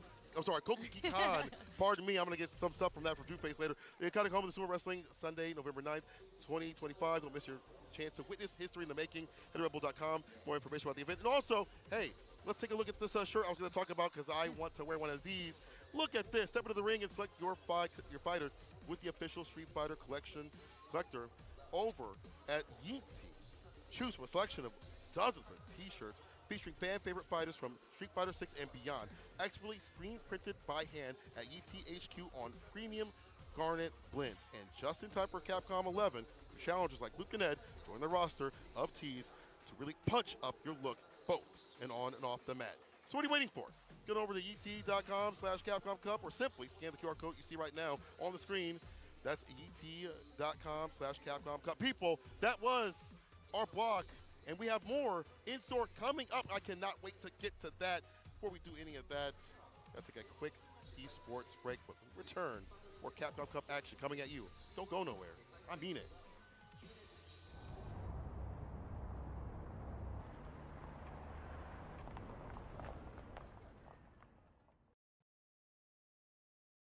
Yeah, a bunch of tier whores. Like always. You will see every Ken player and Akuma player dropping Ken and Akuma for Ryu. if he wins the thing.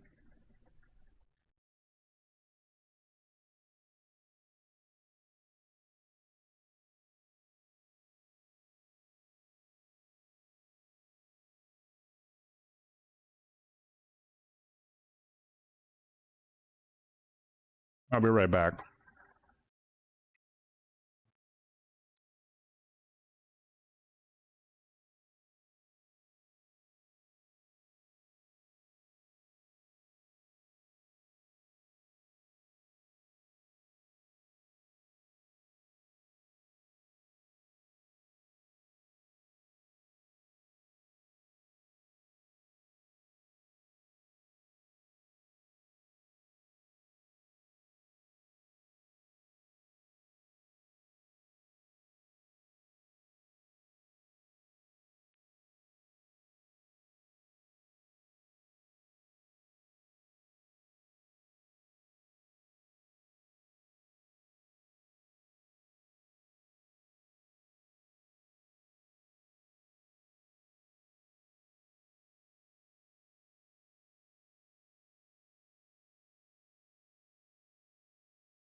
I'm back in time. Let's go.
Hungry Bear versus Blast.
All right, everyone, and welcome back to Capcom Cup 11. It has been a turbulent but entertaining journey here at Capcom Cup, but we are down to our final 4 combatants. And boy, myself and Yipes, we have been watching and enjoying and discussing in the back, and I'm pretty sure social media has actually been exploding and enjoying it as well with all the young competitors we have here. So we're going to be transitioning over to our winners final match here. So hopefully, listen, buckle up, because this is going to be a crazy journey. It's hard to call who's actually going to take the whole What thing. up, Tatsumoshi? Top 4, they're getting closer and closer to that big bag, but again, we don't got to worry about it. So you in that GF, and of course, that is the grand finals. And who's getting close to that is either Kakaru or Lashar. Wow. Just to set the tone here to see who goes up against one of the losers in the semifinals with Angry. No Shoto Grand Final, unfortunately. This is going to be an epic match. Definitely both of these guys are familiar with their styles, but let's see who reigns supreme. The perfect parry Prince Kakaru versus the Gold Finger Lashar. I still got to figure out what he calls it. Hey, listen, man, these nicknames have actually been an absolute breath of fresh air. Now, I believe it is Kakeru who is the lone Japanese player to remain out of the 4 or 5 we started at the top of the hour with the top 16 here. So I imagine this crowd is going to turn from exuberant to rambunctious very, very soon here. But Lashar, listen, this guy has been going from strength to strength. The character journey from Chun-Li to Luke to Eds. I've been hearing there's talks of him considering Mai after the cup is done. But this guy, I love his knowledge. I love the energy that these guys exude. And again, it's like with Kakeru's energy, there's like a dark aura around it. It's like, yo, I'm about to run this joint. I'm the mafia boss here. That man is the wall. It's not like anybody opened it up. You know what I'm saying? Ain't nothing intimate over here. His defense has been phenomenal throughout this whole tournament. And it kind of goes to show you how good he is because, you know, he fended off a guy like Noah the Prodigy very, very efficiently. So I think he's ready for all of that rambunctious offense, if you will. Yeah, you hear it there. The respect, the noise. We have to make sure the atmosphere is as fitting as can be for these two titans in this winners final right now. Now, these two, for me, I was thinking about it before we actually came down and sat on the desk. Talk to me.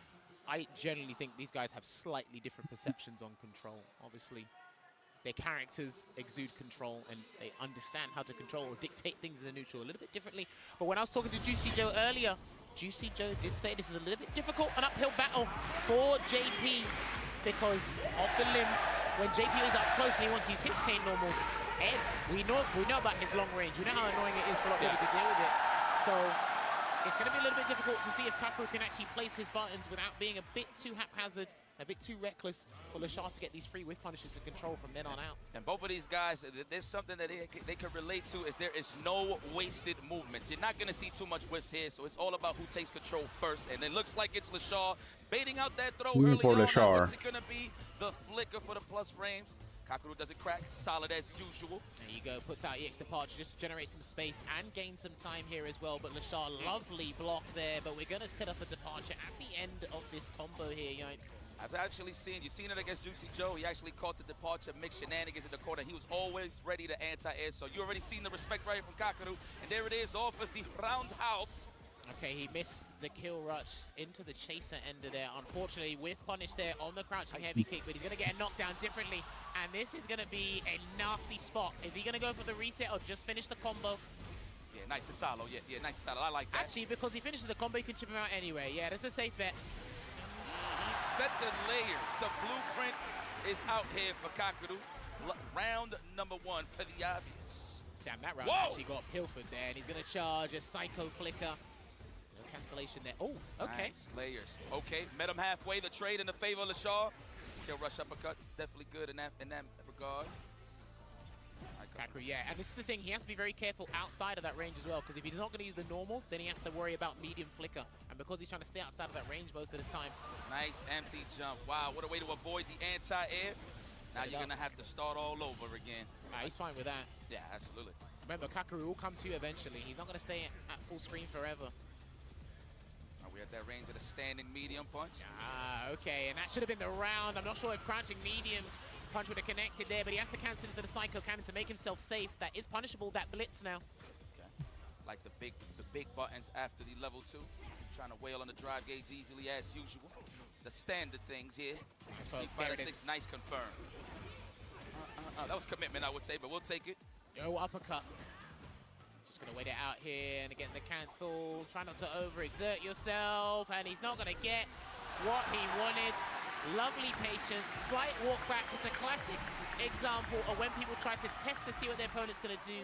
If you don't bite, I'm gonna try and flick out my button anyway, but the guy's just gonna commit and try and whiff punish your attempt to catch him on a shimmy attempt. Kakeru's just so good at seeing those ranges when he could just walk back and take control every single time. Dude, I think Kakeru's just entwined with the system and the meta of the game. There's not a situation you can really catch him out with. There's only a handful of players that can do it. True. It is. Now we back at it. Lashar don't mind this because he's going to build meter easily due to the fact that he's pairing the departure and the pierce. He tried to do Kakeru's definitely not going to give it to him. Yeah, he tried to do a drive rush crouching median kick as well. I think that's actually a pretty good situation from the full screen after a perfect parry on the trig lash. So that was good situation awareness there from Lashar. Oi! This is what I was talking about with the limbs, right? Yeah. No wasted movements here from Lashar. Oh, yes, on the back dash. These guys are flinging out everything and anything at this point. We need something to happen here, and a drive impact. He is going to build Labushka, so if he wants to take this round safely, I think he's fine, and he can just preserve the super meter anyway. Yeah, I thought he was going to jail him in level 2. Oh, speaking of which, Raw. Marshall don't try to combat that just to get out of harm's way, but he's going to finish the job regardless. Tokido, the chance to go up 2-0. I wonder as a JP when you're up 2-0, this is when you really take more unnecessary risks. I mean, let's go. You can do, but the game plan, or at least the neutral game plan, doesn't really change to kind of build that momentum and gain the advantage here. But Lashar, slowly but surely, he's trying to change things around here, but he's still struggling to get the control he wants and find that comfort. Could have fooled me. I thought I'd be uncomfortable in this situation for sure. Nice. Still not looking good. It's every time he comes like within like stand heavy punch range or just outside of it, Kakeru somehow pushes him away full screen. Part of the game plan. Good old Sentinel. He missed his drive rush cancel there. You see that? We've been talking about that a lot. I'm not too sure what's going on here. A lot of people have been doing empty parries, no drive rush. I don't know if it's the nerves, the monitor is that good. Who knows though? We got the dream. Hakeem is in the building. Here we go, gonna build as much drive gauge as possible and possibly set up a safe jump here if need be. There it is, and the amnesia came out, and he's gonna exhaust all the options here. Whoa! And the double Bob to get game 2 here for Kakeru. And that's the thing, even if you set up the safe jump possibly, I'm gonna set up the mind game, and you're not gonna really expect me to put all the chips down on the table, because I think there is a way to try and punish the level 1 in that scenario, but you have to be on point. I'm 2-0 already. Because remember, he's trying to claw his way back into this set. True. I just believe Kakeru's a big fan of shmups. It's looking good right here, playing the projectile game. And it's just so much control from the far part of the screen. Granted, that is JP's blueprint, but it's just so good on the defensive side. Once again, there's that range on the standing medium punch. Out of flicker range, always. Speaking of blueprints, I think Lashar's still trying to find a comfortable one in how he's going to approach this, but Kakeru is just shutting down in every aspect of this game. Finals though, so they got 2 chances at life. Wow, what a check there on the kill rush. Oh, Nice. lasers. That was beautiful. Absolutely sensational stuff there from Kakeru, and that's going to close out the round. Nice and easy. Kiss off the glass, and that puts him at set point. This is a total domination here, and if Lashar has any hope of an adaptation, he needs to do it in this round and take it step by step, because this is looking extremely bleak. Absolutely. It's looking like a wash, I'm saying. Oh, no, this is Lashar we talking about. Yes, clutch. That is the gold finger. No shimmy attempt here. Kakeru staying firm on the defensive side. Good for that counter hit. It's like, you know what, if I'm going to lose my turn, I might as well wail on No, the greenery. not like that. Gonna get an execution error there, get the blocked uppercut, and Kakeru is gonna get that dominance in the mid-range here. Still has a Labushka ready and waiting, but he's gonna set up a departure, and then he's gonna make him suffer. Baited, he's done. I actually think he's done, and the Labushka's there, and this should actually be able to close it out with any scaling needed. Definitely enough. Checkmate, and the crowd goes wild as the remaining Japanese representative moves forward That was to too the easy. grand finals. Wow! Talk about a big bag imminent, but again, it's not how you start, it's how you finish. Now he has that chance, of course, comfortable with a 2-set advantage. Rocks with that. There JP in grand finals. You know what I love about the crowd, man? I don't got nothing to do with the match. Ain't nobody biased for real in here. I can actually appreciate that they love the sportsmanship and just the camaraderie of all these players really just trying to step the game up and put on a show for everybody that's here. Well, we can safely say that he's got a minimum of 100,000 USD in the bank. But listen, he's not going for that. He's going for the big millie right there in Kakeru. And we're going to take a look back at the highlights of what happened here. Total domination, clinical performance, anything we put on this gameplay, there was little to no flaws at all. Lashar was starting to build on situations, but like I said, it's like as he got close to exactly what he needed to start gaining momentum and really build confidence in this matchup, it's like Kakeru just made it slip through his fingers or just took it away from him. Yo, just straight up, man, nobody can open up Kakeru. That's pretty much the name of the game here throughout the week for the boy Kakeru, for everybody that's trying to gain Either Angry Bird or Blast is fine for grand finals. I appreciate that.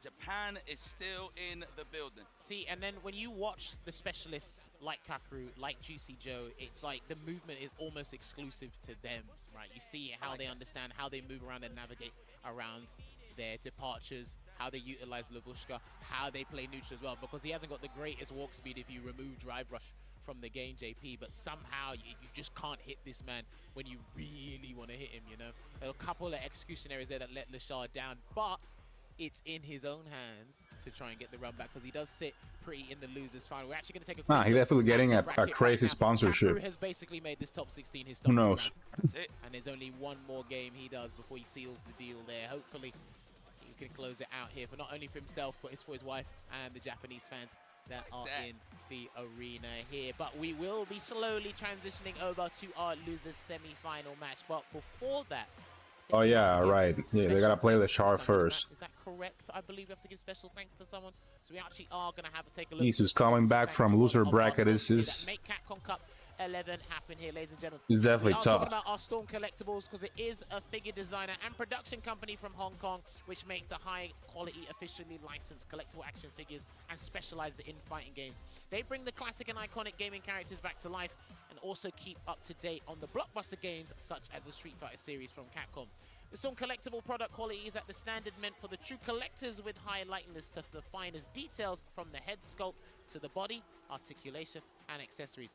Make sure you check out the Street Fighter character figurines on their website, as you can see up there, www.stormco.com.hk. Do not forget that .hk at the end of it there. And shout outs to the merchant ambassadors with this fire pinball machine and air hockey. That's fire. Shout out to Merchant Ambassadors is a leading producer of board games, licensed games, kids action games, arcade games, game tables, poker and casino games, and puzzles. Wow, big bag. With the launch of our Street Fighter II line of tabletop arcade games in 2025, we're bringing the legendary fighting game series to life with iconic tabletop arcade experiences, including pinball and air hockey games, available in various sizes and price points. Our products capture the essence of Street Fighter II, enabling fans to relive the excitement of classic arcade battles at home. These games will be sold through leading retailers and distributors worldwide. Follow them on SNS for more updates. And now let's not forget one last sponsor here from the guys at the Arcade Classic and Fighters Pack there. Hit your friends with a punishing Shoryuken in our Capcom Arcade Classic and Fighters Pack. Dive into a robust collection of Street Fighter titles, including Street Fighter V Arcade Classics and Fighters Pack. What's this? And the fantastic arcade titles like Mega Man and Final Fight. Get hyped for the tournament season, test your skills, and help support the Children's Miracle Network hospitals with your purchase there. You can see it right there. Includes a 50% off coupon for Street Fighter 6 there. So yes, like we discussed moments ago, before we thanked our fantastic sponsors, we are transitioning over to the losers semi-finals, where we actually are going to see Angry Bird going up against Blaz here. Now, there's something you did want to share with the class. Yes, 100%. Talk to me. So this is the thing, right? It's one thing to have one mind and you're dealing with everything with yourself in terms of like when you lost a match, you want to see what exactly you did wrong and stuff.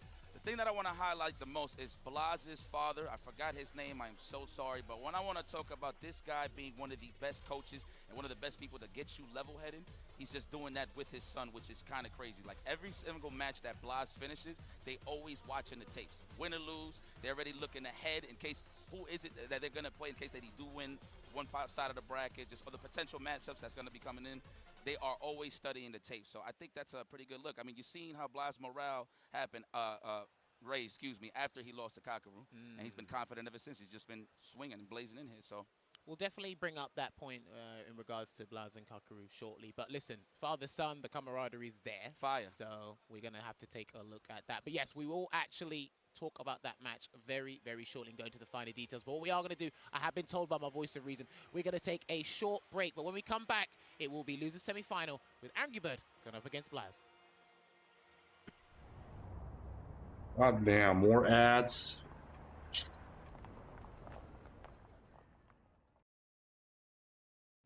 Christ.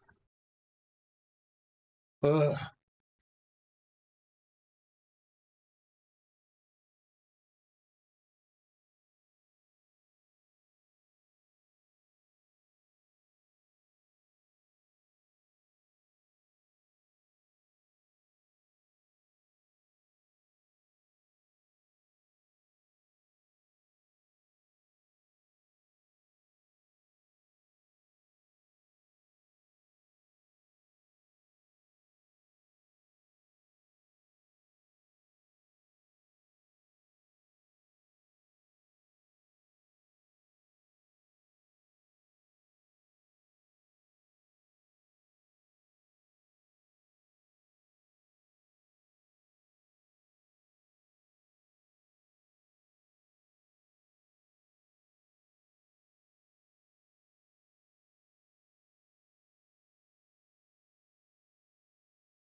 Yeah, I hate these fucking breaks, man.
And welcome back, ladies and gentlemen, to the continuation. And we almost at the final curtain call of the Capcom Cup 11 and counting for sure.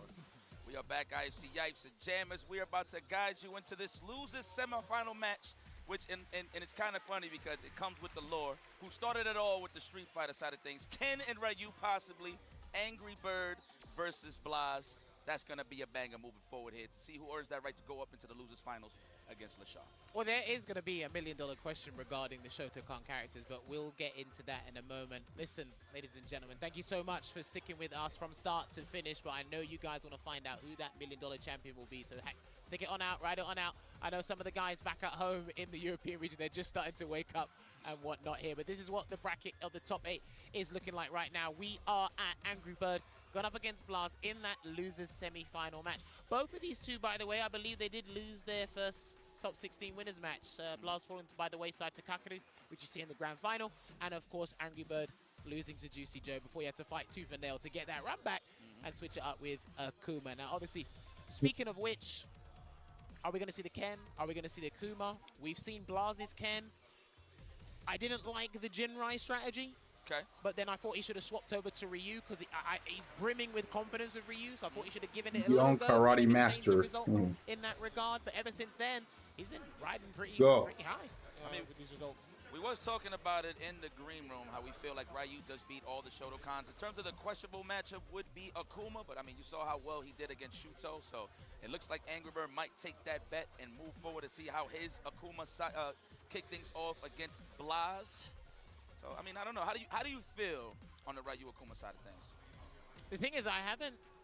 Akuma's the Shoto, I'm not confident in saying, yeah, Ryu, I can see it or watch a couple of matches go, yeah, Ryu destroys the hell out of Akuma, right? But just because of the arsenal, the array of options he has. But then just how magnificent Blaz has been throughout the tournament, throughout the group stages, and even throughout the knockout stages as well. He just seems to be super confident.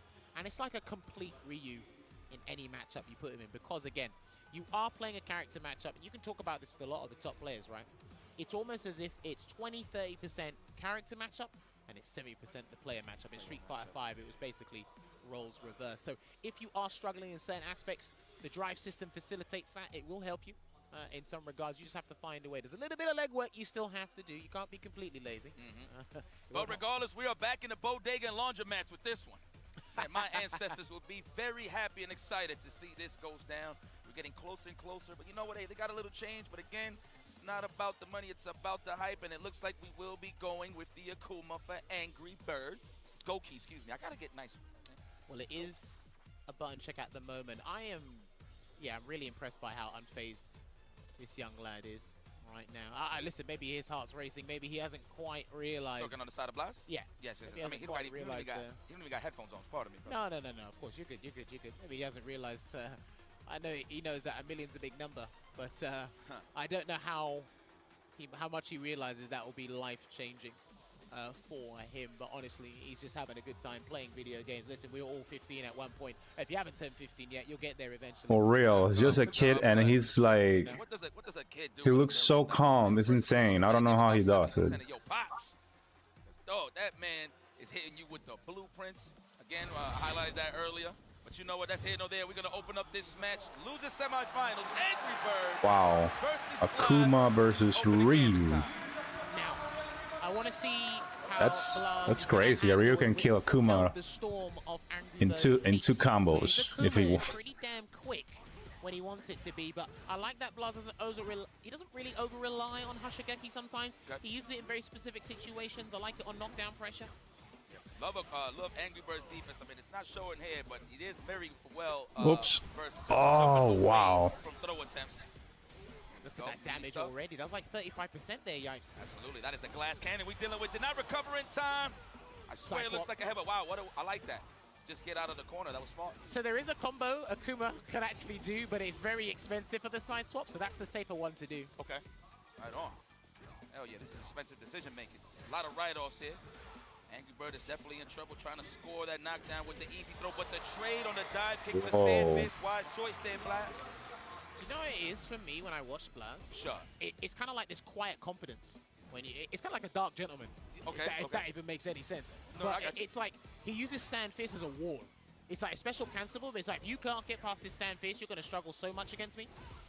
Yeah, it's like a beautiful check, too, because Angry Bird's just not going to give up ground, so obviously he will look for a whip punish on a low poke. Stand fist is definitely the standard here for Blaz.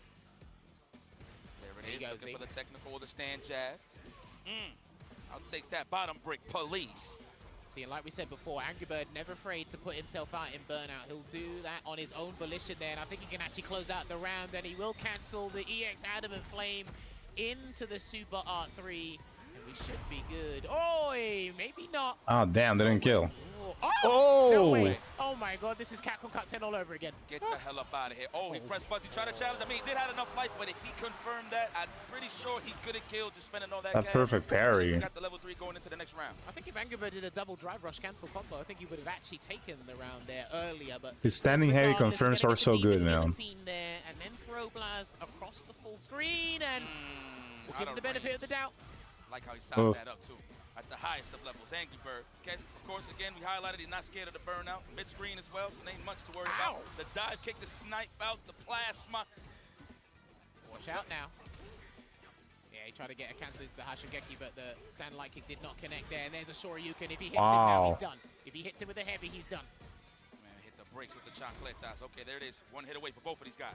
Who's going to take the lead? Good EX air fireball there just to kind of halt his momentum, landing on the ground here, but Blaz is looking to take this one out. Oh, yes. Hit him with the faster button too to make Damn, the bait. But that's a common scenario in the corner when your opponent's on their last legs. You don't block, you don't neutral jump, you forward jump, and most people panic.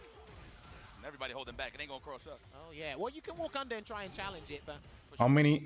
Jesus, how many? Think about at the time there. What a perfect parry conversion. How many tools this kid got in his arsenal? Oh my gosh. Time to hit him with the ringer. How many options? Bro, we're gonna do it again. Get the hell up off of me. That was for the ancestors. I don't think many people have blocked those today. Not from Blaz. Everybody's in that nice little flow chart of a throw loop. Everybody should be doing it. There it is. What is going to be the next set of offense? I love how he kills Spain. So that's a meaty for sure from what I'm seeing here from Angry Bird. No, punish. You know what? I understand the no context sweep. He needed something to happen and change the momentum of that match. I understand throwing it out every so often. Beautiful anti-air. The sure you can. The logo is in. Okay, good defense on the overhead as well. Like that from Angry Bird, just trying to get out of that punish counter, stay that close. There you go. EX Hashigaki again. Burns himself out, does Angry Bird. He's got a level 2 to help himself. It's very difficult to stun Angry Bird. Aye. And... as soon as you speak, the birdies is out. No pun intended. Oh, listen. That is... It's been a long time since I've seen Angry Bird stunned. It's been a very long time, and you were with me a couple of months ago. For 2 weeks, we said. Here we go. Nice, caught him walking back. I'm sure Blaz was looking for that whiff punish, but a little too close for comfort. Get up off of me for the logo! No. Oh, and he didn't wait. He done that too early. He's gonna do it early enough. Wow, he's trying to go for the gusto. What a bait! Recovered in time to get the proper punish. Wow. You gotta be kidding, bro. It's not dead. No. That's why I stayed quiet for a change. Jesus Christ. This, by the way. Uh-oh. Oh, he's got to cancel. He's got to cancel. He jumped. He jumped. And he didn't get it. It was too much. He tried to do it.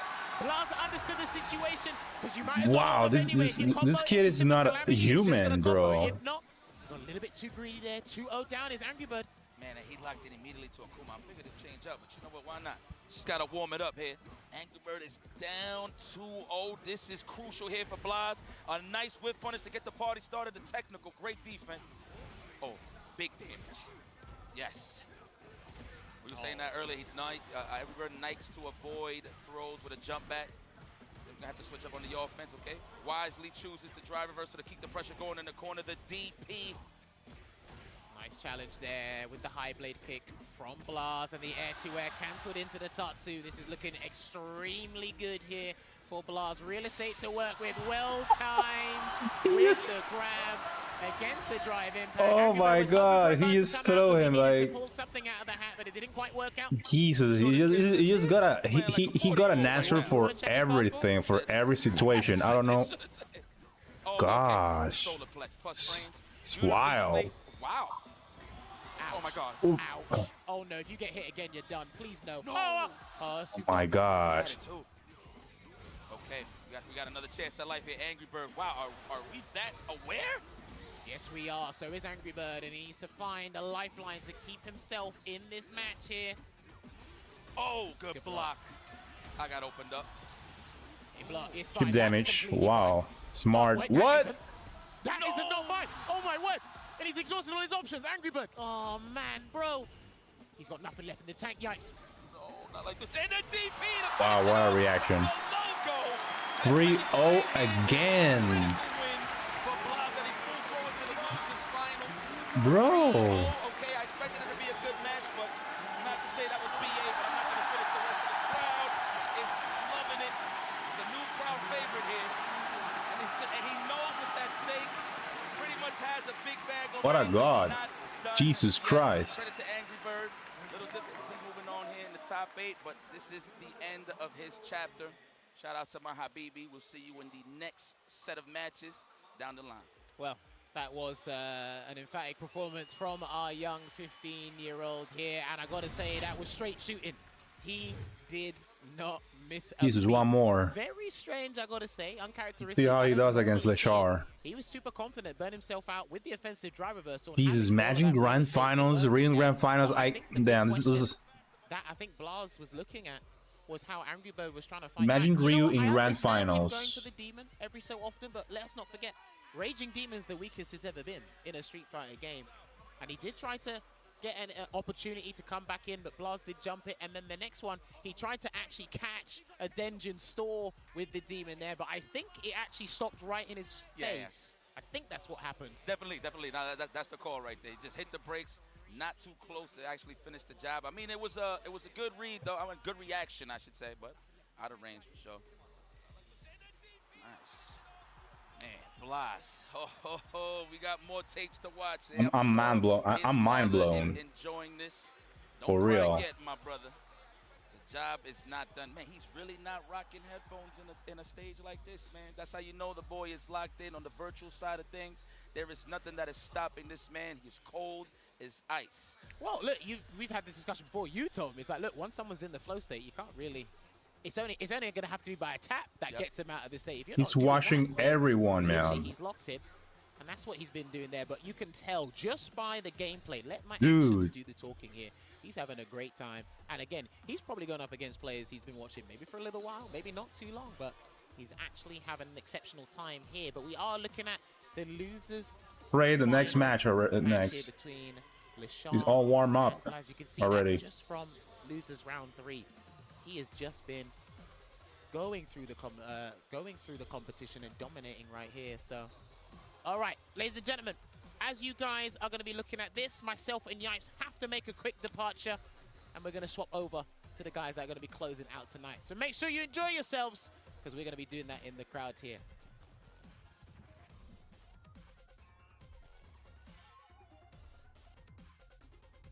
Oh, of course they're gonna be. Oh, nice. Straight up to the match. This is gonna be wild too, against Ed. More games. Welcome back to the zone. It's losers finals. Vicious here with Ringe. How are you feeling, my man? Feeling good, man. We had, the little speed racetrack star type switch out.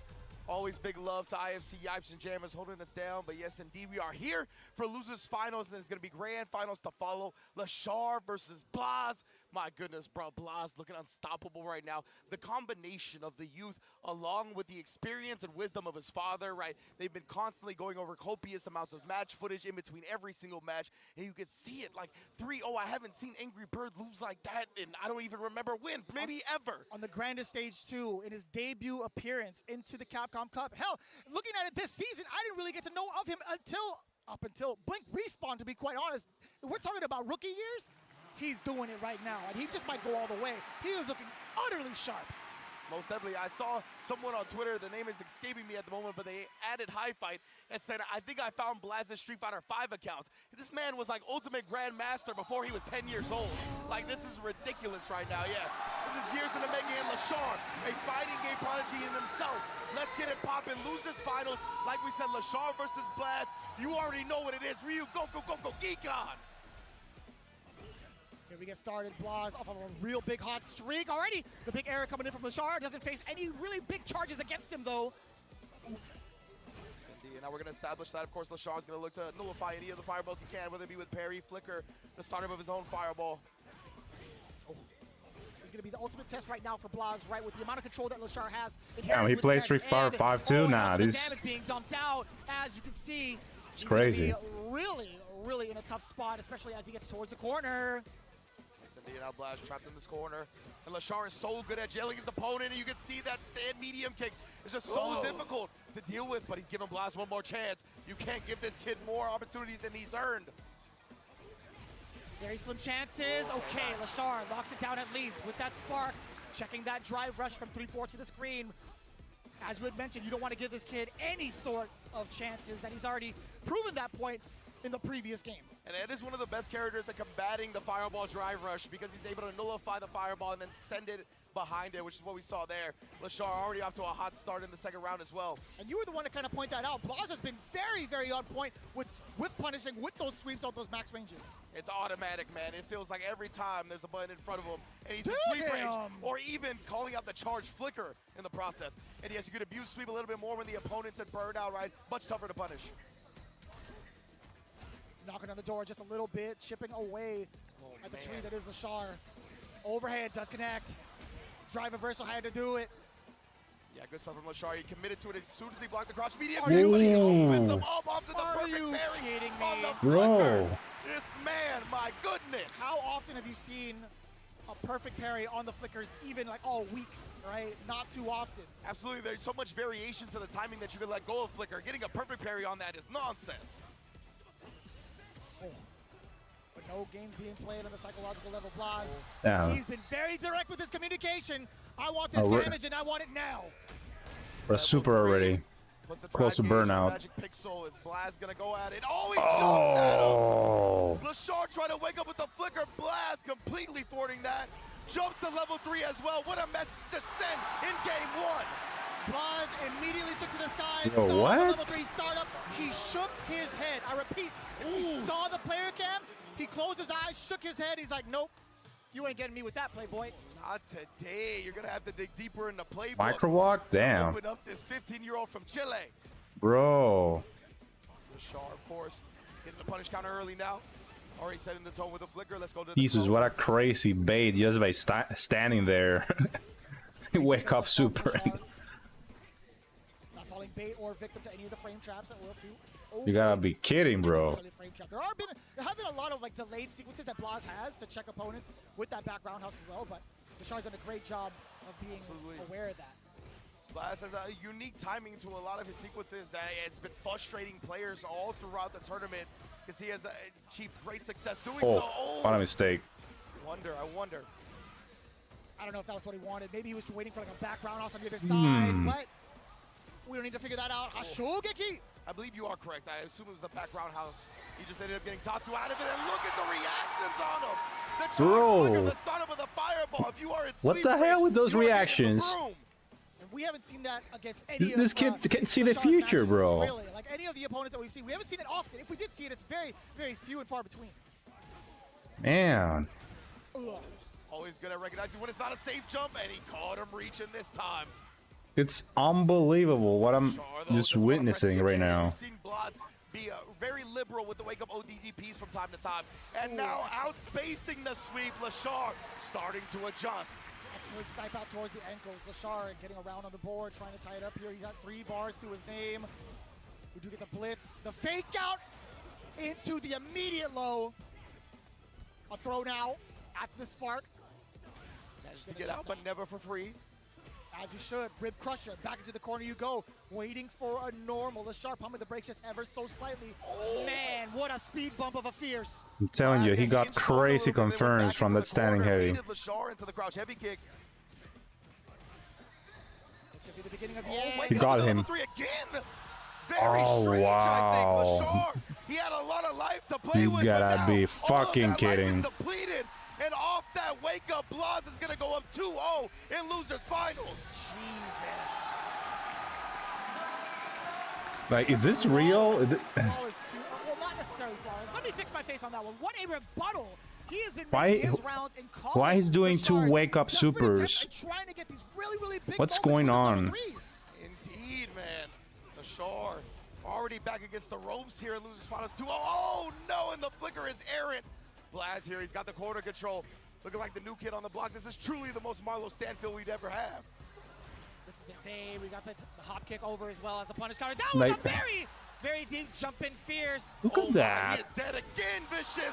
Blaz somehow, some way is already on set point in the blink of an eye. Bro. They gotta be selling this shit. Like, how is this possible? Golden Finger reacts with the drive impact of his own. All right. Lashar not Maybe going into not. the full sequence on the fireball right Let's into the see. first part. Baited Blaz into DI and he got him back.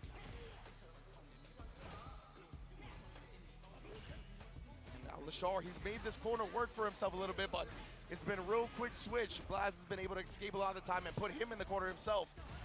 Oh no, that one was an empty safe jump. Oh, the objective is to get the burnout. He sure does accomplish just that. Lashar still sitting on 3 bars.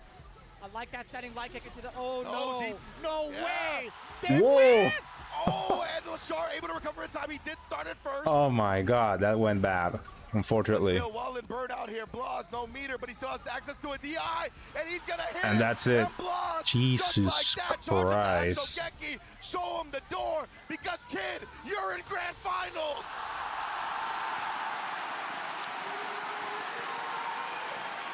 Nah, man. Who would have thought?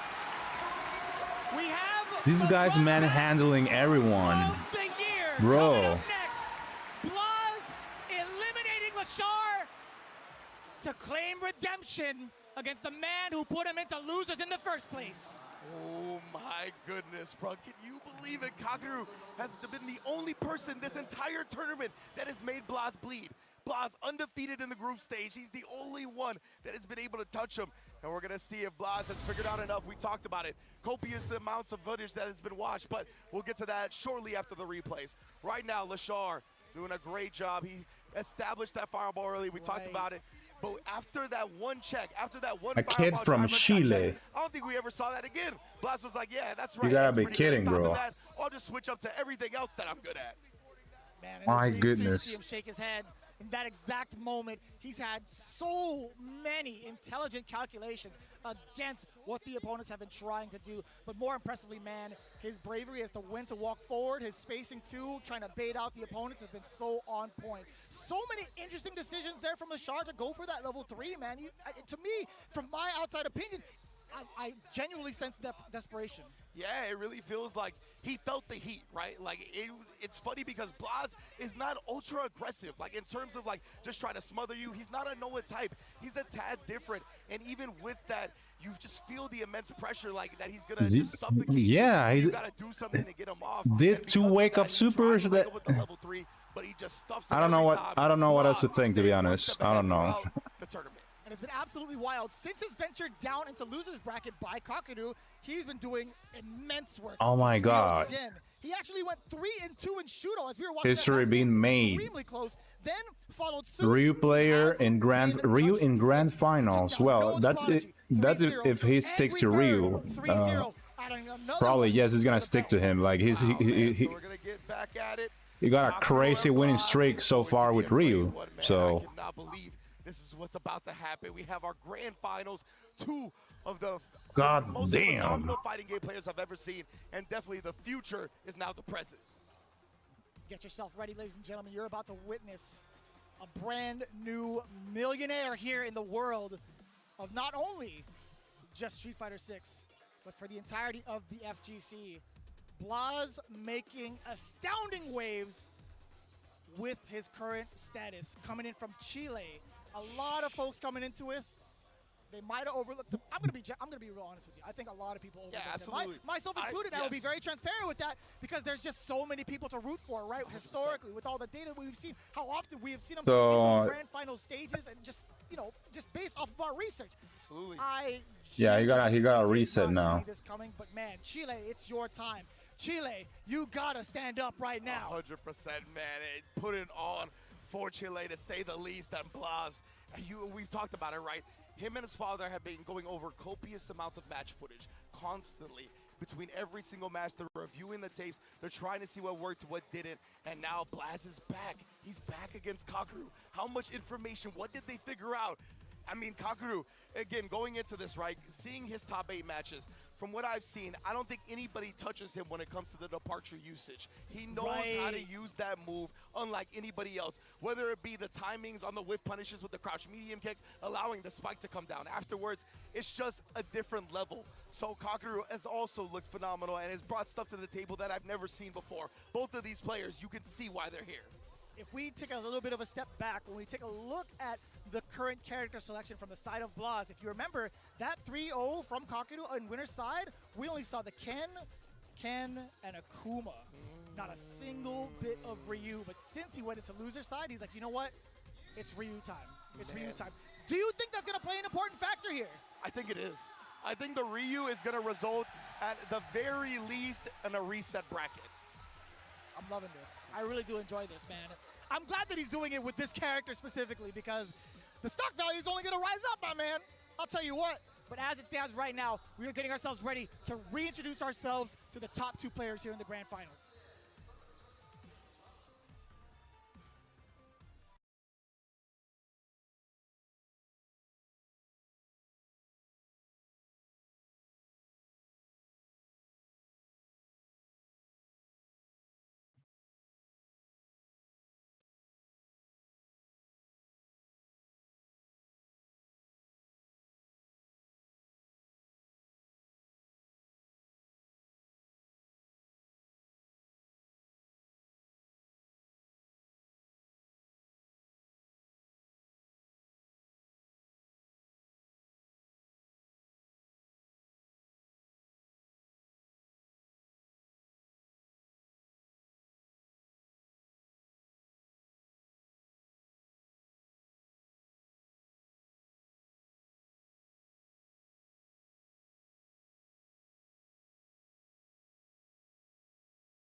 So you know already, Mr. Nipples, there's no more excuses now. Ryu in grand finals of Capcom Cup, bro. I don't want to hear you like with excuses and saying like, yeah, Akuma is broken, Ryu is ass. You just gotta get good.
Yeah, big man, gotta get good. No excuses. Ryu in grand finals in Capcom Cup.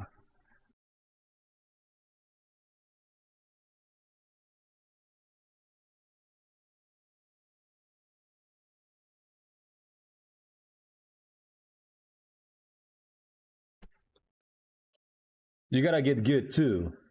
Both of you. I don't want to see Ryu players whining anymore. You know?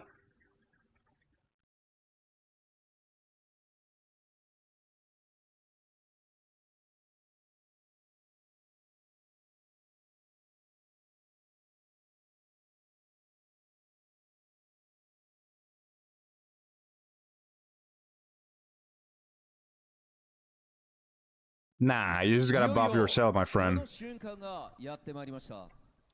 at Capcom Cup 11, the time has finally arrived. ストリートファイター6の世界王者という称号、そして優勝賞金100万ドル、この大きな栄冠をその手につかむのは果たしてどちらのプレイヤーになるのか。泣いても笑ってもこれが今シーズンの集大成ラストバトル。 This is where the world title of Street Fighter 6 champion will be decided, and of course that player will be taking home. Yeah, I can't imagine Twitter. I was going Twitter. Prize purse. Whether you laugh or cry, this is everything. The final battle that these two have worked the entire year for, and their moment of destiny has brought them to this place. それではこの4日間 I'm not gonna lie, this is gotta be like the best SF6 Capcom Cup ever. So far, this is the best Capcom Cup, SF6 Capcom Cup. Totally unexpected. I was believing I was gonna see another boring ass throw loop fest, between the same boring characters in top 8, and this time went way different. Way different this time. I love it.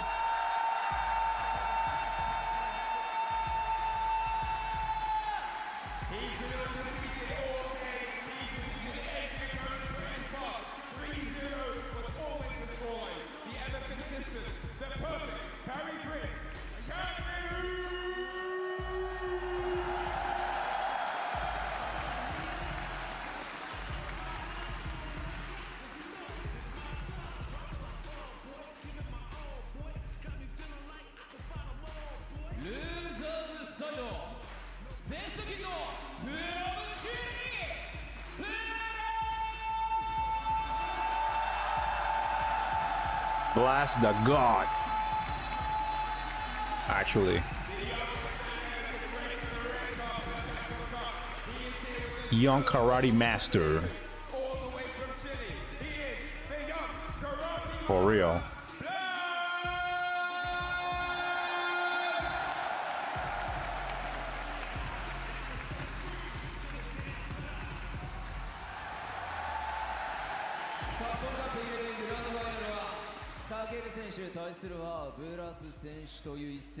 So それでは両選手に改めて大きな拍手をお願いします。And it's all come down to this, the final two members of this year's Capcom Cup, Kakeru or Blood. Who is going to take it? I have no idea, but get hyped because it's about to go off. それでは両プレイヤーはスタンバイをお願いいたします。Alright, if we could have both players on standby, please. Yeah, prepare, guys. Prepare yourself for the real army on Monday. Not even on Monday. Tomorrow. There's gonna be a real army. ブラス選手、優勝したい方、大きな拍手をお願いします。そして、タケル選手、優勝してほしい方は大きな拍手をお願いします。Hey, all right, with that said, it's time to head over to the desk and kick off this amazing grand finals here at Capcom Cup 11. Take it away, boys.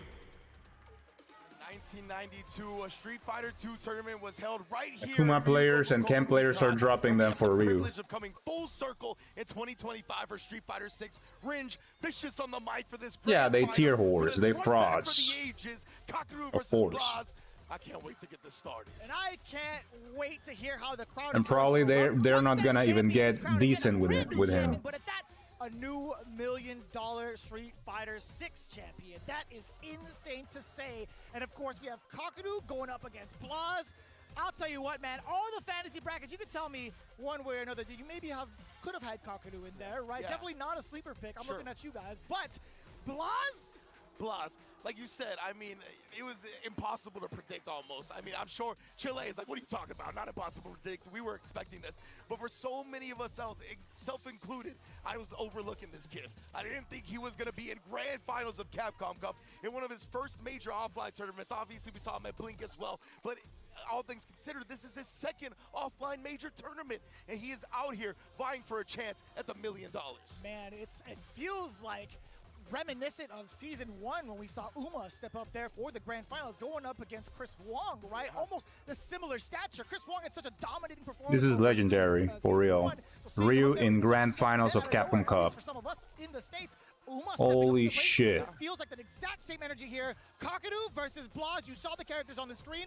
One tidbit that I do want to mention is that, in fact, Kakeru was the one to send Blaz into loser side, right? But with that in mind, when you look at that exact 3-0, the character selected for Blaz was Ken 2 times over, then with Akuma, not with the interaction of Ryu.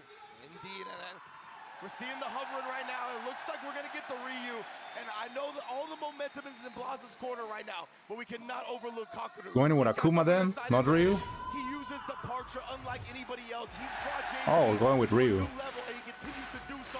But let's hear Ryu go in for a second. The energy is tangible.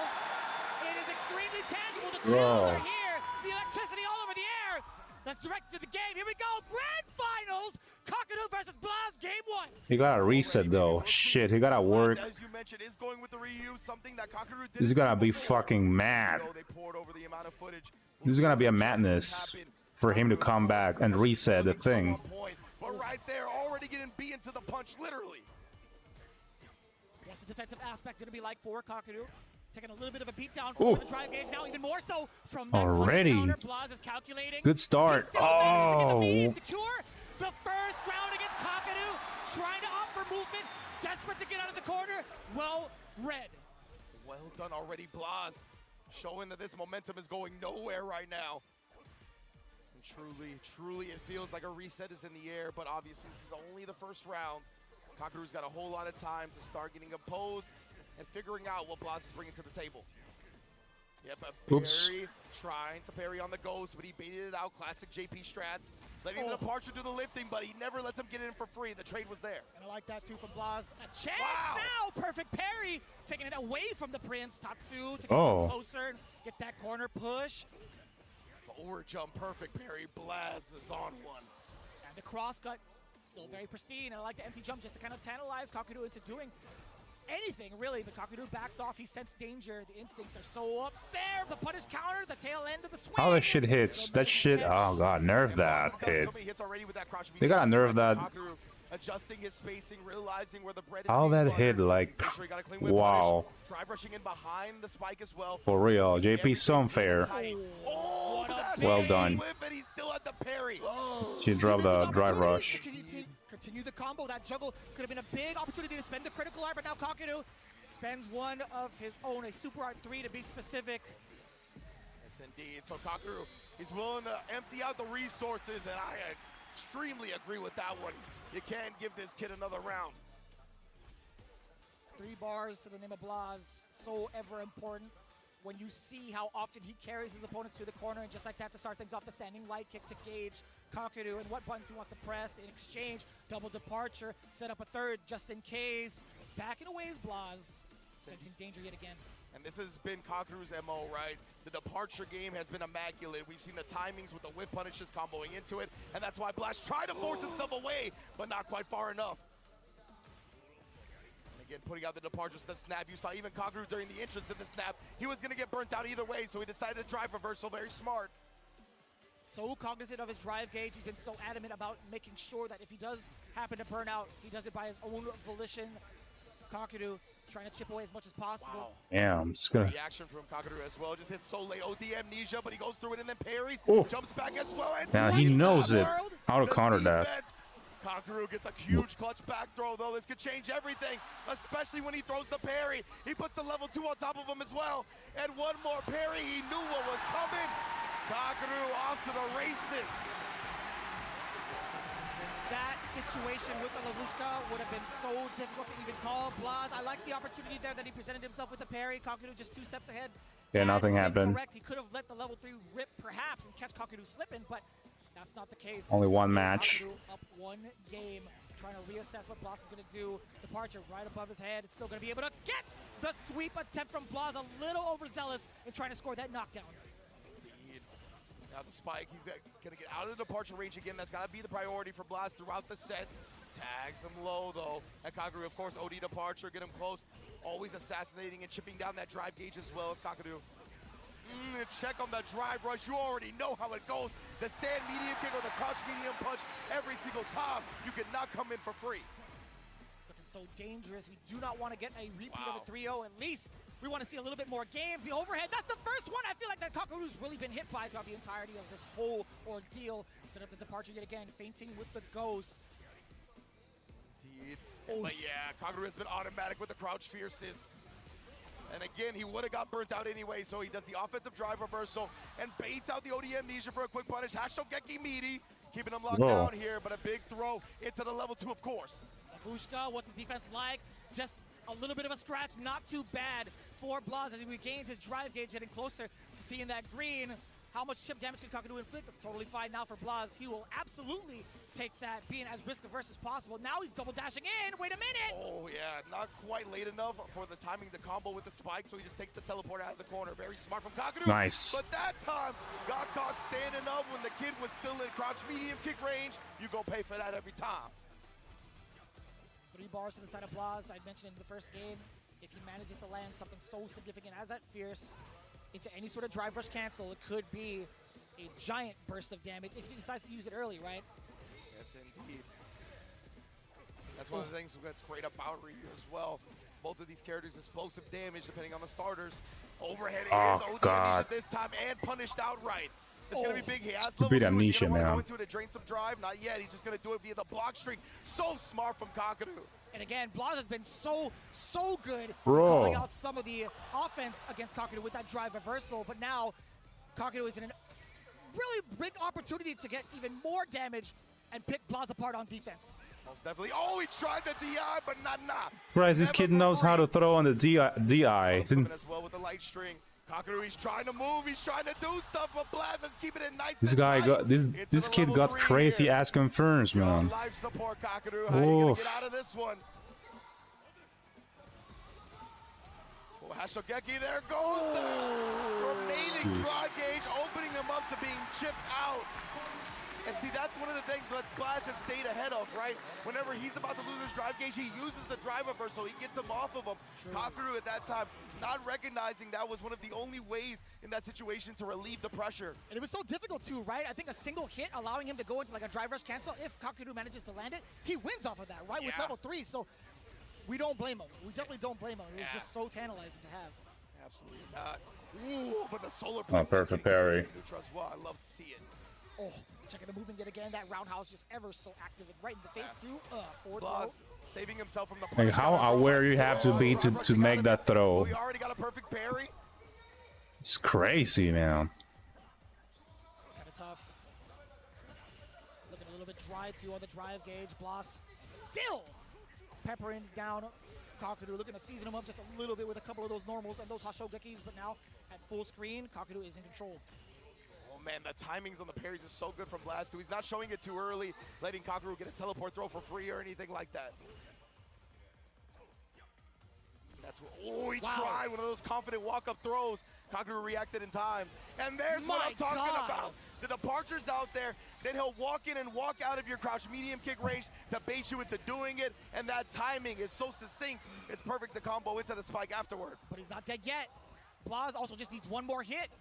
He could bring out the critical art. Oh, too scary. That's thought he got him. God, I really thought he got him. He recovered so fast from that. He's actually going to burn himself out. He got the hit, but he doesn't have the kill just yet. Try to throw Tokido. Walking back right there. That could have been dangerous, Blaz, if he had the hard read ready with the crouch medium kick. Who knows?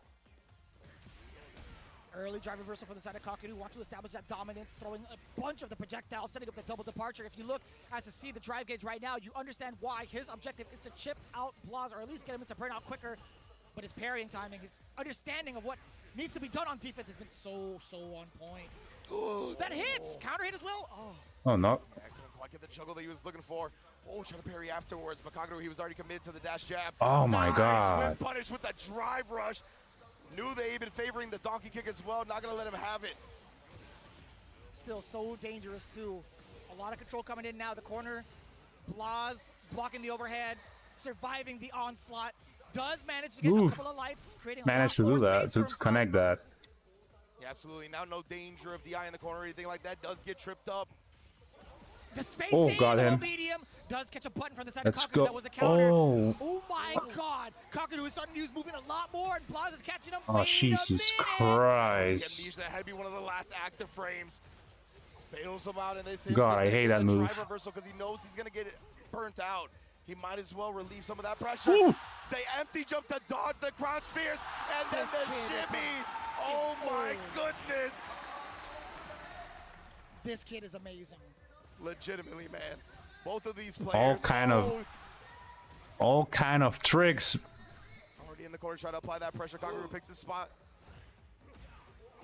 And he just gets a clean punish off of it. Just the crouch medium kick, nothing more. And still checking the skies as well. Blaz trying to go for those air approaches. Kakeru nullifying it 2 times over in that entire sequence while he was in the corner. Back throw. Gets the Tree Glove departure. Still checking the advancement with a couple of the projectiles. Tree Glove again. And putting him back out. Blas very low on the drive, but he actually held it and let go that time just for Kakeru to spike him into the gray. Yeah. A solid read from the side of Blas could spell big damage into level 3. Kakeru is not going to give it to him. He's been playing so passive up until this point. He's trying to reintroduce himself in close quarters. We don't want to expand the super. Right, yeah, Kakeru is going to use level 2 before he gets his drive meter back, nullifying the chance at parry, but he's got it. He didn't combo all the way through, but the snipe with the crouch medium kick and his timings with the departure are mind-blowing. One more Okay, we're game alive. away for Kakeru. Can he seal it? Can he bring it home in his home country of Japan? You know the crowd is going to blow the roof off of this arena. Oh, trying the empty jump.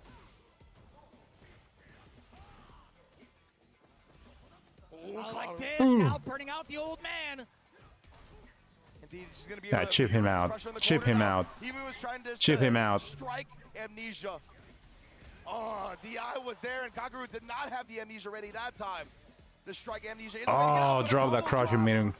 Looking good. Well, still pretty healthy in the life department. Now Sucks. burnout though. Just needs one more sequence, but if that side switch happens for the side of Kakeru, it could What a still drop. Danger. This is a great way to start it off. At least Uh, not going to get the side switch at all, right? He's still going to get. yeah, that sequence right there, that link, it's so ass. This is just better to go for the crushing heavy punch instead, or even standing heavy punch into OD Hashugeki just to be safe. Will he be able to do it? And he does. That shit tends to drop a lot because of the missed inputs. That input, yeah, the shitty game inputs. The only one that has made Blas bleed so far. The only one that has handed him an L this entire tournament. And the perfect parry Prince shows his royal bloodline again. So the departure yet again. Blas hasn't really found the right way in just yet. Very difficult setting up the entire dungeon of projectiles. What do you do now? The backdash. Away from danger, away from the throw. Parry's coming in. Just about orange now. Blas does get the punish counter. Sweep against Kakeru. The corner control now in favor of Blas. He does get a bait against the throw. You gotta do that super. Blas really starting to build some momentum. Kakeru right there. He was just ducking. But I gotta go back to that fireball drive rush. He actually did a short drive rush and stopped God it damn. Kakeru with perfect parry and check. He outplayed him so hard right there. That was amazing. Wow. Excellent call. Double departure now again. Blas. The mind games are crazy, man. The mind games are crazy. Excellent block on the highs, but the low does expose him momentarily. But what happens now? You're still facing off against Kakeru's departures, his trap, his placements of fireballs, etc. What do you do about it? He's willing to spend that OD Tree Glove. Yes, indeed. And look at that. He's just willing down that drive beater. He's like, you're going to give me something or a way in once Blas is holding it in response to the second spike. Anti-air is there. Crouching heavy punch. Blas sees an opportunity. And he strikes. Another drop. Oh, wow. The combo leaves some damage on the table, but finds it anyway. 5-second rule. Let me get that damage back. And now Kakeru, he's burnt out. He Easy does job. Easy. Easy. Will he risk it? He pops the level 2 immediately. Jumping back here. He's just going to take the chip damage. Blas has the drive meter available. He's still got 1 bar and the trip from long distance and the back throw. Kakeru still has the chance here. Oh, and he does it! Abuchi Jingaku is your Capcom Cup 11 champion! JP, so unfair, man. So unfair. With the meter intact, he still held on for dear life. Didn't even need the SA1. Taking down the young man yet again. Your brand new millionaire. Best Ryu in the world. Best Ryu in the world, indeed. The real MVP. The real MVP. It is undeniable that these two were the best players at this tournament. They consistently came through, showed new levels of Street Fighter 6, showed how to manipulate your opponent beyond the means we've ever seen before. Incredible play from both sides. I hope this becomes a classic for the next decade plus. I want to see these two go to war for as long as I'm alive. You can hear it in the crowd. The chants coming in hot. You hear it. You hear Ryu Gogo Geekon has come alive in response to their countrymen taking home Capcom Cup 11 on home turf. You gotta love it, and the emotions running thick tonight. A full year of trials and tribulations for this man, bouncing between characters, getting revitalized with the most recent patch and improvements for JP, but that's not even exactly why he's taking it down. It's pure tenacity right there, going through the gauntlet of so many different players throughout the course of this season. One of the hardest seasons of Street Fighter, obviously. It just keeps getting harder and more difficult. But Tokido, he withstood that test. The competition, man, that was amazing stuff. 100%. Tracy rerun, Tracy round. Honestly, right now, Tokido, you can see the emotions. You can finally let them out, right? Once the games are over, once the tournament has concluded, you can feel everything. And it's just overwhelming at this moment, letting the tears flow as he deserves to do so. Working so hard constantly. I remember when this dude won Gamers 8, the very next day he was giving everybody games. He was still there grinding it out. He knew his job was not done. And even with this, I'm sure he's gonna take this whole game and this whole genre to new heights. Ladies and gentlemen, you're looking at the face of Street Fighter 6 in this very moment. The leader of Ibushigen, Tokido, your Street Fighter 6, your Capcom Cup 11 champion, Tokido. Truly amazing, man. I just want to soak in this moment. さあそれでは見事優勝を果たしましたかける選手にまずはおめでとうございます。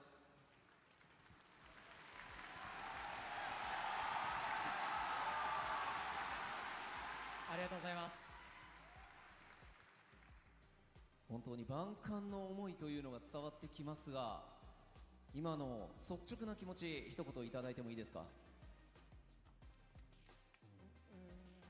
率直、いやーめちゃくちゃ嬉しいですね。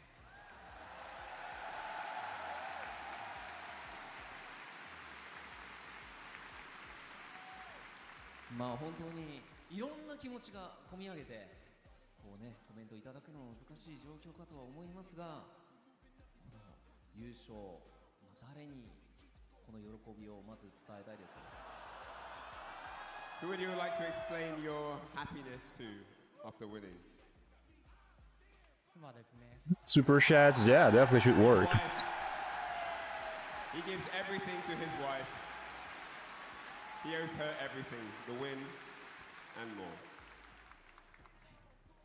本当に今感極まっているという感じのかける選手、この優勝したかける選手にはこの後ろにあるカプコンカップの優勝カップが贈られます。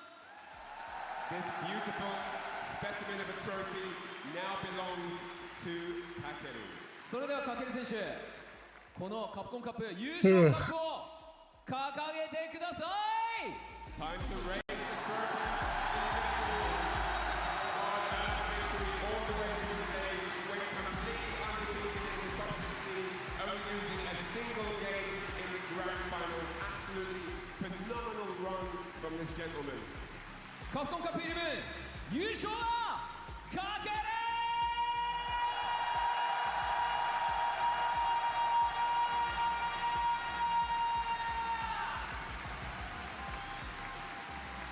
今日一番の完成度、そして拍手をお願いします。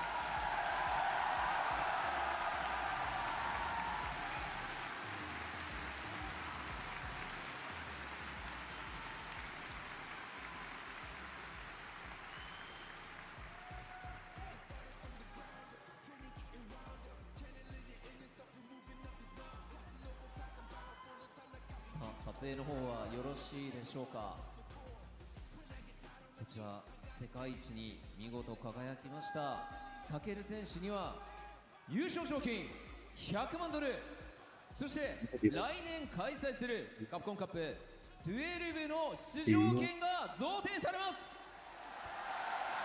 So with the victory here, Kakeru seals that $1 million prize purse D'accord, and yeah. of course entry into next year's Capcom Cup. プレゼンターは株式会社カプコン代表取締役社長辻本春弘様です。 Now it's time to talk to the president of Capcom, Fujiro Haruhi です。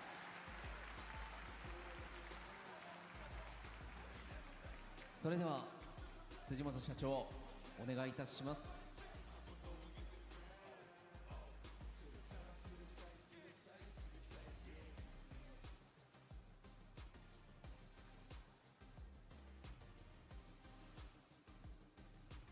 さあまずはこちら優勝賞金のパネルが辻本様より贈呈となります。よろしくお願いします。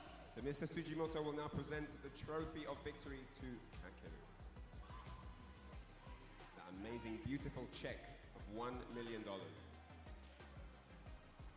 本当におめでとうございます。カプコンカップ11初めての日本開催でこの日本のプレイヤーかける選手が優勝するというなかなかねありそうでないこの展開でしたよね。はい。 So the first ever Capcom Cup in Japan at Ryogo Kokukan, sealed by a top Japanese player with an amazing, mind-blowing JP performance all the way through the group stages and of course today in the top 16. さあそして、こちら辻本様との記念撮影、こちらまだお時間大丈夫でしょうか。もう少しはいお時間ください。 So with Mr. Sujimoto, Kakeru now having a little photo session. All the media and press are here, taking advantage of the occasion. Kakeru, of course, over the moon, gives everything to do with his victory to his wife. He owes her everything and more. Absolutely amazing stuff here. さあお時間の方はい、パネルを上げていただいて、そしてですねたくさんのメディア取材の方いらっしゃいますので、こちらの方記念撮影お願いいたします。 $1 million. Kakeru is your Capcom Cup 11 champion. 文句なしの世界最高峰のトーナメントを勝ち上がったその優勝者に与えられる100万ドル改めておめでとうございます。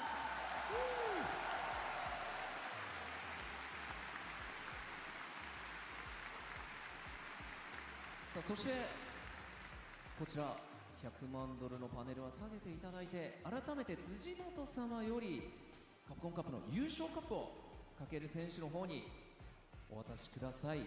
Now Mr. Sujimoto will present Kakeru with the Capcom Cup 11 trophy. さあ今辻本社長からカプコンカップが優勝者かける選手のもとに大きな拍手をお願いします。激走のカプコンカップ11、見事世界王者に輝いたのはいぶしぎかける。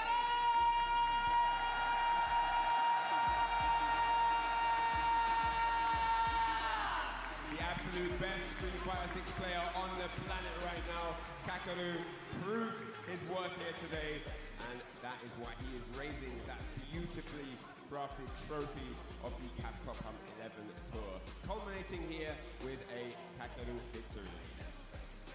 さあこちらまだカップと一緒にかける選手の写真撮影の方続いておりますので、お時間の許す限りというところですが、見ていただきました。さあ興奮冷めやらぬ中ではございますが、明日はいよいよこのカプコンカップ11最終日。He a pussy. He was a real player before. ストリートファイターリーグワールドチャンピオンシップ2024。 He sell out. 世界最強のチームを決める戦い JP. となります。 Alright, so tomorrow, that just about, as we get on with the Kakeru photo session here with all the media and press down on the front of the stage, we come to the close of day 4, and tomorrow it's going to be the final, day 5 of Capcom Cup 11, where we will find out in the Street Fighter League World Championship who is the World Champion team from the 3 regions remaining. この後は今大会のハイライトとなりますが、ハイライトにはかける選手の笑顔とともに向かいたいと思います。本当に What are we gonna get tomorrow? What the fuck? Tomorrow what? It's over. I don't get it.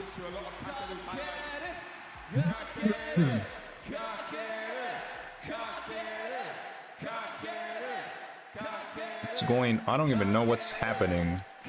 Are we gonna get something? A trailer?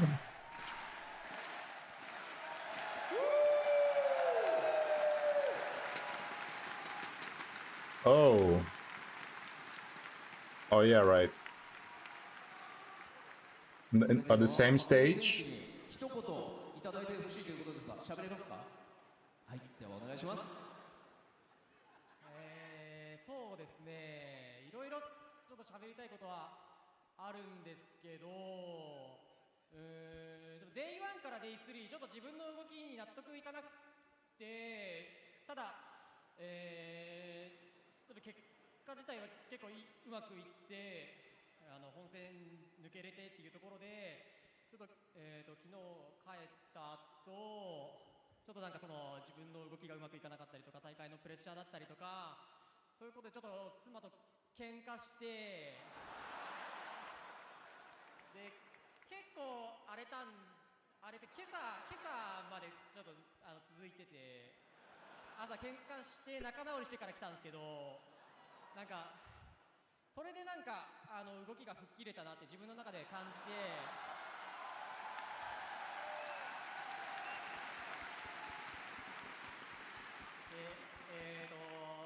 そうですね、ちょっとそこでまあ妻への謝罪じゃないですけど優勝できてよかったのと、あとちょっとまだ結婚指輪とかがまだ用意できてなくて、そのお金が手に入ってよかったです。Alright, so for those not speaking Japanese, he actually said that he's gone through his, kind of looking through, reflecting over the first 3 days through the group stages, wasn't fully comfortable with his gameplay, but he managed to get through the groups after that, and, he's really happy that he managed to get through. And then, ahead of the top 16, last night he actually went home, thinking about the matches ahead, had an argument with his wife, and which continued until this morning, and that actually gave him some sort of motivation for the tournament, because there's an inside issue that even though they've just freshly married, he hasn't quite taken care of the ring yet, so he's really excited that he won this money now.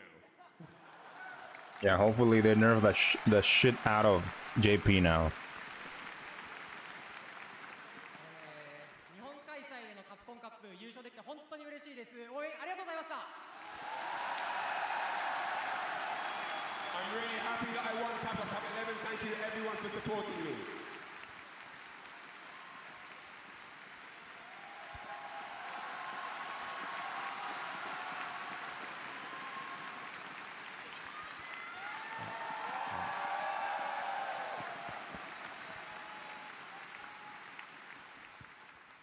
それではこの4日間の激闘を戦い抜いた48名のプレイヤー、そしてその頂点に輝いたカゲル選手に改めて盛大な拍手を、そして明日もよろしくお願いします。皆様、高田にありがとうございます。ご自身にも大きな拍手をお願いします。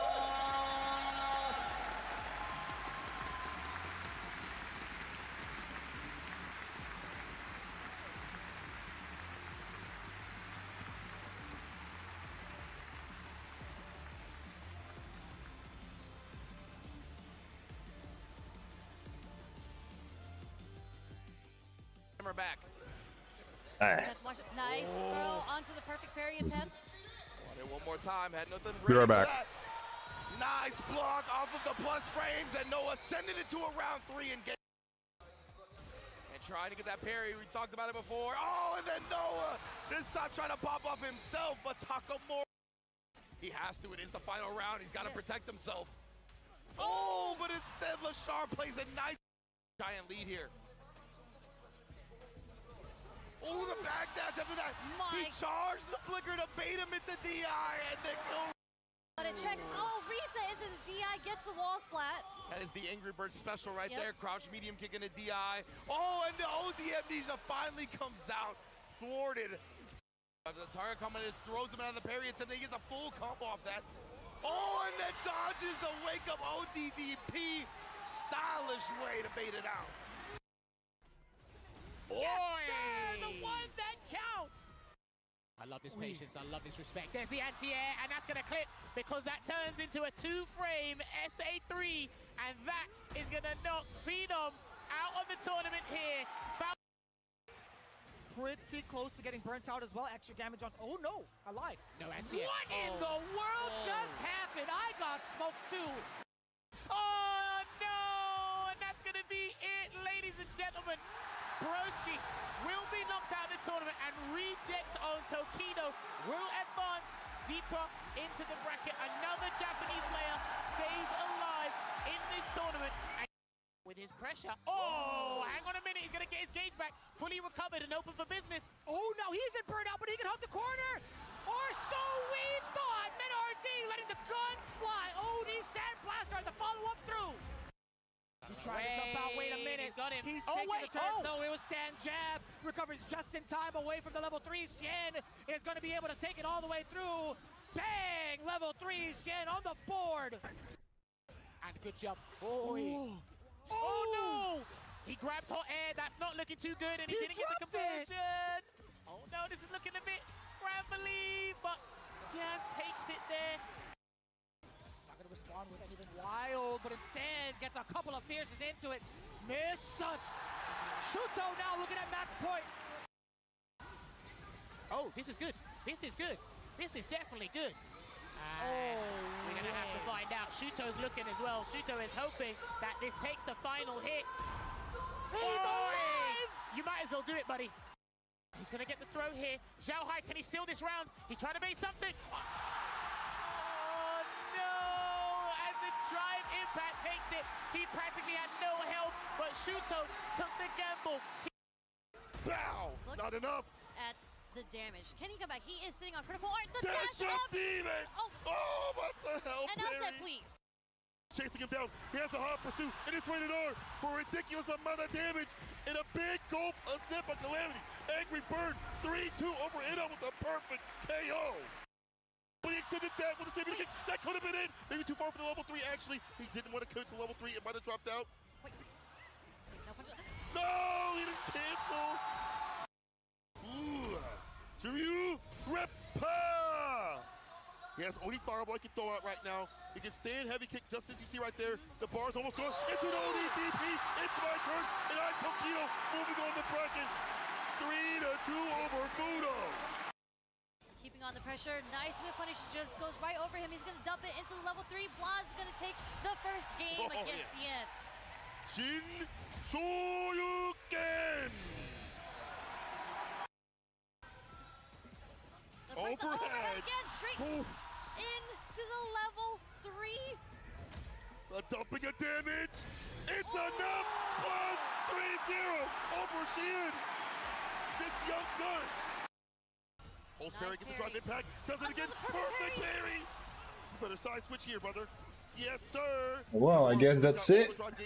There's level 2 here for Shuto. The flip out. Crouch ready kick. Drop impact. Let me do it with my link back. Takamura. One more. No gameplay, no nothing, no trailer.